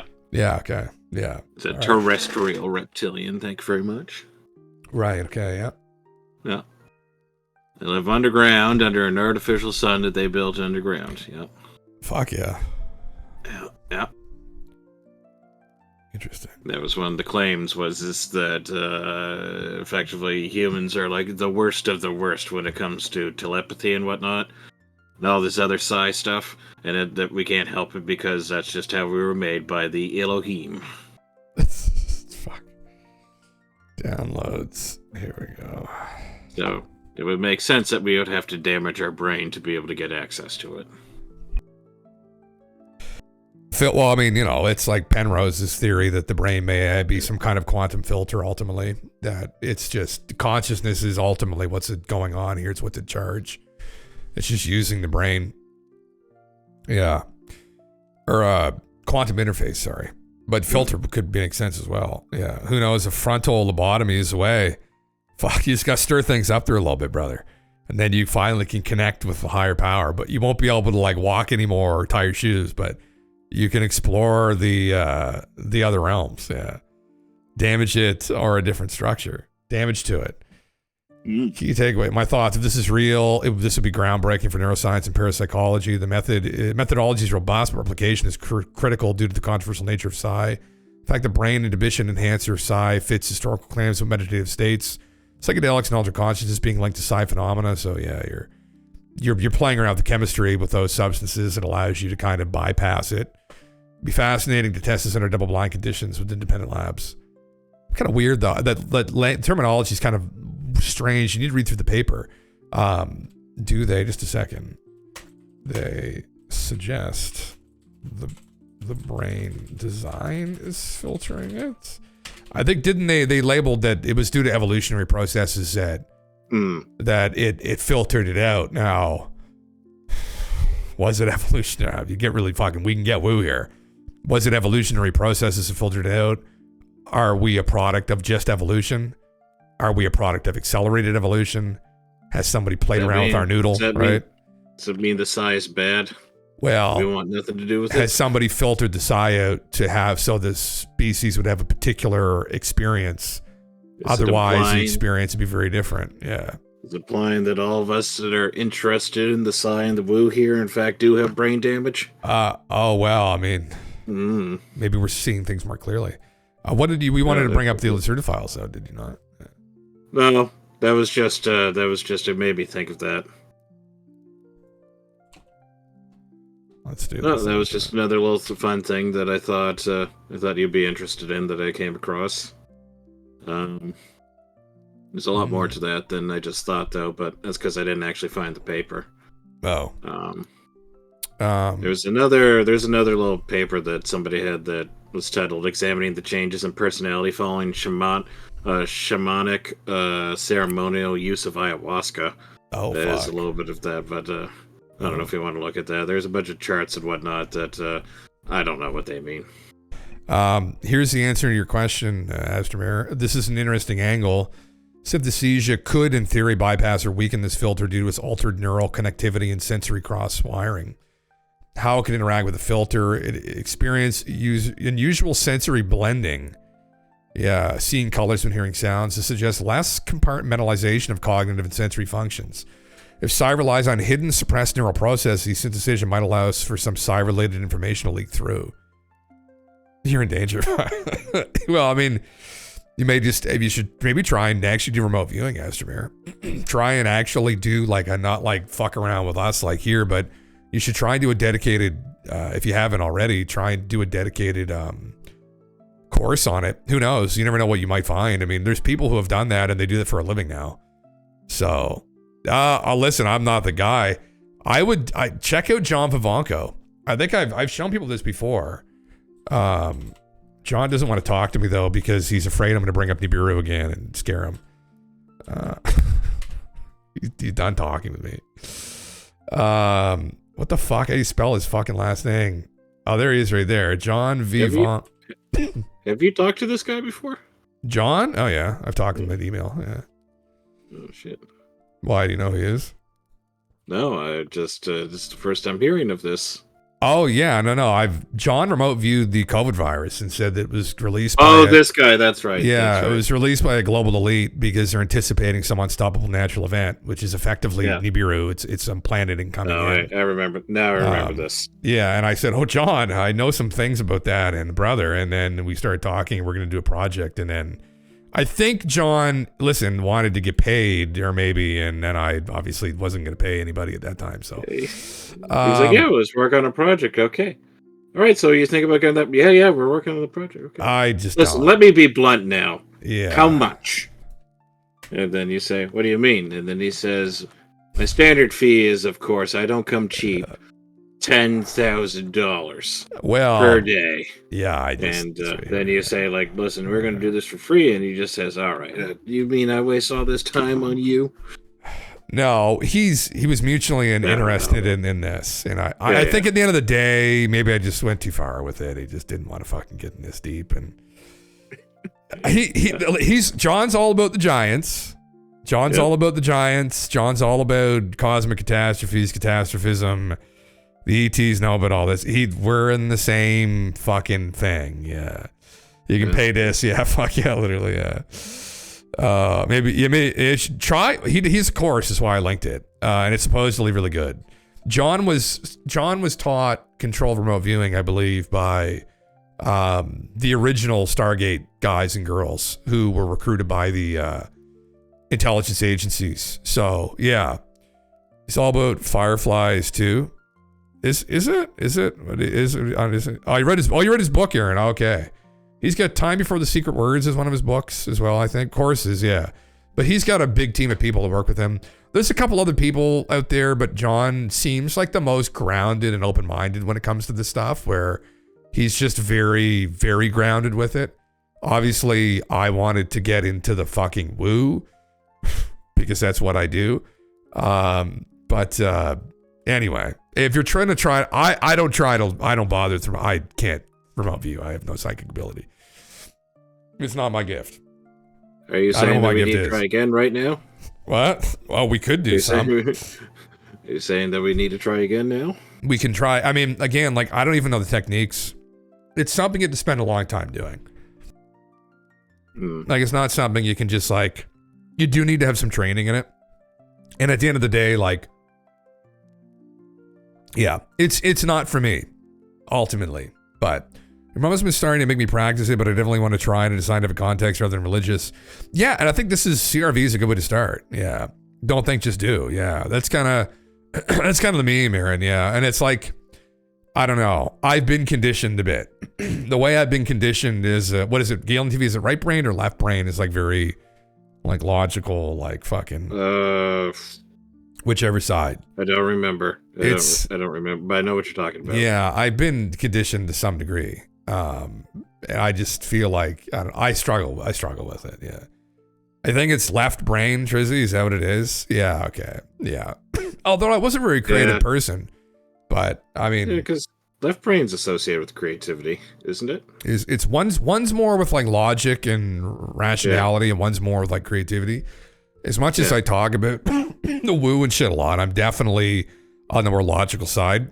But I was very creative when I was younger. Like I was a musician, artist. I love writing songs and playing music, but I definitely gravitate. I struggle to do things like this. I've taken free courses on remote viewing, and I've participated in like some of them. Like I just not very good at it. Yeah, you're a biologist and an artist. Well, so you can be both though, Asmer. That's absolutely true though. That's also true. You can find a balance. Yeah, you probably have an affinity to one, but that's not to say that you can't train like both. You can't do both. Yeah. I think you can do both. That's what I meant to say. I would rather pay somebody that's already learned how to do it than to do it myself. And the problem with remote viewing too is that I just want to get answers on things. I like to ask questions and I like to try and get answers to them. And so I just want to get to the answers. Like me learning remote viewing, the problem with remote viewing is that you have to be tasked on a thing. So I don't want to play all these games on like, where's the red house, Jim? Like, I don't give a fuck. Like, I just want to get to the point of like, I have a very specific question, an obsession of sorts, and I want it to be answered. I want to find the answers for it. And so I don't want to beat around the bush trying to, do all this other bullshit. I just want to get to the bottom of it. Yeah. You're very, very much I need the answer, not a answer. But that is as well. Yeah, that's it as well. That's from my experience the last few years, or the last several years anyway. That's generally how I've decided that people that tend to be more creative, or people that tend to be more, I guess what you call logical, or like we'll say like, for lack of a better phrase, math based as opposed to art based, is somebody that's more like math based is looking for the answer, whereas somebody that would be more artsy would be looking for a answer. Yeah. That's why when you ask something like, like just draw a picture, first thing that comes to mind or something, somebody that's like not very artsy but would be like very like, we'll say logical, they just would have no idea, because they're like, well, what is the picture I'm supposed to draw, as opposed to just a picture, as opposed to like when you're trying to solve a math problem, and then like maybe the artsy person looks at it and goes like, well, what difference does it make if I use this number or this number? What the hell difference does it make? Whereas the math person's going to look at that and they're going to say like, okay, well, based on these like conditions, this is like what it has to be. Yeah. That's kind of what I've come to conclude. Yeah, I think that's I vibe with that. Vibe with that. Is that the answer though, or is that just a answer to vibe with it? We're after these objective truths, though, right? That's what I'm looking at this. Like that's the thing. Yeah, I'm not after an answer. Yeah, I'm after the answer in regards to a particular thing. But yeah. I'll read through some of the comments here. This suggests that the left brain is more verbal, analytical, and orderly than the right brain. It's sometimes called the digital brain because it's better at like things like reading, writing, and computations. We had it backwards.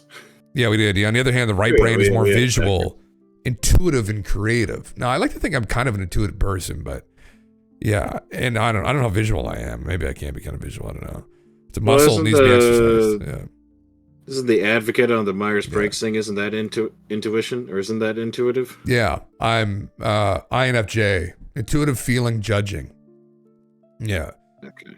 So IN is intuitive, and then feeling, judging, personality type. Yeah. So I guess not super analytical, but I don't know. What am I sipping on, Jim Trizzy? Woodford Reserve Double Oaked, like 10-year-old Kentucky Straight Bourbon. Yeah, it's quite good. So you want to lift the truck to see what's under it, but don't want to go to the gym. Oh, you get the forklift then.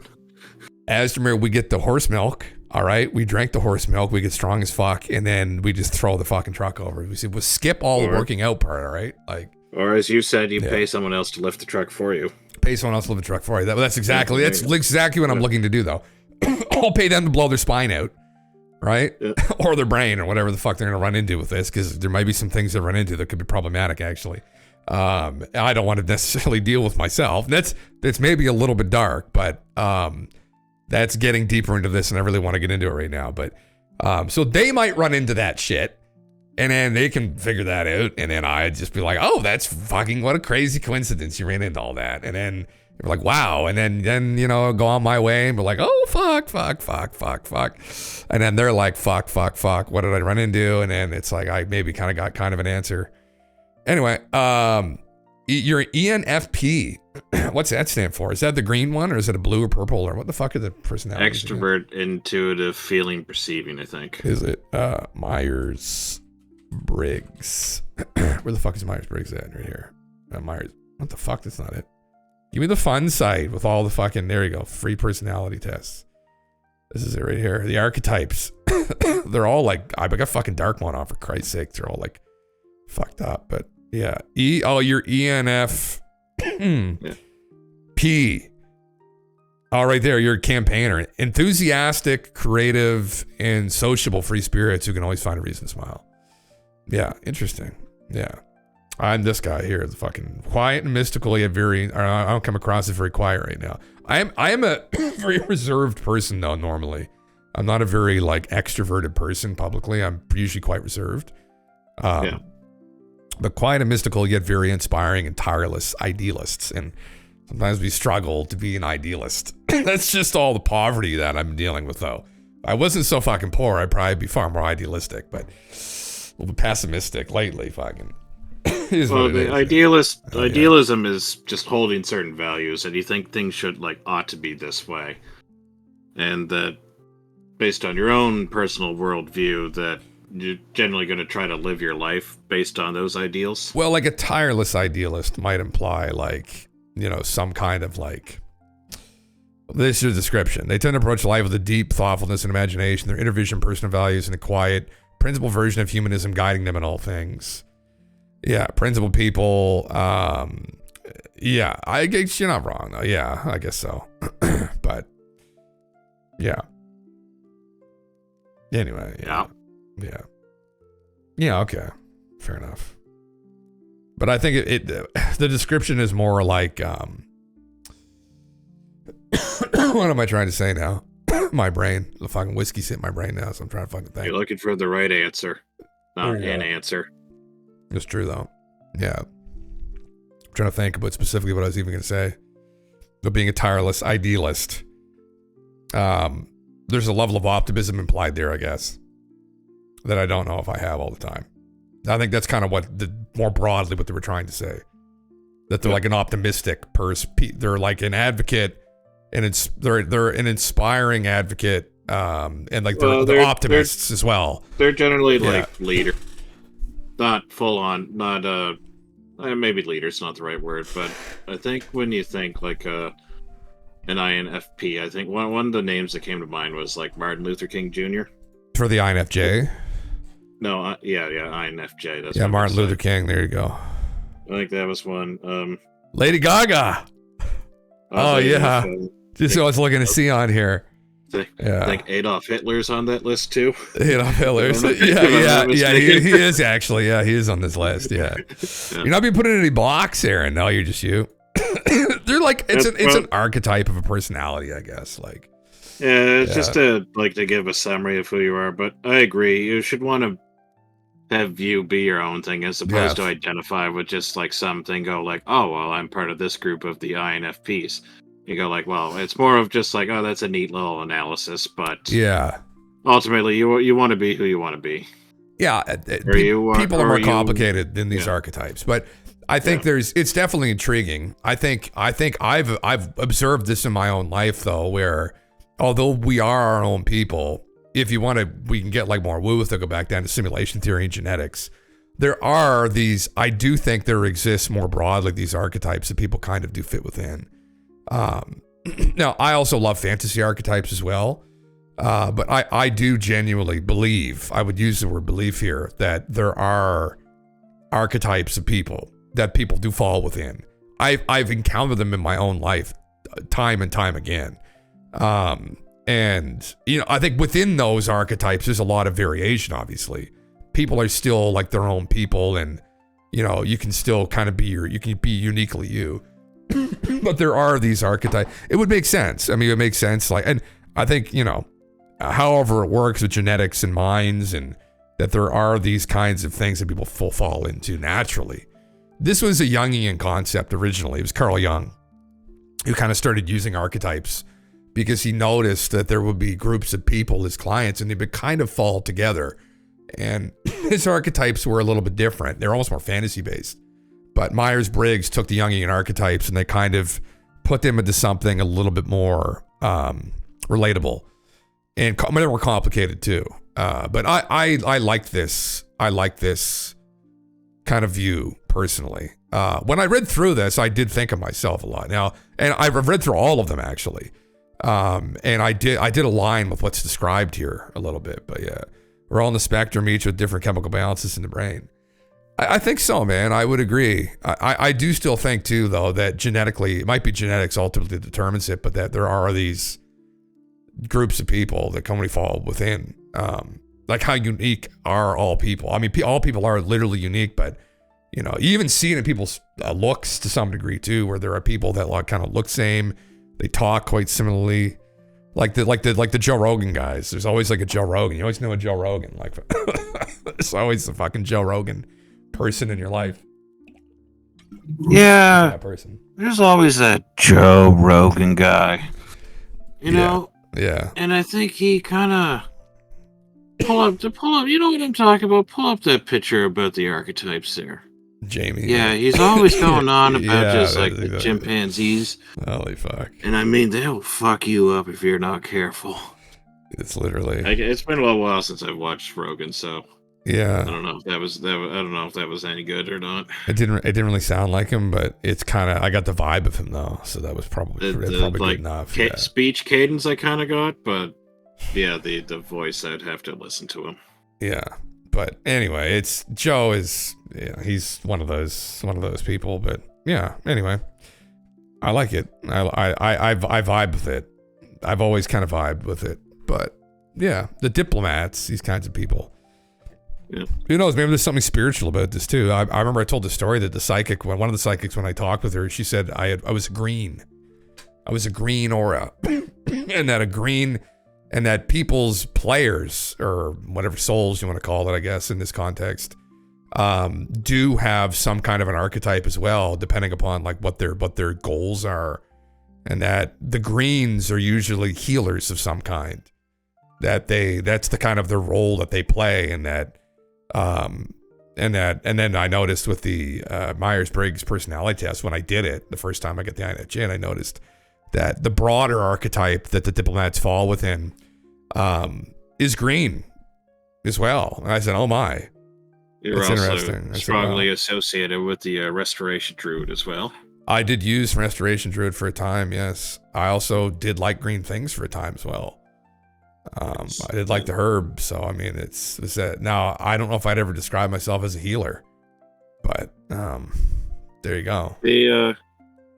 The Google AI says that it's often associated with growth, healing, transformation, and a strong connection to nature, and heart chakra, representing love, compassion, and forgiveness. Green.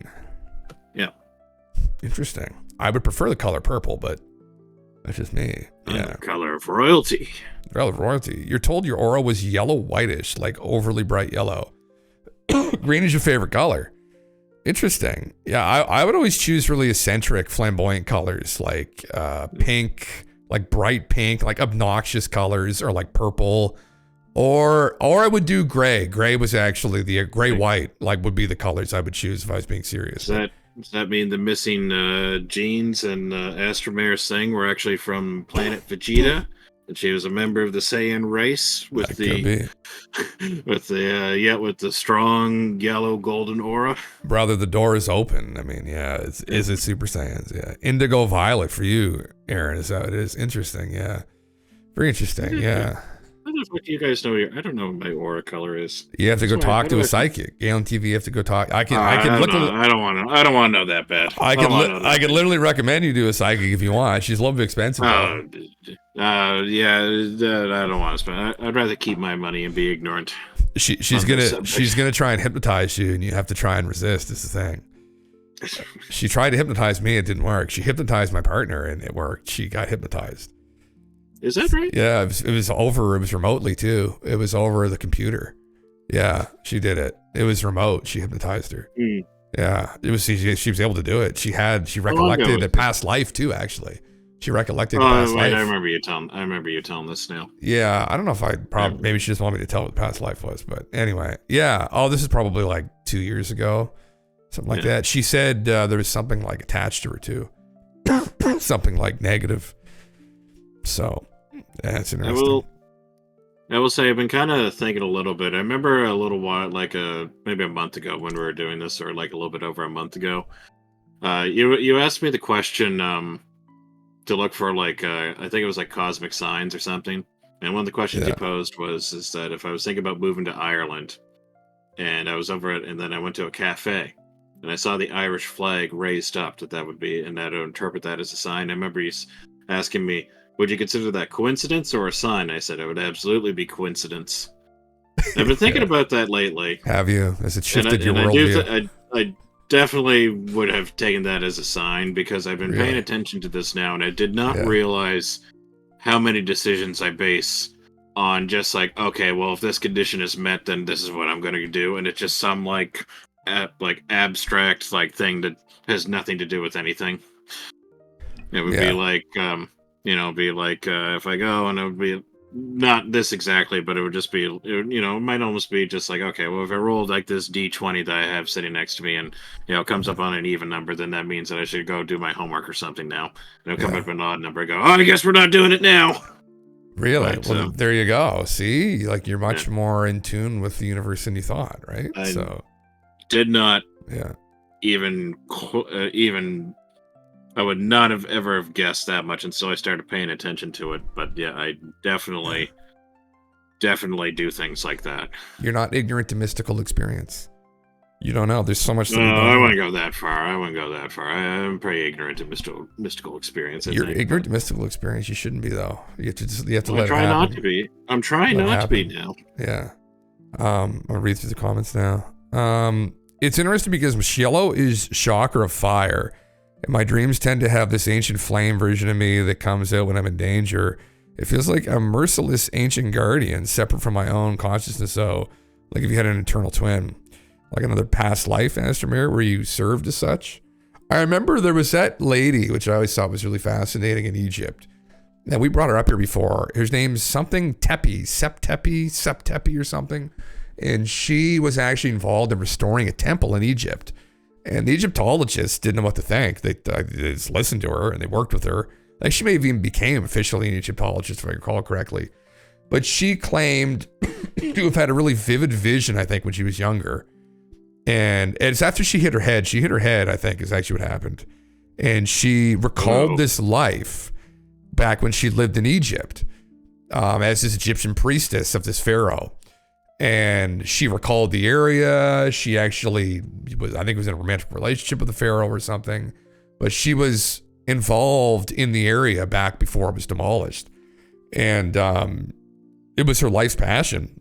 And she ended up helping them rebuild the fucking temple, which was crazy. And, I don't know if there's any way to prove 100% that is how the temple was actually arranged, but you can find, her name is, here, I can ask ChatGPT. But this, even in regards to this paper here of, people. Yeah, I was about to say that. That just sounds just like the paper we were reading. Oh, fuck. Name of lady who claimed lived past life in Egypt, helped rebuild temple. Yeah, and there were other details that she provided too, though, that actually helped lead. Yeah, her name was Seti was her name, Dorothy Eady. The British-born Egyptologist claimed to be the reincarnation of Ben Thresh, what the fuck say that?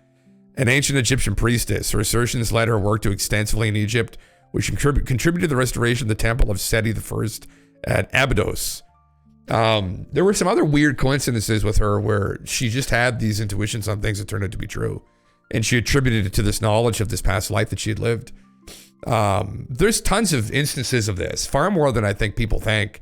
It's far more prevalent than I think that people think, because there's probably instances of this where people are contributing to their job, maybe off of intuition, where they're not going to make some pronouncement. Oh, I had an intuition. Like a good example of this is around Pat Price. Pat Price was like one of the remote viewers who died very suspiciously. And he worked with Ingo Swann. But Pat Price, before he did remote viewing, he was a retired detective. And he had no idea what psychic phenomena was. He had no idea, but remote viewing is something they literally made up together. He just called it intuition. He was an incredibly successful detective, and he would just have these intuitions and these hunches, and he would follow them, and it would bring him to these new leads, and he would solve these mysteries. And he had an unbelievable knack for it. He was known for it, like an eerie knack for solving mysteries and, following leads and, getting to the bottom of things. And ultimately, it was some kind of psychic ability that they ended up exploiting with remote viewing, and then it got himself in trouble, and people think he was murdered, actually. But it happens all the time, I think, and people just aren't really comfortable to share what's really going on. They probably don't understand what's going on either. But each related to YouTube metaphysical past lives can get link. Watch on YouTube. I think it's right here. There's a video right here. Interview with Dorothy Edie Seti from Abydos. Yeah, this is her. I guess she was an Egyptologist. Yeah. I can confirm Dorothy Eddy's story by a similar one that occurred to me. In March 1989, I was in Egypt visiting the site of Saqqara in Lower Egypt with its pyramid, mastabas, and tombs with a group of tourists. We were visiting a tomb there. The Egyptian guide told us a story that happened a few years before our visit in the same tomb. During her visit to the place, a young Egyptian woman suddenly lost consciousness and entered a state of trance. She told then her own story. She said that she was an Egyptian princess who had lived in the times of an ancient kingdom period, and that this tomb was actually hers. She told her story, and she gave us a reference about it. It was written in a papyrus in Cairo Museum, and a sealed lot of other papyrus that were still wrapped up and never read before. Later, the Egyptian authorities went to the museum, and following the indications given by the woman, found the not yet read papyrus and a bunch of many others ones that were also never read before. The story of the princess was effectively written and corresponded exactly to the story narrated by the woman in trance in the tomb. When the woman woke up, she remembered nothing. I hope that this information can help. Intriguing. Who knows if that's true, but that someone had a vision and that they were involved in some past place. And what I'm really going to I'm trying to communicate, there are tons of these stories. There's an innumerable amount of them you're on into where people have had these recollections and these visions. Yeah. And the metaphysical of this story is laid out quite well. She's legit freaky. Oh, really, Aaron? Is it interesting? Oh, interesting. Like, is it John Vivanco's podcast, Aaron? Like they did one on her? I didn't know that. I should try and reach out to John again. I would love for John to come on here. There's not many of us, but I would really love if John would come on. I've asked him, and then again he just didn't respond. Is this Satyr Gupta 100? Are you a philosopher? Yeah, man, I like to think so. I like asking questions and I love wisdom, so I guess does that make me a philosopher? I don't think John was on that, only Rob. Oh, interesting, Aaron. Okay. Yeah, it's crazy. There's way more to it. Like, it's pretty in-depth. The other Egyptologists around here respected her, and they were kind of freaked out by her. So, did you go to college? What was your major? Yes, I do have a degree in philosophy. Yes, Gupta, yeah. It was just, and my fellow philosophy here, Mr. GALENTV, we actually went together. Yes. That's right. We studied together under the same professor, who was a wonderful guy. I don't know if Dave's still alive or not. Right, but I'm not going to mention his last name, but I don't know if he's still around or not, but I would like to talk to him again, yeah. Oh, what type of philosophy do I enjoy? What did I study? Oh, we studied all kinds of stuff. Gupta, oh my God. A lot of German philosophy. Kant, Wittgenstein, I took many courses on him. My love really is for the Socratic philosophers, though. Plato, Aristotle too. And I mean, I think I like to try and take a practical philosophy. I'm a huge proponent of virtue ethics, right? Kind of be the change you want to see in the world more broadly. But I like metaphysics as well, epistemology. We talk about all kinds of things on here. The shtick here usually is ufology, right? So, you know, questions about the abduction phenomena, aliens, metaphysical encounters people have had, all those kinds of things are the questions we usually ask here. But yeah, that was my interest. Yeah, but fuck. I mean, crazy shit. This stuff. I mean, now we're asking questions about, do people live past lives, and how many accounts of this exist. And now we're getting it. I see Ross's new video out here about telepathy. I mean, in this paper that you linked to GALENTV. Fuck, I should have gone back to it. Where was it? Right here. This one. But psychic phenomena, I mean, it's only how much more will we know? But yeah, did it help you find a job? Oh God, yeah, it's not really goop to It did. Look what he's doing now. Yeah, look what I'm doing now. This is what I do for fun. It's for people. It's a job. It led you to this. It's, I mean, any undergraduate. My intention in the end, Gupta, was to maybe go ahead and do an advanced degree program. Yeah, no worries, man. Yeah, no, my intention was to maybe do. I would love to become more accredited and teach at some point, maybe. But you know, life distracts you. But it's also it could be. You could look at philosophy, I guess, as like a study of leadership too, to some degree. So. I mean, I have had jobs. I guess now I've been involved in managing 2 businesses. Well, technically I was helping to manage a business before.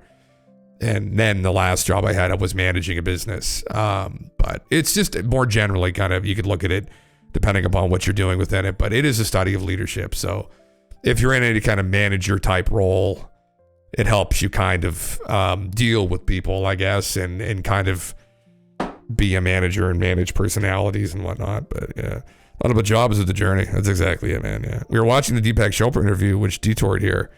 That's true. We did actually. That's exactly where we went, Bones. Yeah, metaphysical shit. Yeah, we used to talk about big questions. Yeah, I think it was the theory. However, the tweet about the 23andMe, and then it was the psychic paper, and then that's how we got here. That's how we got here. Thanks for the follow, man. Appreciate it. Yeah. Yeah, philosophy is a wonderful thing. I mean, you know, it is for people that aren't familiar with it. I mean, it is about asking questions, GALENTV. It is a love of wisdom though, too, and knowledge. And it was something that we were talking about this recently about teaching in high school and courses and whatnot. You know, how in high school, there was never any really courses on philosophy. I didn't even know what philosophy was until I happened to take a course on it in university. My parents made me go to university because they thought I needed a business degree. I wanted to be a musician. I was going to go tour. We're going to get a van and tour around, and they didn't really like that idea. And so they made me go to university. They told me they'd pay for it. And so I went and dropped out, wasted all their money. But when I was there, I took a philosophy class and I was kind of intrigued. So then I took some time off. I worked for a little bit. And then I decided to go back, but I went back on my own dime and I started taking philosophy courses. And our teacher, me and GALENTV's teacher that we both had, kind of made me fall in love with it, honestly. I didn't understand what it was. And I just resonated with me so deeply. It was kind of what I was always looking for, was a community of people who love wisdom and like asking big questions, right? And that was really something. I felt so alone until I found that. And then I just felt that just fit me. So yeah. But anyway, that was my background with it. That's my journey with it. But it is SKIZ0 Sunday, so the path is unknown, probably. Yeah, well, I mean, yeah. Yeah, the path is always unknown. It's part of the journey. It's part of the background. The journey's ongoing with it. Yeah, it is. Yeah. But yeah. Well, we'll get more schizo with it. Maybe we'll fucking continue. Oh, you want to get more schizo with it? Let's fucking we're here to fucking go down the rabbit hole, fucking get lost, and then never come out again. Yeah. So let me see if I can find, because I've been trying to pull up a couple things here. Oh, this is a good one. Have you seen anything about the Mars Tic Tac? Oh yes. Yeah, I was talking about that. We can pull it up Alright, then again and talk about it. If you have a picture of it. we'll skip over that then if you've covered that extensively. It's more than likely a rock, right? But I mean, it definitely looks weird. Anyone looking at that and being like, that doesn't look weird. I'm like, it looks weird as fuck. It looks nothing like all the surrounding geology. It doesn't look like that's on the ground. Oh, is this a different one? Oh, well, here's the one see. that I was looking at. Let me see. When I saw it, I was willing to bet that you had, in fact, talked about this, but so I linked it to you. Is that? Oh, what the fuck? Hold on. Oh, is that not connected? What the fuck? Where did you get this picture from? Is this on the chance? Yeah. Yeah. This may be altered. This is it. This is it. But I haven't seen this angle of it. There it is there. It's pointing, yeah, it's not connected or something in the shadow. What? The fuck? This is the object in question for people that haven't seen this. Let me just fucking zoom in here just a second.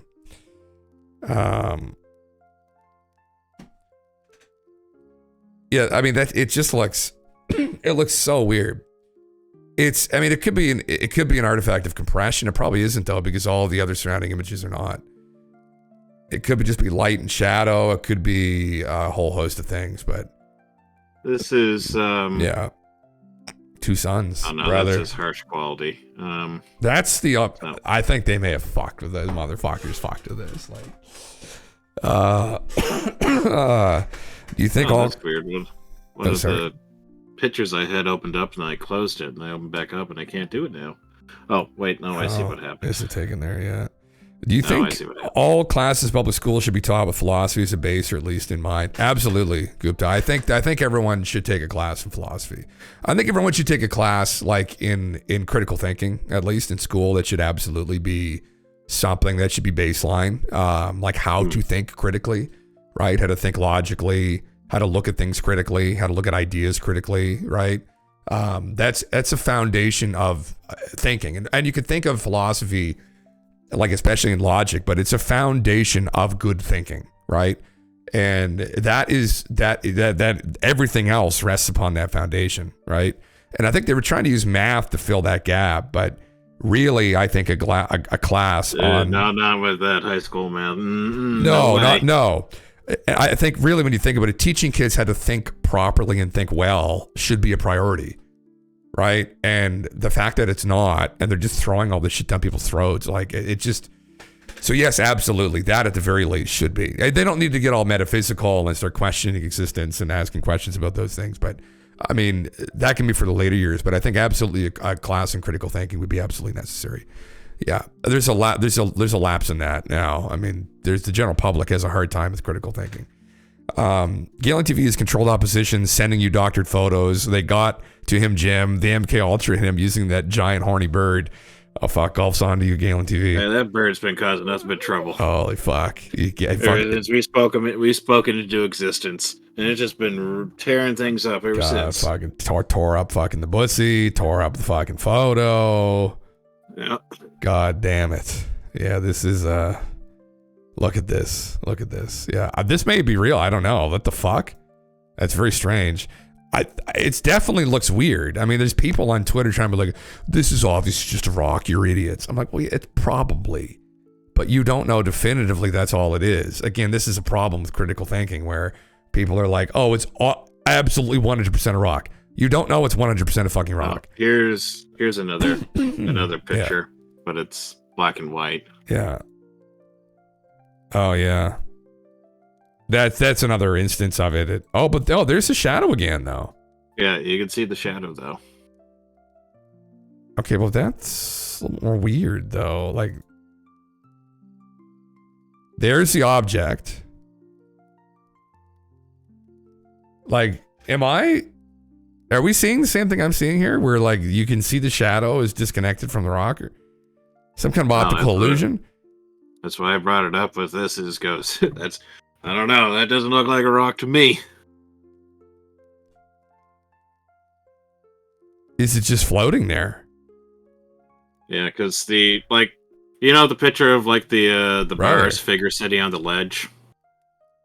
Yeah. Like that one that's been out for 20 some years. Like that one, I think is probably an optical illusion, where it does look like something sitting on a ledge, but I think it is a rock. I think it looks like a rock formation. This one, I look at this one, you go well, that's a goddamn Tic Tac. That's what that is. It does look like a little Tic Tac. Yeah. Look at it. Look at that fucking. There's better high resolution image of it too. We went to the image on the website too. Yeah. Yeah. You think it's an optical illusion? That's probably the explanation, man. Yeah. I'm sure it is. It very well could be. Yeah. Yeah, it's probably some kind of an optical illusion, but at the end of the day, here on SKIZ0 Sunday, I mean, it's what's the more fantastical explanation is usually what we go with, right? Like an optical illusion isn't fun. I don't think it's the lower shadow that they have, though. I think it's a shadow that's right underneath it. It's the shadow that's being cast by the object. Yeah, well, where is this object being cast from? Probably one of these smaller rocks, probably, yeah. Because there shouldn't be two shadows, is what people were saying earlier. So it would make more sense logically that's its shadow right there. This is another shadow of another object more immediately right on the cliff face there. So yeah. It's the lower shadow's off the cliff. It's an optical illusion, yeah. But it still looks weird. It's it looks strange. Who knows? Maybe it's like a piece of something got blown in the wind, a piece of alien trash. It's like a little fucking plastic thing got caught. And so who knows? I mean, they say it's absolutely rock. I'm like, it would make sense, but we don't know what's actually on Mars either. We have no idea what could be there. There could be alien trash. Could be a conspiracy. What do we have? There's a tweet by Elon Musk that says that Mars looks suspiciously like the California desert. Oh, is that what he said? That's spicy meat. I think it was him that said that. He wanted to go find out what that square was on Twitter. There's that square that we were looking over, but he wanted to go. He wants to go there. I mean, anyway, we were going over this recently with John Brandenburg, where there's the nuclear radiation that is the isotopes that are on Mars. There's xenon-129 and argon, I think, but that those two are products of nuclear detonations, that or supernova explosions. And we know there wasn't a supernova in the solar system. So then to find those levels of xenon-129, it's 2.5 times the average level you would find in another planet. It would be indicative of some kind of event that happened with nuclear weapons. So, and there's a lot of, again, there's a good amount of it. So John's argument, which is based in science, which is based in evidence, argues that there were nuclear weapons detonated on Mars surface in the past, or at least in the upper atmosphere, and a lot of them. And so then people have to refute that, and no one's been able to. So other than concoct another explanation like, oh, well, there was probably fucking, some meteor that hit and maybe was able, they end up concocting a bunch of it. You need a bunch of other shit to follow, essentially. There's a phenomenon that I forget what the term is called again, but John's argument's stronger, essentially, which is pretty out there for a lot of people because we didn't think there was any advanced civilizations in the solar system detonating nuclear weapons on Mars. So, yeah. Tic Tac has a shadow. It does, Rabbit. Yeah, the shadows are all over the place in that pic. It looks partially superimposed to me. The whole thing could be fake. I mean, space could be fake. Could very well be. It's space fake, yeah. I mean, fuck, yeah.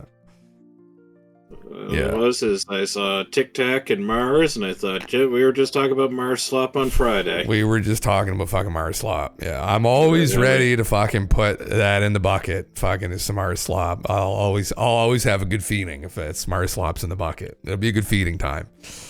I'll have a good night if there's some Mars slop in the bucket. I'm always ready. Well, because, I mean, I meme about all the remote viewing that points to Anunnaki, literally, like actually literally on Mars. So that's a crazy prospect. But yeah, we'll find out soon, I guess. So yeah, the rocks upper left and the object look like one pic, and the cliffs in the right look like a different photo. The shadows on top of the rocks based on the position of the sun are wrong. Yeah, I don't know if there's been fuckery with this. I mean, this is probably the original photo. We did have the original photo up. I don't know where the fuck.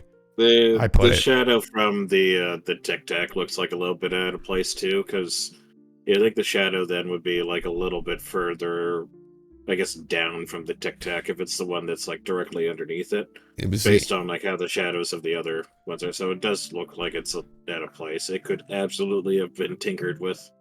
It's the Anunnaki sun. That's what happened. There's two suns. Yeah. Yeah. Do we know for sure how the sun works on Mars? Does it work the same that it does on Earth? Oh my God. These are the questions we need to ask. We never been there. Yeah. Who knows? It could all just be some isolated simulation. I sent that picture of Musk. Flat Mars. Of Musk talking about the California desert and Mars. I sent that to you. Yeah. See here. Love this picture of the Curiosity rover on Mars. Landscape looks just like the California desert. Yeah, fuck, it does. It does. Shit. You even see the potential highway in the distance, too. Oh, shit. Hold on. What? Just a coincidence, maybe.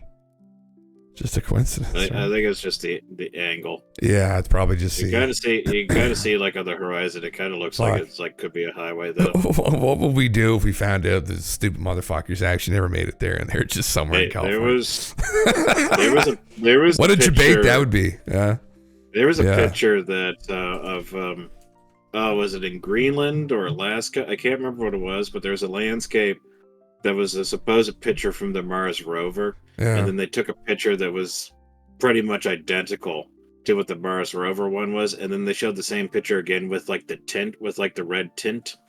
It looked pretty much like the Mars rover, the one that the Mars rover took. I don't know. There was an issue with, I don't know what the explanation was. It was a camera or something, but that's fucking horseshit. There was a group of people that called NASA out for altering the photos, where they were making it look more barren and alien than it actually is. And it was one of the filters they were using. And they called them out for it, and they're not using it now. But if you look at some of the photos from the past, for like, I don't know, a decade and a half or more, there was this weird overlay. Like when you look at this, yeah, it doesn't look any fucking different than California. But when you look at some of the older photos, some people said it was the area they were in too, but I don't know. There's a fairly good argument online about this fucking debacle. Yeah. I've seen lizards on Mars, NASA with their yellow tint. Yeah. Yeah, fuck. California lizards, scissors and lizards. Fucking NASA. That's what they own space. NASA. Yeah, fucking space NASA. Fucking never a straight goddamn answer, these fucks. God damn it. Yeah. Never a straight answer. Just like SETI, silly excuse to investigate. Yeah, Stan Friedman impression. Those are the Stan Friedman staples. Stan Friedman silly to investigate. Yeah.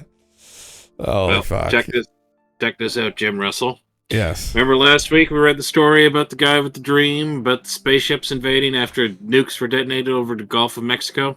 Yes. He has made a claim. He has made a claim. So allegedly has made a claim. I've linked it to you. He has broken his silence. Oh, Christ. 2 days ago, he made this post. Oh, supposedly, God. It was this person. I wrote that story in 2016. Never made any follow-ups to it either. I specifically stated that if anyone came back pretending to be me with additions to the story, not to believe them. I didn't want anyone to claim it was them or try to use it for clout or to dilute it and remove from the original message. There are several things about it that I've wanted to clarify over the years, but with no way to prove that I wrote it, there's not much point. I'm sure there's a stray anon or site operator around somewhere who would be able to tell that I am posting from the same address that I was in 2016, but still. Oh, really?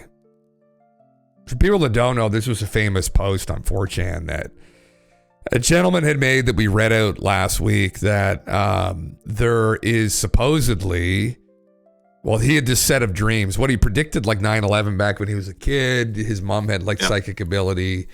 And he had this crazy vivid dream that there was going to be some invasion by aliens at some point that were going to murder everybody and wear their skin.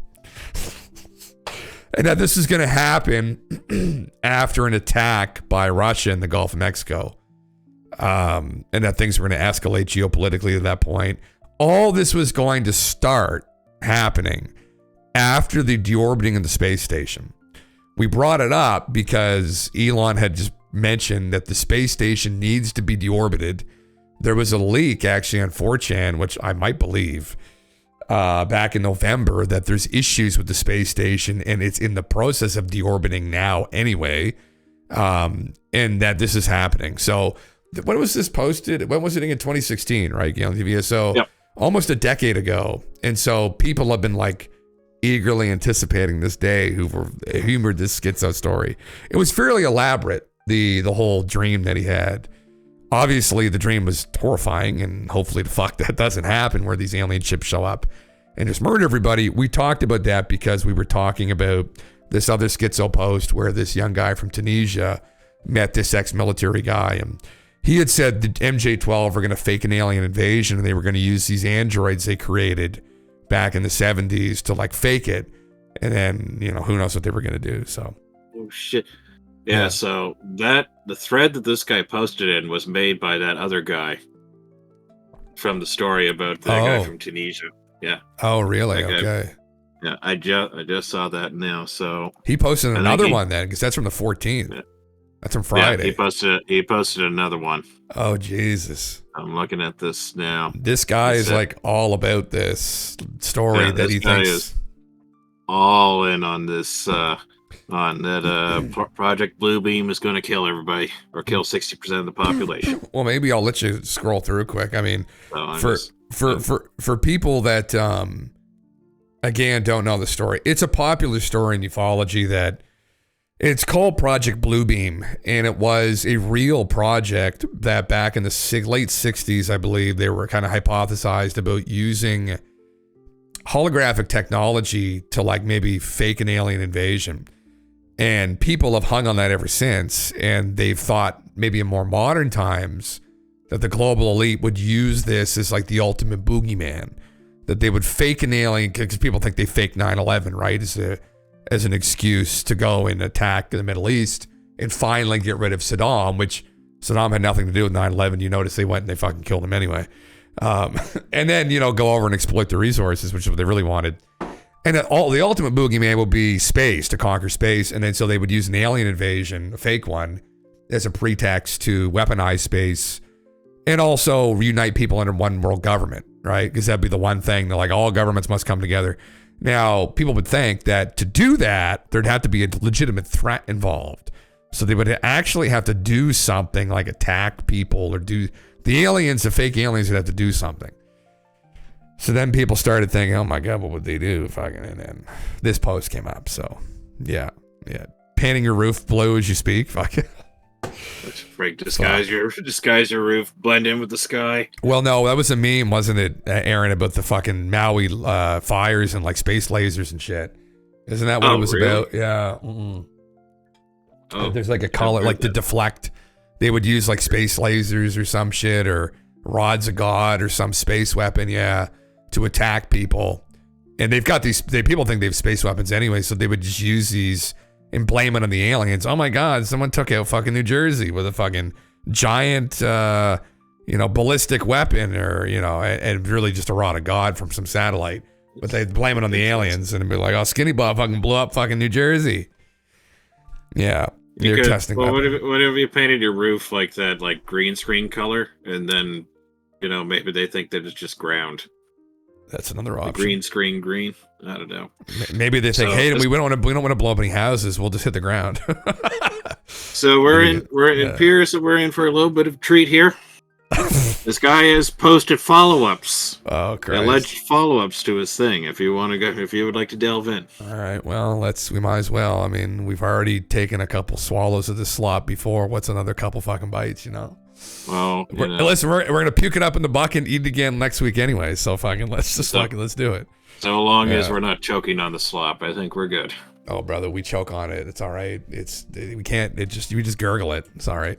All right. Let's go to this Are there any first one. gamer words fucking in there? Are we safe for fucking people who might be easily offended? I'm not. I'm just gonna dictate it. I'm not gonna share the thing for you because it's this was an archive. Can you share it with me personally? And then I probably could, but this is from, we'll say, one of the boards that definitely uses the gamer words. So there's probably going to be instances of it. Anyway. Yeah, just if you could try and send me a reference just so I can see what's being talked about. If that's possible. If not, then yeah, just send it along and I'll fucking okay. I'll do a quick old scroll through here and make sure that there's no fucking. So I'm just looking at the post purely from this guy. The big thing is nudity. Anyway, sorry, you go ahead. You go ahead. So, all right. So one of the main issues I always see people bringing up is that their technology uses a yellowish blue light, and people always seem to think that I mean green, when that's not the case whatsoever. I lacked the words to actually describe it at the time, as I was a bit younger, but meant for a chimeric color.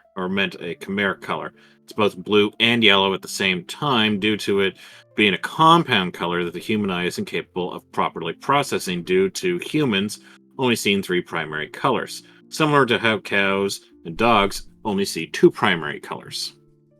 Also, how they drink the fluid from the Dakma pools, while at previous points I stated they have no mouths. They don't have a mouth like you or I know. It would be that they would have to bite or chew or anything like that. It's more that they just have a series of mechanical holes and act out that they are drinking. I don't really know if they needed to drink or if it was part of their ritualistic thing on with the dogmas or the Zoroastrianism. But yeah. Also, when I say mid-2030, I don't mean that they arrived then. I mean that the quasi-breakup of the United States happens around then. I know people think we're in a bad spot now, but it gets a lot worse. And it's more than just 2 factions. Think closer to Syria. Why did I say Syria? With how many different ideologies you have in this country, and people wanting to carve out their own little bit. The People's Liberation Army still controls a majority of the country, though, from what I understood, but maybe not the nukes. Not to interrupt, did you read his first post out? No, I didn't read his very first one. The screenshot I showed you was the very first one.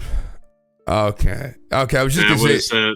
So you're looking, there's the MJ killer, that's the guy we were looking at the last few weeks. Right. And then you have to find the ID of the guy who was the supposed author of the dream scenario. Okay, so this... okay.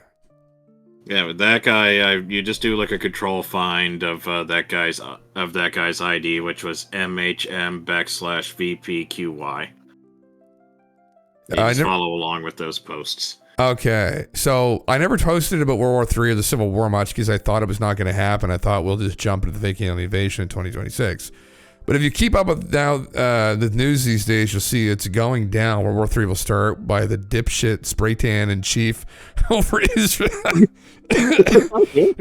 Dawn over Israel on behalf of them with Iran and its proxies. But what that person didn't disclose or know anything is something I didn't realize because I thought it's not going to happen. Is this the plan straight from what Mark saw from the files? Here you go. This will happen as I say. So hold on. Did you read his first post or no? You didn't. No. So that's You're looking at the MJ killer. That's a different guy. So this is supposedly from this guy. This is supposedly from this insider, this Mark guy.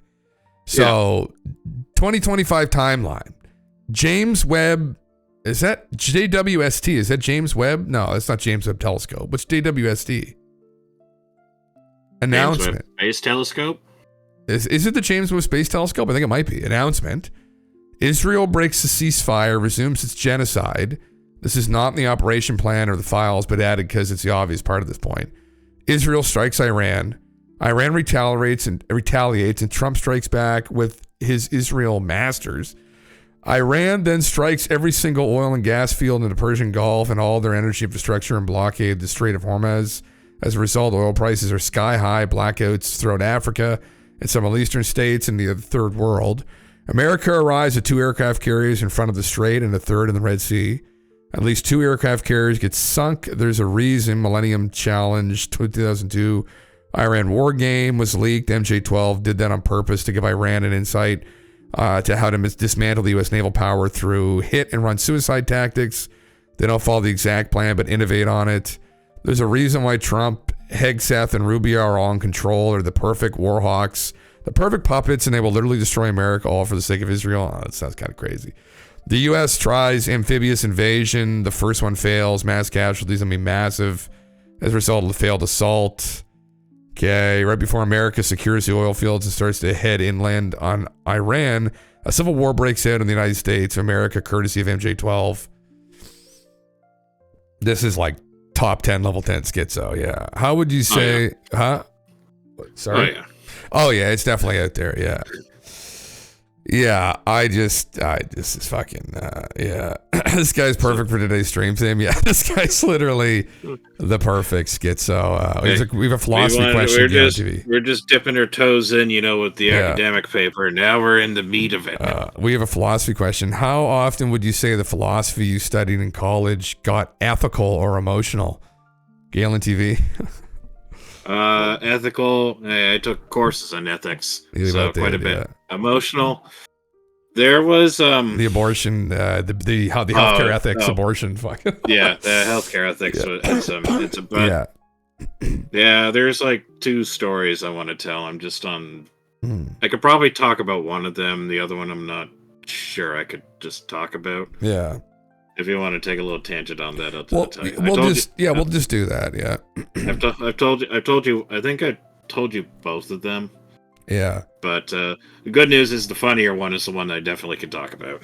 Yeah. So this was called Healthcare Ethics 1, and it was a course that was mandatory for all nursing students. I think it's still mandatory for all nursing students. And this was back in like 2012, 2013. I don't remember. Some 12, 13 years ago. And this was with the professor that Jim and I took. He wasn't in this class, though. This is me and another buddy that were in this class. I have taken both the classes, so yeah. Yep.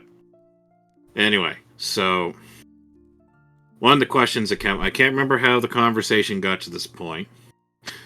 But it got to, as he was talking, he was saying that you would consider both male and female circumcision a form of mutilation. Now, one thing about nursing students is that now it's a little bit different today, but just about everybody in the class was a woman. There was maybe 3 dudes in the class out of a class of 25. Maybe 30, and that was me, my buddy, and some other guy that we didn't know him, and everyone else was. The nursing and I think of that there were 3 philosophy students too. Everyone else was a nursing student. They did not like that comment one bit. No. So that class that statement turned into a 30-minute discussion about what the difference was between male and female circumcision. How one of them was only used for religious barbaric purposes, and the other one was used as essentially used as a health practice. Man, he was just I think he was having a hard time wrapping his head around how people had a problem just with the initial statement that you would say that, well, effectively you're cutting a part of the body off, so you would say that that's a form of mutilation, just like you could argue that getting a tattoo is a form of self-mutilation. It's an altering to the body. That's what a mutilation is. But they were not having that, not one bit. So that was pretty fun. That was pretty fun to watch, just from an objective point of view, or just from an outside or a third-person point of view.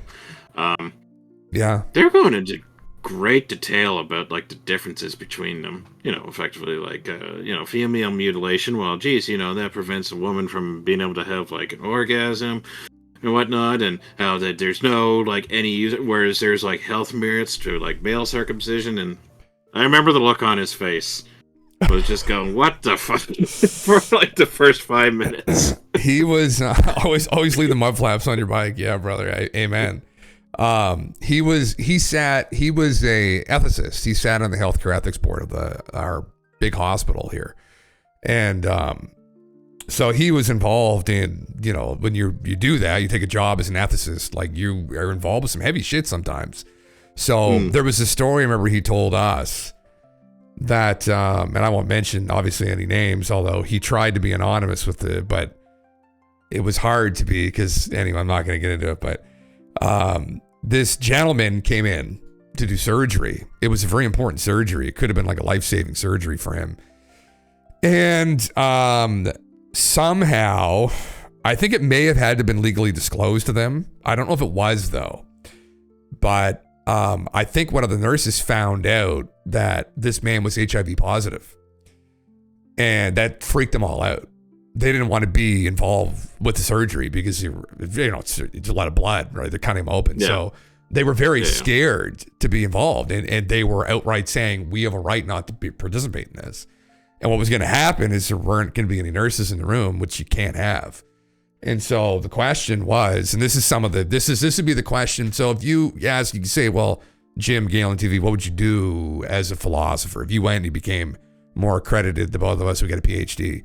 What's something you could do? Well, you could apply to be an ethicist. So what they would do, because you're an expert in ethics, effectively. It's one thing you could maybe say that you have an expertise in philosophy, especially if in advanced degree programs you've studied ethics fairly extensively, in contrast to majority of the population. So you would be the one in that situation to make a decision, or they would go to you to ask you for your advice. What should we do? Like, should we make these people, men and women, male and female nurses, work on this man? Because if they don't, he could die. So, but if they do, they're concerned that we're going to violate one of their rights because we're subjecting them to a dangerous work environment because he's HIV. So what do you do in this? So he had to be the one to make a decision, which is fucking crazy. And I can't recall exactly what had happened. I think they made a decision to essentially force him to participate in it, where they said, sorry. Really? No, I said, this is your job. This is your job. You have to you take the necessary precautions, but this is your job. Yeah, I think that's what happened. I don't recall correctly, but I guess given that because you're working as the healthcare, that's your duty to provide the treatment if able. Yeah. Because initially my gut reaction was like, well, no, because you would. Can you like effectively make somebody go in and no, that's not the way I want to phrase that. It would be like it would be considered a dangerous work environment, I guess, with the notion that you could contract HIV from it. But there's tons of bloodborne illnesses you can contract that aren't necessarily quite as dangerous or deadly, but it's one of those things. As long as the necessary precautions are taken, technically you've signed up for this, and they just didn't. Now, one of the issues was I don't think it was disclosed to them, and then that was an issue. And I think that was where some of the contention was, but that was beside the point once they realized that because I don't know if there's some legality with disclosing if you have HIV or not, which is strange. I didn't realize that. But anyway, so that's what he's involved in doing. They're involved too sometimes with people who have no family or second of kin or whatever the fuck the term is, in deciding to take people off life support. They'll be called in for that. Oh my God. Yeah, there's a bunch of shit. But anyway, there was an example that you're giving us. And then the abortion one is like, fuck. Like, you want to ignite a fucking fire, get a bunch of fundamentally religious people in nursing into the same room with people that aren't, and then bring up abortion. And like, that wasn't actually with our guy there. The first part of the healthcare ethics course when I took it, he was away in sabbatical, and it was a lady teaching it. She was that environmental philosopher that I fucking had an argument or two with. We got into that, and oh my fucking God, man, it got heated. It got really heated. Like, is that right? We talked about it, and we didn't get to it until I think part 2, and that was with our guy. And that I don't remember there being like people had conflicting views, but like nobody like really like like there weren't like emotions flying, not like the other thing that came up. So I mean, for instance, one of the things that comes up is people have this belief. I believe it's my domination's belief. Don't make any mistakes in the HIV case. You want to be fucking careful. It's my belief that the soul attaches to the body as soon as conception happens. Like as soon as like in that egg hits, the sperm hits that egg, like the soul's attached. And so in any circumstance, I don't believe abortion is okay, right? Yeah. And then someone will bring up, someone will bring up, well, what if she was raped? And then they'll say, nope. Naturally. Nope. And then a massive fight will break it. Because they'll essentially call them a fucking retard. And then they'll try and fight them. And because, I mean, and people get very heated, right? Because, I mean, this is, it's like, well, this isn't about necessarily what you believe. It's about, what is the best decision here? And and in regards to like someone else's body, like if you're a decision maker, if you're a policymaker, are you going to impose your beliefs on them and say, well, I believe that it's God's will that this happens. So yes, although you were raped, I think you should carry the child to term. Yeah. And you should carry your rapist child. I mean, you're going to fucking tell somebody that? Like, that's fucking, I personally think it's fucking ridiculous nonsense. And as will do a lot of people. But, these people are out there and they'll make this case. And I remember there was a huge, like, it was screaming match that happened. And I was like one of the only, I think it was the only philosophy student in that room. Again, they were all nursing people, and men and women, nursing students. And you take a philosophy class with no other philosophers just to see how it goes. Yeah, so it was interesting. I mean, I didn't even open my fucking mouth. I was just sitting there. I was like, man, I was just watching people go at it. I was like, Jesus Christ, that's fucking exactly how it went with the circumcision discussion. Yeah. Well, circumcision I would have piped up, and I would have said it is a form of fucking mutilation. It's also a form of religious mutilation usually. And I do think I think it's also barbaric. I mean, if it's something someone wants to do to themselves as they get older, because you just, whatever, then certainly. But I mean, subjecting kids to it is just not a good idea. It's not something I think they should do, but it's my personal take on it. Yeah. The thought on that was that it wasn't like it was to say that both were bad. And what I think the problem was that was misunderstood by a lot of the students is that they were just, it sounded like they were both like of the same caliber, whereas no, they're not of the same caliber. One is functionally much worse than the other one. Well, there's one that this is getting a little graphic maybe for Twitch, but there's one for females that is religious circumcision, which removes the labia, and it also removes the clitoris.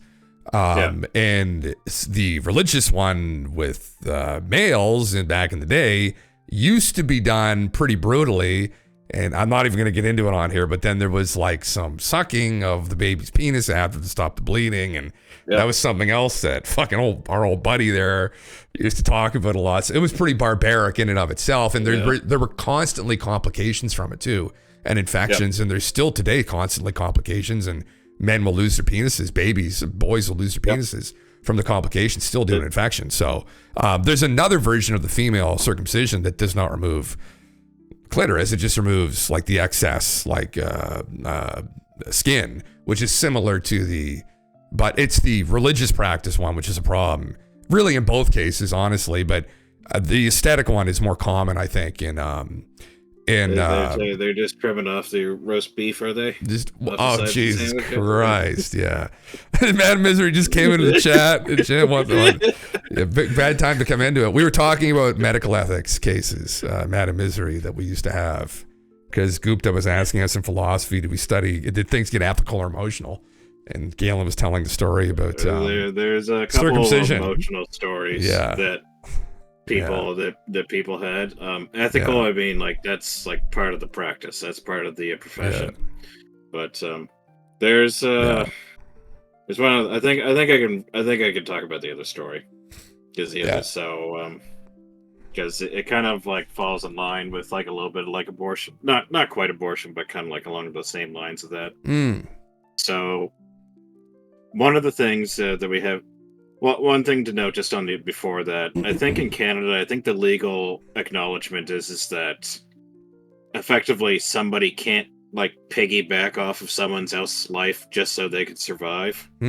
So in that case, that it would be like a fetus doesn't have the right to like piggyback off like the mother's life or to impede like the mother's life in any way.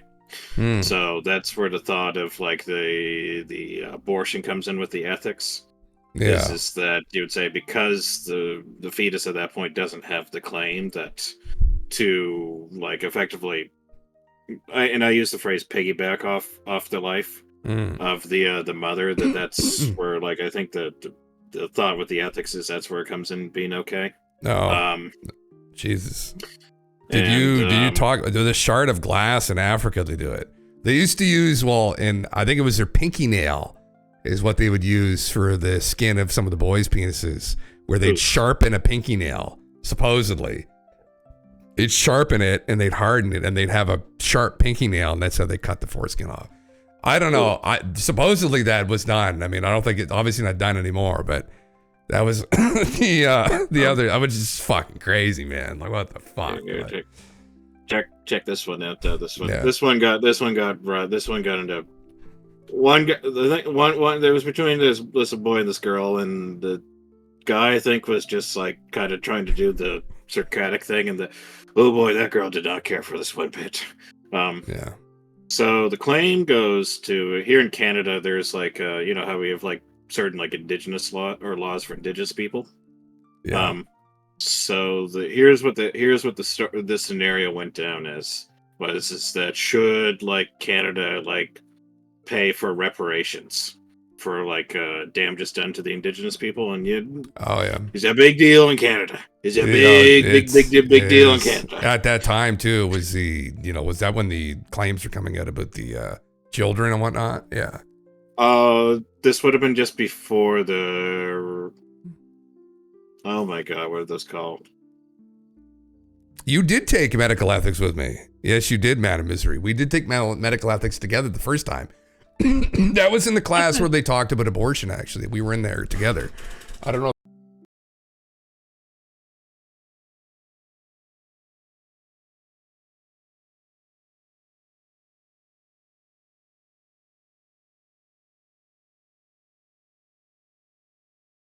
That effectively were just like abuse factories for indigenous children?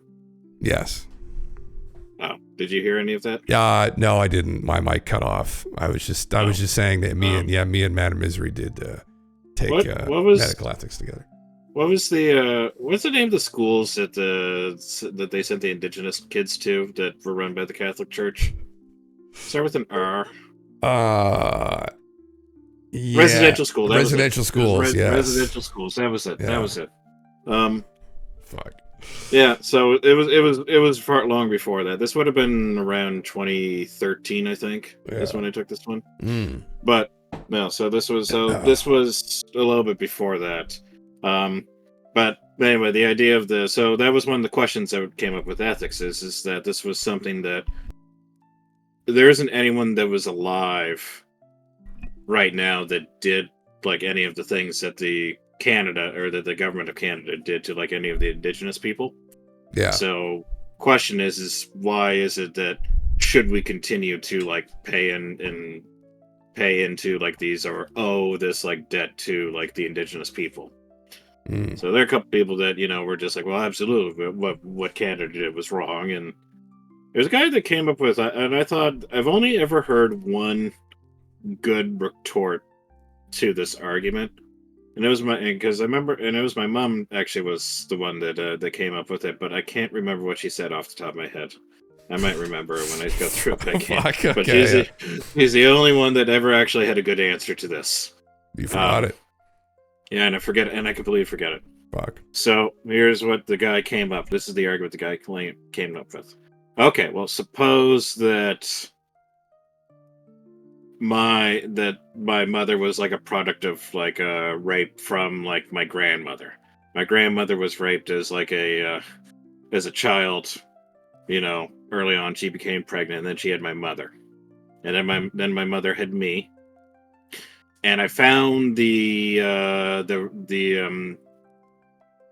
not relatives, descendants of the person who had raped my grandmother. Now, my grandmother, maybe we'll say great grandmother, because it might have been great grandmother. I found the descendants. So now I have a claim to sue the descendants of that raped my great grandmother for a sum of money because they owe me for the suffering that my great grandmother endured. So, yeah, is that going to hold up in court? Do you think? Do you think that's going to hold up in court? Well, probably not. I guess you could say, I'll try and like play devil's advocate. I would say, sure. Has that trauma from that incident affected you and your descendants' living standards? You would say no, other than that they exist. Okay. So no, it has not affected your living standards.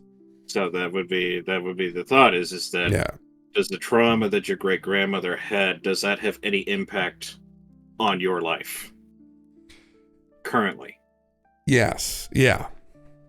Man, that girl did not care for smoke. She did not care for that one bit. Oh yeah, no. Oh my god, he had our guy had to intervene on that one. Oh, he had to intervene on that. So the answer, Gupta, if you're still in here, is quite right. Philosophy, it touches in some nerves. You regularly hit on some nerves. It's kind of the job of philosophers, I think, in society, is you're going to ask questions, you're going to touch on nerves. You're going to maybe upset power structures as well in doing so. And you got to be careful because they could sentence you to death ultimately. That's what happened to Socrates. Socrates asked too many goddamn questions, and then powerful people got fed up with him and got the people of Athens to sentence him to death. So you don't want to be a gadfly. Well, it's a role to be the gadfly, to kind of bug a little bit, to challenge people's ideas, what they believe. And that, when you challenge what people can believe sometimes as well and challenge their beliefs, things can get very fucking ugly. Very fucking ugly very quick. So we've seen that happen many times. Yeah. I can't remember. I've never heard a good counterpoint to that argument. Except my mom. My mom had a good one, and I for life can't remember what it was. Well, the reparation thing for me that I brought up. Now, I don't know if I'm really a fan of it either, but if there was evidence, I guess, that those actions have directly affected the living standards of multiple generations of people to where they have no hope in hell of getting out of the hole they've been put within, that maybe there would have to be some kind of intervention by the federal government because, and that's specifically with the Native American peoples, what happened, and people probably know this, it's all over North America. It's on a different scale. It's on, they were relegated to these reservations, and that was also due to decisions that their leaders had made at the time. And unfortunately, that probably in the end was not the best decision. And, they're not forced to live there. But, I mean, I have had friends that lived on them. You probably know GALENTV who've lived on reservations where they just are kind of hell. Well, I went to school with a guy who I was friends with that. I think I've met a couple people that at least had family that was there. But I don't know if I know anyone just personally that grew up on them. You don't? Okay. Well, they're shithole. So. They're hellhole. Some of them are literal. I'd say probably most of them, but a lot of them are hellholes. It's really bad. They're like ghettos, like beyond ghettos, and it's really bad. And a lot of people who are from there will tell you that. And it's horrible. And what they were subjected to was really horrible. Now, does that mean we should give them money? Maybe what we should do collectively as a people, as Canadians, because I mean, although their heritage is obviously, they've got their own kind of ethnicity and they're still very strongly tied to that, but we're all Canadians. Now, maybe as Canadians, we should at least try and help lift them up out of that situation, right? So, and it's the same thing's argument is made for people of African-American descent in the United States. But I mean, I think you know, everyone, it's a little bit different because although there are some ghettos that exist in very impoverished areas, the Native American people were kind of relegated to these reservations. And I think that has definitely negatively affected them 110% there. But yeah, and so I don't know. That's why I've heard people make the argument that they think it's a bit different, where maybe there's something we should do. But anyway, that's the only argument I've heard. And I knew someone that grew up kind of on there, and he had left and gone back and left and gone back. And every time he came back, he brought cigarettes and porn and weed and drugs and alcohol. It was pretty rough, right? Like, you've been exposed to a lot of shit, and it was just, anyway. Yeah. Anyway, let's get back to Schizo stories. It's a highly emotional fucking, you know. We're a little too real there, and now we're just going to bring it back. That's the thing. We don't fucking talk about this real. We don't talk about this real shit anymore. It's all this metaphysical schizo fucking shit. This is all we really care about. Yeah, this all this stuff, fucking space stuff. There's a few more case studies I would like to talk about at some point. Actually, that I remember from that class, but. We could do a straight up philosophy show here sometime. I mean, you know, obviously this is what we're trying to do, but just like tongue in cheek, like. Oh fuck! I loved medical ethics. Oh god. That one and probably the Intro to Reasoning were like the two that I really liked. Yeah. And Intro to Reasoning, that was the one about argument construction. Right. Yeah, that's really good. Yeah. Everybody that I talked to, they hated their argument construction. They just wanted to talk about, like, you know, does God exist? What metaphysics? No, they said, no way, the argument construction is the best one. So you have like premise A, premise B, therefore conclusion, and like how to format that, which ones are logical fallacies. I liked that one a lot. Yeah, that's good. It's like really employing critical thinking and, you know, having good reasoning and argumentation. Yeah, the groundwork for the entire profession, we'll say. Yeah, it's exactly it. Yeah, that was a good one. I took that one as well. Yeah. All right, so check this out here. He says, I also thought that Russia was the one invading from the south, and the jets being Su-30 somethings due to them having two front winglets on them, but they were a mix of camouflage coloring and the similar coloring as U.S. military aircraft. Everyone I had seen was Baltic, but some people have suspected China too. I personally don't remember from the dream, but I wouldn't doubt that China could potentially have sold equipment to Russia. The main issue was that once Russia took Ukraine back, they began realigning themselves with everyone in South and Central America again and began providing them with military equipment. So it could have even been Hispanic nations flying Russian aircraft since they had help from Mexico. Where did you read that?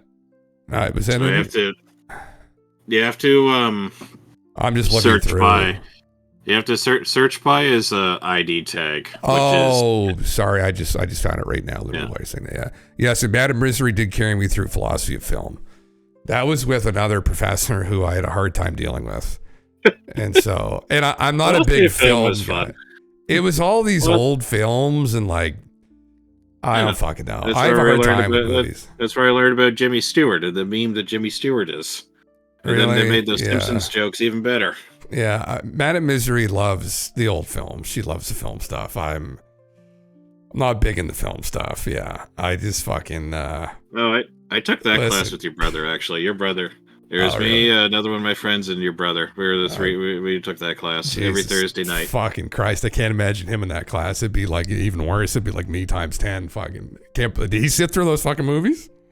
Yep. Oh fuck! I didn't even really fucking go. She got all the notes usually, and I think I probably went to like maybe 2 of the classes.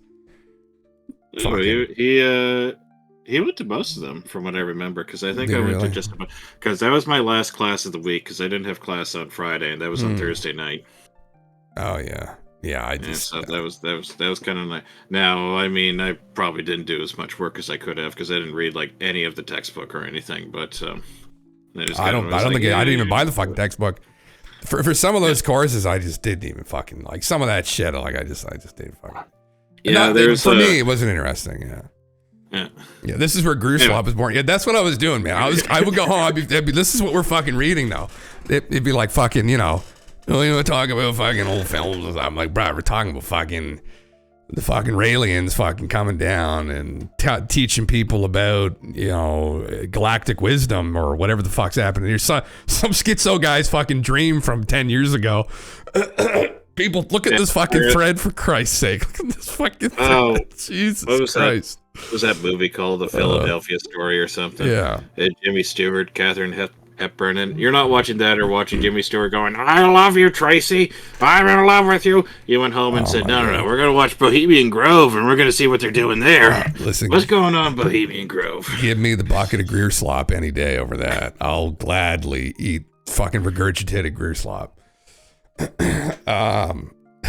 Ooh, that's fighting words coming from you. It's, you know, it must be bad if I'm going to willingly fucking put that down my throat again. Fuck That's me. words.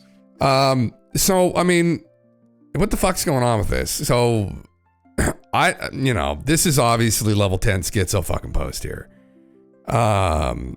You know, you have to against your will. Yeah, you don't get a fucking choice.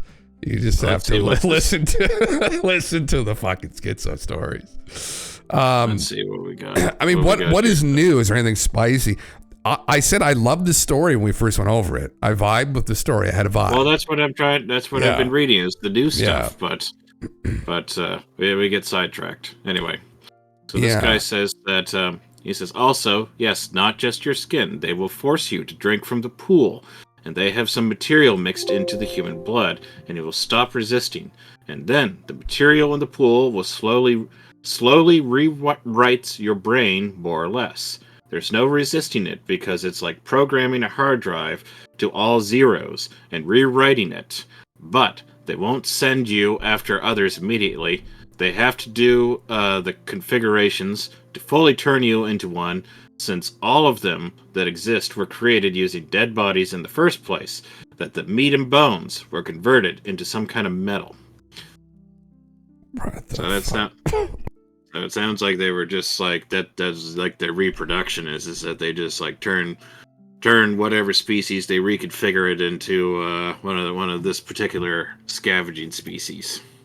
This is just like, oh god, that's like so out there. Kind of if you remember way back to that day you played Mass Effect. Yes. Remember when they had the robots put the people on like the big spikes, and then they would come back as like kind of like they were called husks in the game. Oh yeah, that's what it sounds like to me is what's going on. So this guy just played Mass Effect and then wrote a crazy fan fiction around it. Well, that's one very tiny aspect of it, and that's not even how it works. Okay, fuck me. But that was just a comparison. Jesus Christ. What? So okay. Again, for people that don't know, this whole fucking beam, guy from Tunisia, because this is getting very confusing. Guy from Tunisia, okay? Guy from Tunisia meets a ex-military government. Whose name's Mark. And now he's living in Tunisia in a bunker. Mark moved there because supposedly Mark saw documentation that the MJ-12 is real.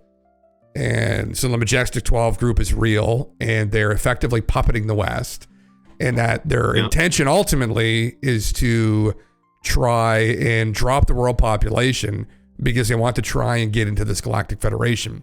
No, because they're trying to form a one world government, which will then get them into the Galactic Federation. It's not that complicated. That's how you know it's real schizo, is that it's super complicated. We get all the steps involved. So what they're going to do to facilitate that is they're going to create a fake alien invasion. And then through that fake alien invasion, they're going to destabilize and collapse society. And then that is going to facilitate the drop in population somehow. So that is the story. And this kid, then after talking with this Mark guy, went and posted all this in 4chan and said, listen, I met this guy. He told me this crazy fucking story, went through the whole thing. I thought it was a great schizo fucking post. Like, we are chef's kiss fucking, this is a great one. We are the connoisseurs of schizo fucking posts here. And I thought that was a wonderful story, right? It was very interesting. The whole thing kind of vibes with, honestly, the narrative that's been going on the last couple of years, which is the idea that there is this conglomerate, this group of people that run the West, they manipulate the West, and ultimately they sit on top of this pyramid. They're involved with all the back engineering of these crafts. You got people like Dick Cheney involved, right? He mentioned my name? I can't remember here, but those kinds of people, and that they're trying to push the planet to depopulation. And they want to do that because they're either anticipating some unstoppable natural event, which is one thing that we've talked about and we've heard, or there is this other idea that, they want to become involved with some galactic government, or there's some higher purpose here with the aliens. But it does all three involve potentially, because of them, some fake alien invasion and some event that's coming up. Project Bluebeam, but of some event that's coming up in 2027 is the other thing here. So that's the other big puzzle piece. Now this one's supposed to happen in 2026. Yes. This is the MJ Killer story is what he's called himself. But 2027 was when the Galactic Federation or something happens, isn't it? The 2027 was mentioned in it. So 2026 is when the invasion happens. September of 2027 is when they will announce that they've defeated the aliens and then will be accepted into the Galactic Federation of Light. But they have to form a one world government first, because that's two contingencies that they have to have in order for them to join this. I can't remember what the first one was. The second one was that they have to be under a one world government. And that the conclusion, at least that I think, is that the powers that be, the MJ-12, have concluded the only way to get a one world government is to reduce the population or create a common enemy. Yeah. So there you go. That's why they're going to kill a bunch of people. Supposedly. Yeah, sorry, I will just clarify some stuff here. Is that what was going on in Peru with the Green Goblin aliens? Because local victims said they spoke like gringos, so were they having a practice training to figure out how to fake an invasion, test it at a remote area? I don't know. I'm not familiar with that. Aston, what was that? Yeah. Interesting. Yeah. So, I mean, this is this guy's story. This is the guy's story here. This guy that he's told. And now the other side to this is this fucking, what is this other guy who had this dream a decade ago? The other one is that this guy had a dream in September of 2016. And that dream was a detailed account, or a relatively detailed account, of an alien invasion that occurs after the United States is invaded up through Mexico by by some, likely Russia, but some nation in the Baltics. And that there's a nuclear exchange over the Gulf of Mexico, now the Gulf of America. Yeah. But this happens after the space station descends and lands back on Earth, whether on purpose or not. Yeah. So it's a different deal. Yeah. We don't remember the aliens in Peru incident. Is this the? Is that Virginia, Astomir? The Virginia? It was a sequence of misinterpreted posts, I think, with that was that Aaron Lee is calling what we're talking about fear porn, which, if you will, it is fear erotica. It is a step above pornography. Fear erotica, yeah, it is fear erotica, yeah. Oh, the face peelers. Oh, yes, I remember this now, Astomir. Yes, okay. Yes, they were doing this. They're flying around, right? Okay, the Green Goblin. I know what you mean now. They're flying around on those people, yeah. I think I kind of remember you talking about this. Yeah. Yeah. Anyway. I mean, so what I've been looking at is just this guy that claims he made this dream post of the alien invasion with these aliens that effectively come in and they just hunt humans for the sake of it. And that he's broken his silence, or at least he's claiming he's the one who wrote the story, and he's given updated details on his fan fiction, okay? That's what we're doing here. This is it just happened to be in the MJ Killer's thread, which was another story we had gotten. So there was a clashing of two great schizo posters.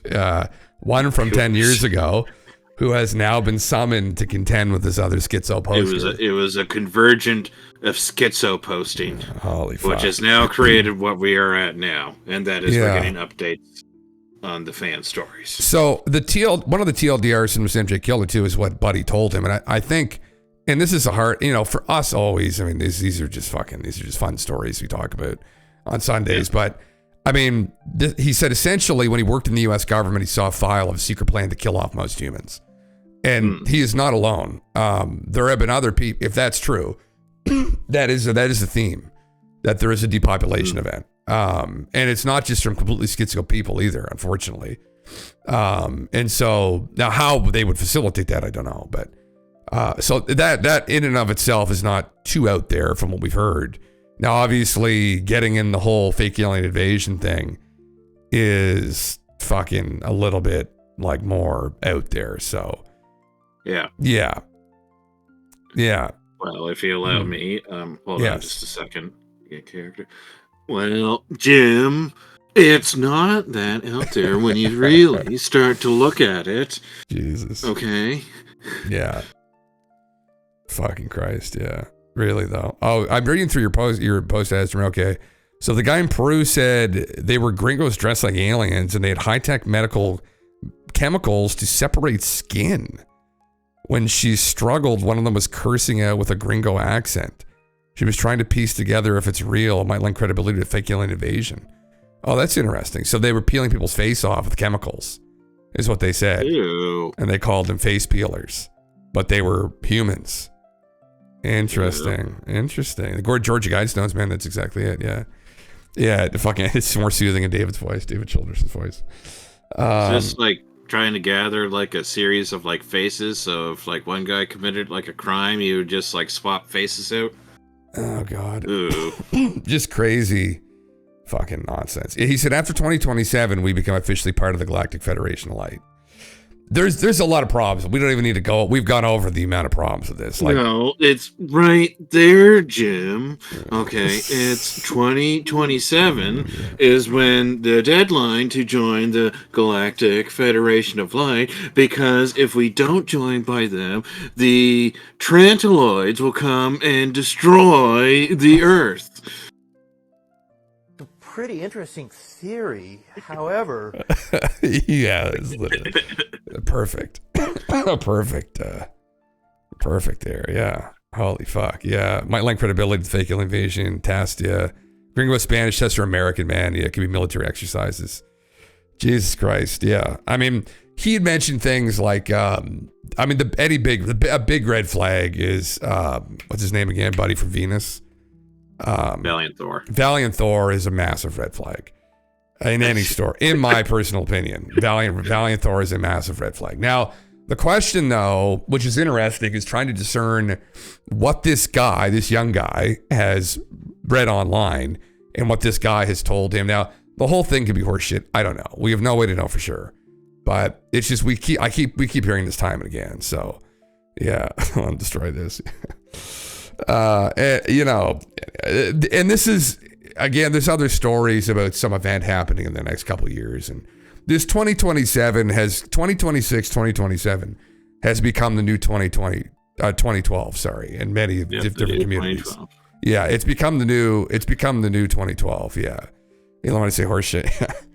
And I don't know what to think of it. I mean, time will tell ultimately with all this kind of stuff, but there's been a lot of hype built from supposedly, whistleblowers and people behind the scenes that there's going to be something that's going to happen. So anybody mentioning even these schizo posts, it does pique my interest slightly, where you hear some guy living out in Tunisia in a bunker, because, you would anticipate if this was some kind of open secret in the government, you'd have people fucking off and going to live in places like that.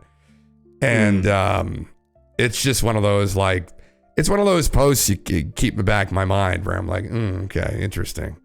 Just going forward here. Yeah. Shall we continue here with this guy saying? Yeah, we should continue. Yeah. Yeah. So Jim reply Merchant. to the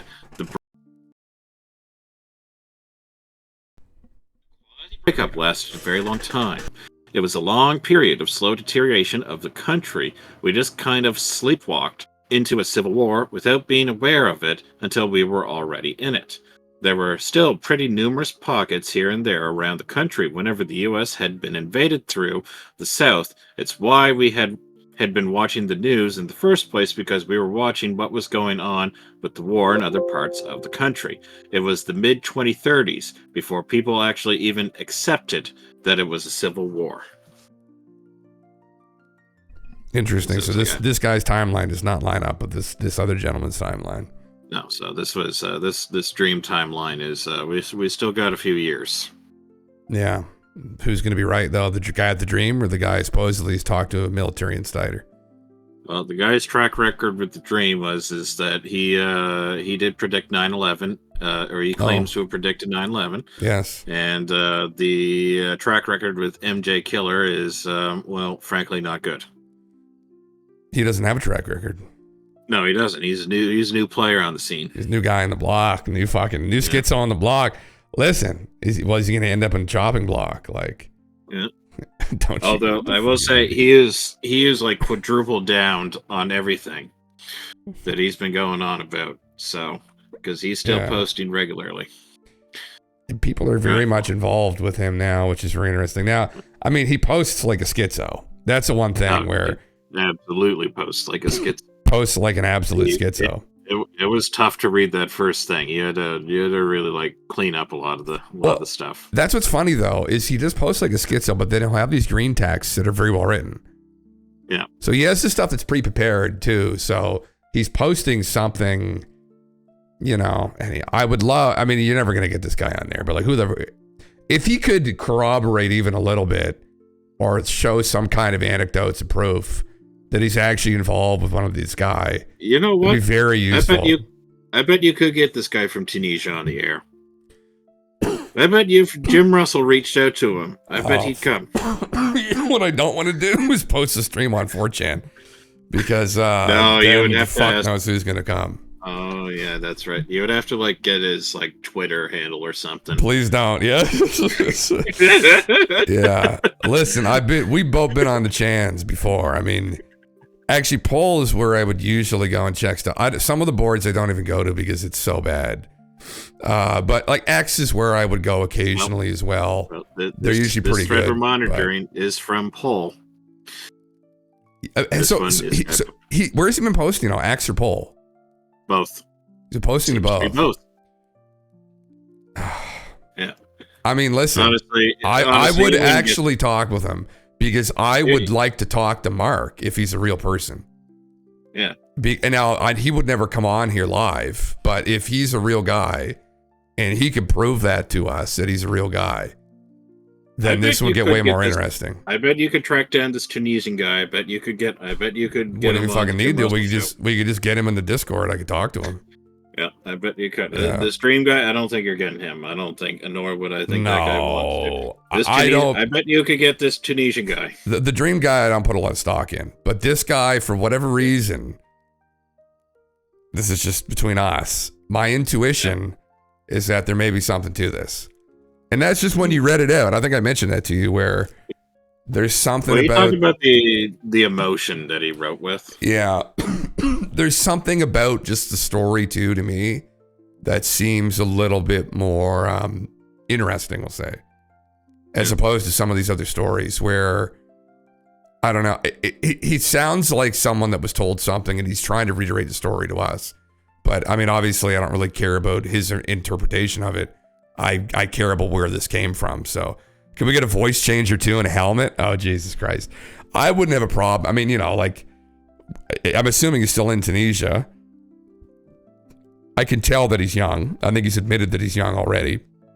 I don't know how young. Is he a teenager? Like, how old is he? I think he said he was like 24. Oh, he's 24. Okay. Well, he's not that young. Okay. So he's an adult. You just put like B or somebody on, put the helmet voice changer, Tunisia, and on MJ Killer. Yeah. I mean, yeah. Now, the only problem is if we were to have someone like this on, he's going to go back on 4chan. He's going to post the fucking stream. I don't want some of these boys fucking, and they're all boys. I don't even think you would even get that many people watching it, to be honest. I think Oh no, I don't think we would either. But I'm worried that he would post. I would have to remove the VOD after. I wouldn't save it. I think like if you did that, honestly, people that post the streams or whatnot, somebody posted, then someone like just says "fuck off" and then calls you a couple words, and then like the thread dies. That's literally it. Yeah.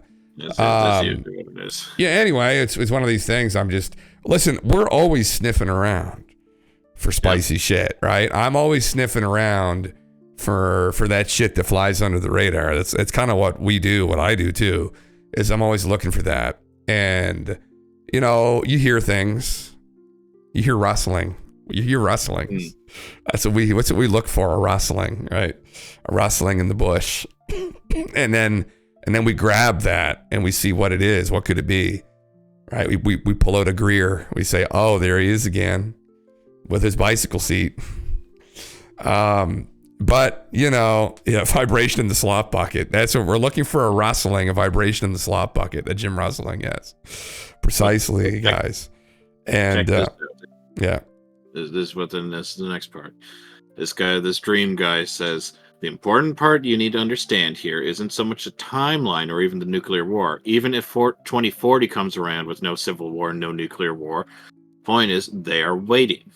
As I said, in 2016, they're basically a scavenger civilization. If humanity survives and has a nuclear war in the year 2100 instead, they will be there too to take what is left. Humanity needs to make sure they don't do anything that would cause a hard reset on civilization or the planet, or they will be allowed to come and do what they want. I don't want anything from my dream to come true, and there is still time to make different choices. As long as humanity remains a tangible civilization, they will not come for us. A new LARP, Lemon? Yeah. Well, it's a continuation of an old LARP. It's a continuation of an old LARP. Well, you know, this idea, and it's interesting because there's an idea that there is this Galactic Federation and they're holding back, they're not allowing these more evil alien groups to come in and interfere, and that we're essentially being kept in like a playpen for the time being. Now, what would potentially allow that, you know, the railing of the playpen to come down and let all the bad aliens into the crib? Or good. I mean, some people have said that there's going to be some kind of a shift that happens, and that there are going to be people that go with it, and there are going to be people that don't go with it.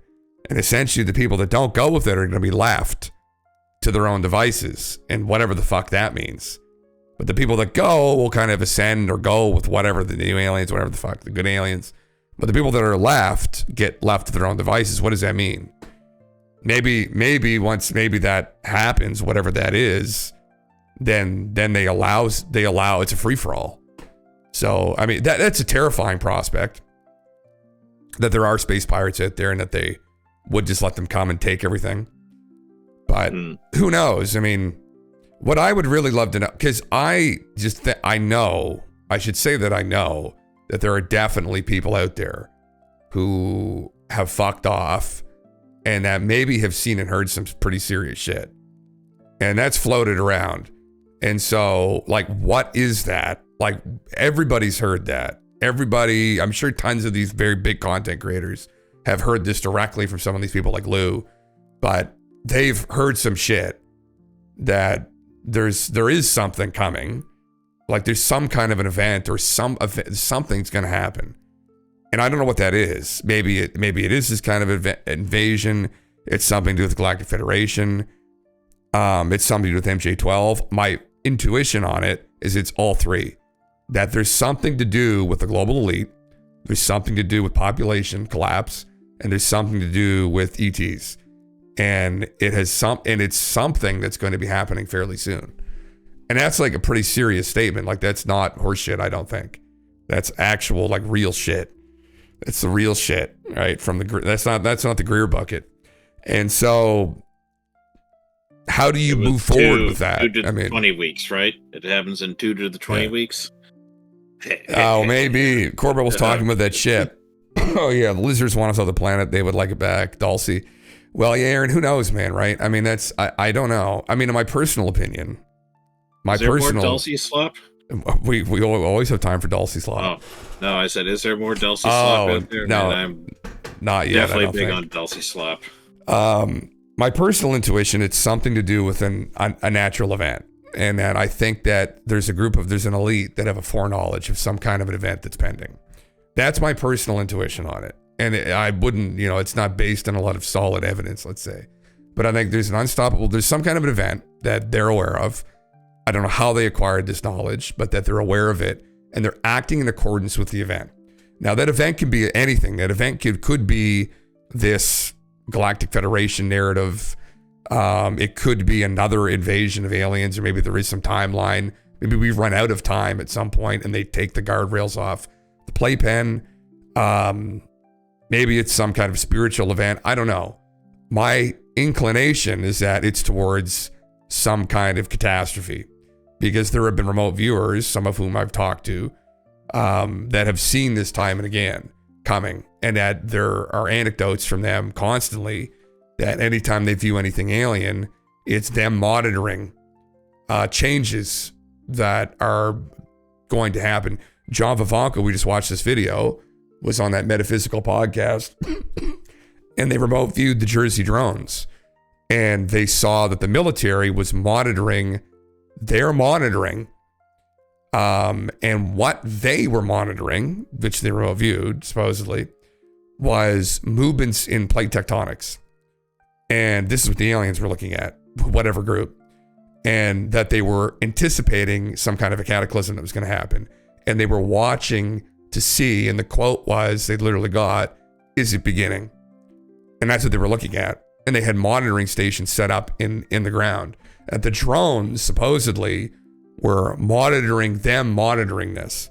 So they were shadowing them. And they were trying to suppress whatever they were doing, but also pick up on it. And that's what they got. And I've heard that from, it's not just him, it's just other people that have said this. So, oh yeah, there you go. Yeah, Aaron. Hence John's conclusion of the drones. Yeah. Kinetic data. Yeah. Yeah, there you go. It's all the synchronicity. Yeah, well, it's the same thing though, right? I mean, this is a meme, and John himself and his crew has gotten before this global elite's anticipating some kind of cataclysm. There are other viewers that have gotten this, not just John's team, that have gotten this. I was involved with a group that looked at potentially the cause of this. This is all woo, but this is like what I'm genuinely interested in, that this is, I think, in my own opinion, this is the real narrative, but that they may absolutely be invested in the depopulation event before that because they want to get ahead of it.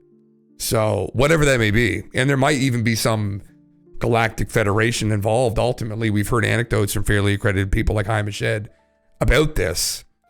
So, yeah, we're just kind of waiting to see what's going to happen. But I would love to have a conversation with somebody who maybe saw some documentation and can with conviction say that this is absolutely a plan, because this is all remote viewing. This is woo.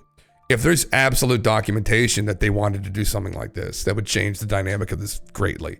But you only get the guy's hearsay on it. He wouldn't have those documents himself. Maybe he would though. Maybe he did take them. That's why he's in Tunisia. I don't know. It's a rabbit hole you have to go down these. Not that we're doing journalism here, but you have to follow these leads sometimes. And if you literally just get that little intuition to say this is a little bit more interesting. And I think this one's personally a bit more interesting than the others, but that's just my take. So yeah, I will allow that because I think it's with the Russian subs inside the Nagar Ingo Swan. Where was that at? Yeah, damn want lemon. Yeah, that was about the John remote viewed the drone. It's John, one of John's former, I don't know if he worked with her or was employed by her, but her name was Birdie Jaworski now on YouTube. She remote viewed him, got the similar thing. But she did kind of a sketchier session where she just got that they were there was two groups involved. One was military drones. One was some weird orbs that weren't human. And these orbs were concerned about something out by the sun or something to do with the sun. and that they were monitoring the Earth and preparing, and they were anticipating something. Yeah. See, the hard time I have with remote viewing is that they're seeing in the future, and that means we have no control of the future of our lives. Rabbit. Well, sometimes with some of it. Huh? Fatalism, yeah. World. It's a fatalistic. Well, some of it, Rabbit. I don't know. Sometimes they will. I don't know how determined it is. But yeah, that's the thing. But I don't know. Who knows, right? I mean, and in regards to this stuff, it was simply just concerns, I guess, they had about the future. But yeah, listen, anything with remote viewing, even people who do remote viewing will tell you that when you're looking at stuff like this in remote viewing, you're in the fucking swamp. So how seriously you take it all, you don't take it too seriously. But it becomes a bit more serious when you start corroborating it. Or when I come in and we start connecting it, like maybe to some harder data, maybe some historical data, some more interesting anecdotes, but it is what it is. But anyway, I think maybe that will be enough for this evening, Mr. GALENTV. My voice is pretty much gone, but yeah, do you have time for just one other? This was one more story I wanted to share. Yeah. I wanted to go to this earlier. This is kind of an opinion thing. I read this last night, and I thought this was... Well, one, I just thought if this is true, this is like a wild take. Or yeah. This is just wild that this happens anyway. So this is how the thread starts. Yeah. It says, green text, if OMG Anon, I was worried about you. I reported you missing and hired a private investigator. This is the 4th time someone has pulled this exact shit. Why did normies take it so personally and get law enforcement involved whenever you decide you want to stop talking to them and using the internet or whatever? When they finally get a hold of you again, they go on about how you're mentally ill and how you've wronged them and are a terrible person for it, yet missed you and was so worried. Like, maybe I just didn't end up liking you that much. Why do they always do this? I've had so many private investigators harass me and had to show up at the police station to prove I'm not dead. It really freaks me out. Like there's some kind of drone trying to keep me assimilated into a system. Have you ever ghosted anybody and had a PI come after you? Jesus Christ, no. That's fucking terrifying now when you think about it. I couldn't believe. So there's a little bit more to this. Yeah. This person says, so they follow up. I tried to befriend random people in real life, but it never goes well. We usually end up relating on some matters or have a base level acquaintance, but I can never integrate fully into a true friendship because I know nothing of pop culture, celebrities, popular topics, politics, and since I'm a female seeking female friends, it's been hard to find any that go into the occult, general X topics past basic astrology. I could see them slowly have disdain for me, not being like them. And if you're a woman, other women insist you communicate through TikTok app, which I won't do. They only accept you entering their world and won't even meet you halfway. Like I'm killing myself doing draining normie shit, but they won't even go to the bookstore with me, even if they told me they love quote-unquote literature. I have a lot of friends online or in towns that we communicate over email and snail mail every month or so. This seems like the only way for me to have friends, but I'm missing the social aspect. The reason I even try to befriend people in real life is because real life social interaction is important, but it never works.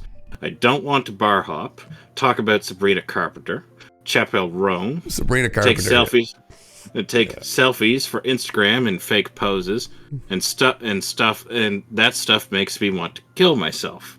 Mind you, the last chick who called a PI to investigate me I literally hung out with twice. This only happens with people I meet in real life. I know plenty of cool non-normie ex-chicks online. I'm trying to bridge the gap and not be such a shut-in. But when I decide my calculations about someone's compatibility with me is off, I get punished for even trying. Like, why do they even like me so much, or care? I'm seriously not a good person, and really off-putting, so I don't get why it bothers them if I don't talk to them. I know I'm kind of shitty for cutting people off, but as a paranoid, the PIs stalking me causes a negative feedback loop. Women do not like it when you reject them for any reason. Jesus Christ, that's a crazy fucking story. I feel bad for that girl. Yeah, it's like, well, this is the only time I've ever even heard of somebody getting PIs called on them because they just ghosted somebody. Oh, that's not common practice. There's crazy fucking people out there, though, man. That's the thing. Like, it's fucking crazy. Yeah. Wayne, what's up, man? Why not get some male friends? That's true. That well, male friends probably as a female just gets weird after a while. Maybe that's where most of her friends are, and that she just wants to fed find up female with it. friends. She's fed up, fed up with all the male friends. Fucking yeah, I've heard those stories. Yeah. She just wants to get female friends, and the female friends, you know, they go and they hang out. Maybe they find one thing that they kind of both like, and then they go, you know what? Maybe I won't, and they stop talking. They get a PI called on. Do people get that worried now, or is that just like this got to be a one-off story? I've never heard that, but I mean, probably it's hard for eccentric people out there. I can say that myself, and I know that it's hard to be. It's one of those things, though. You just have to kind of be unapologetically yourself, and then you just kind of meet people. But that's also a hard thing to do too, especially when you're younger. And so sometimes you're a very eccentric kind of person, and you aren't really kind of unapologetically yourself. You can kind of end up being alone a lot, and it can get kind of lonely. And I've been there. I know what it's like. Life is hard, man. Yeah, it's literally it. Yeah, it's just I was thinking a little bit about this because when you initially read the story, you kind of think like the impression that you get from the other people is that because particularly the line of when they finally get a hold of you again, they go on about how you're mentally ill and how you wronged them and are a terrible person, yet they missed you and were worried and was so worried. So the only way that I could think of would be is that it's kind of like a mental gymnastics of them not wanting to deal with something was wrong with me. It was clearly something was wrong with them. Well, they're clearly very mentally ill themselves. Yeah. But the other part of it too is that I was starting to think about too is that you say like, well, are you just like out and out just like cutting off communication? Like that's also kind of weird. Do you say like, you know what? I don't think it's going to work out. As hard and as weird sometimes as that is, that might be just what's required in this case, and go, I don't think it's going to work out. Yeah, I in that case, I don't think it would have mattered what you said. If someone hires a personal investigator to find you after just a couple interactions, you're clearly very mentally ill to begin with. So even trying to cut it off would be probably even worse. They'd probably try and fucking stab you or something. Yeah, if this story is true. But holy smokes, it was just like PI. If a PI called on you, what the fuck? Oh, yeah. Fuck, brother. You never know who you meet online. That's the thing. Like, it's a different kind of schizo, perhaps, on this, but that was one that I read last night that I spent like 15 minutes pondering. Fuck yeah. Crazy people, man. You never fucking know. Even way more time than I should have. Fuck. I should have ever given this, but. Well, listen, we're going to try and get a hold of this guy's fucking daddy. I don't know. What is his name? Mark again? Fucking this guy's fucking buddy who he calls his dad now. We're going to try and get a hold of this guy. I will, oh fuck. I'll see if I can find a way to message him privately. And then I'll see maybe if he wants to come on and talk or something. But I'd really just like to talk to this Mark guy. We'll try and tell him that we've got answers to his questions. And are you going to really like I am not fucking joking. I might actually try to see who this guy is. I have an intuition. I have a hunch. So we'll see. I may try to actually reach out to him. Oh, fuck. Yeah, I'm going to call him, summon him. Yeah, I know whether he comes on here or not, I don't know. But I will at least maybe tell the story.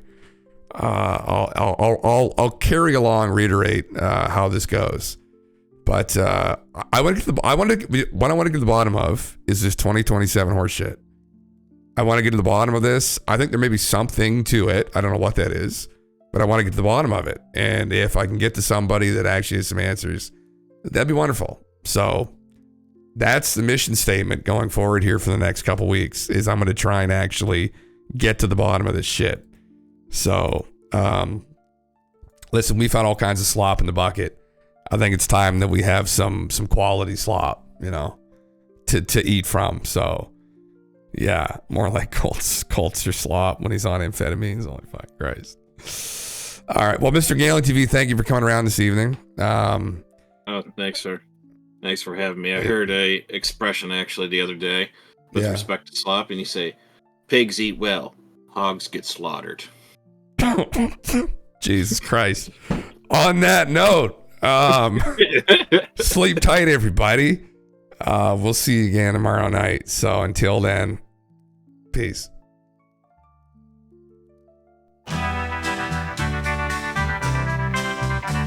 It's 7 in the evening and everything is fine. I'm not expecting visitors, so I can stream all night. I'll take my stream deck out from where I'm playing Fortnite. We'll play until the morning. At 3 a.m. we hear him again from the sound of the submarine. It's Jim Russell, it's Jim Russell, the commander of Island 49. The guardian of the ancient keys, the keys of Atlantis mysteries, Atlantean secrets, Atlantean secrets, the keys.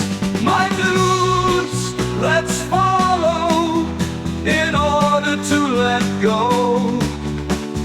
Distorted echoes, the mysterious magnetic fields. Atlantean seas, Atlantean seas. We have to swim through the ocean, the periscopic deception, ancient doorways that tremble before the subterranean castle. He calls us, my dudes, robots and erudites. 'Cause at 3 a.m. we hear him again from the sound of the almond shells. It's Jim Russell, it's Jim Russell, Union leader of Sorceric Knights. And he parts in the breaking dawn.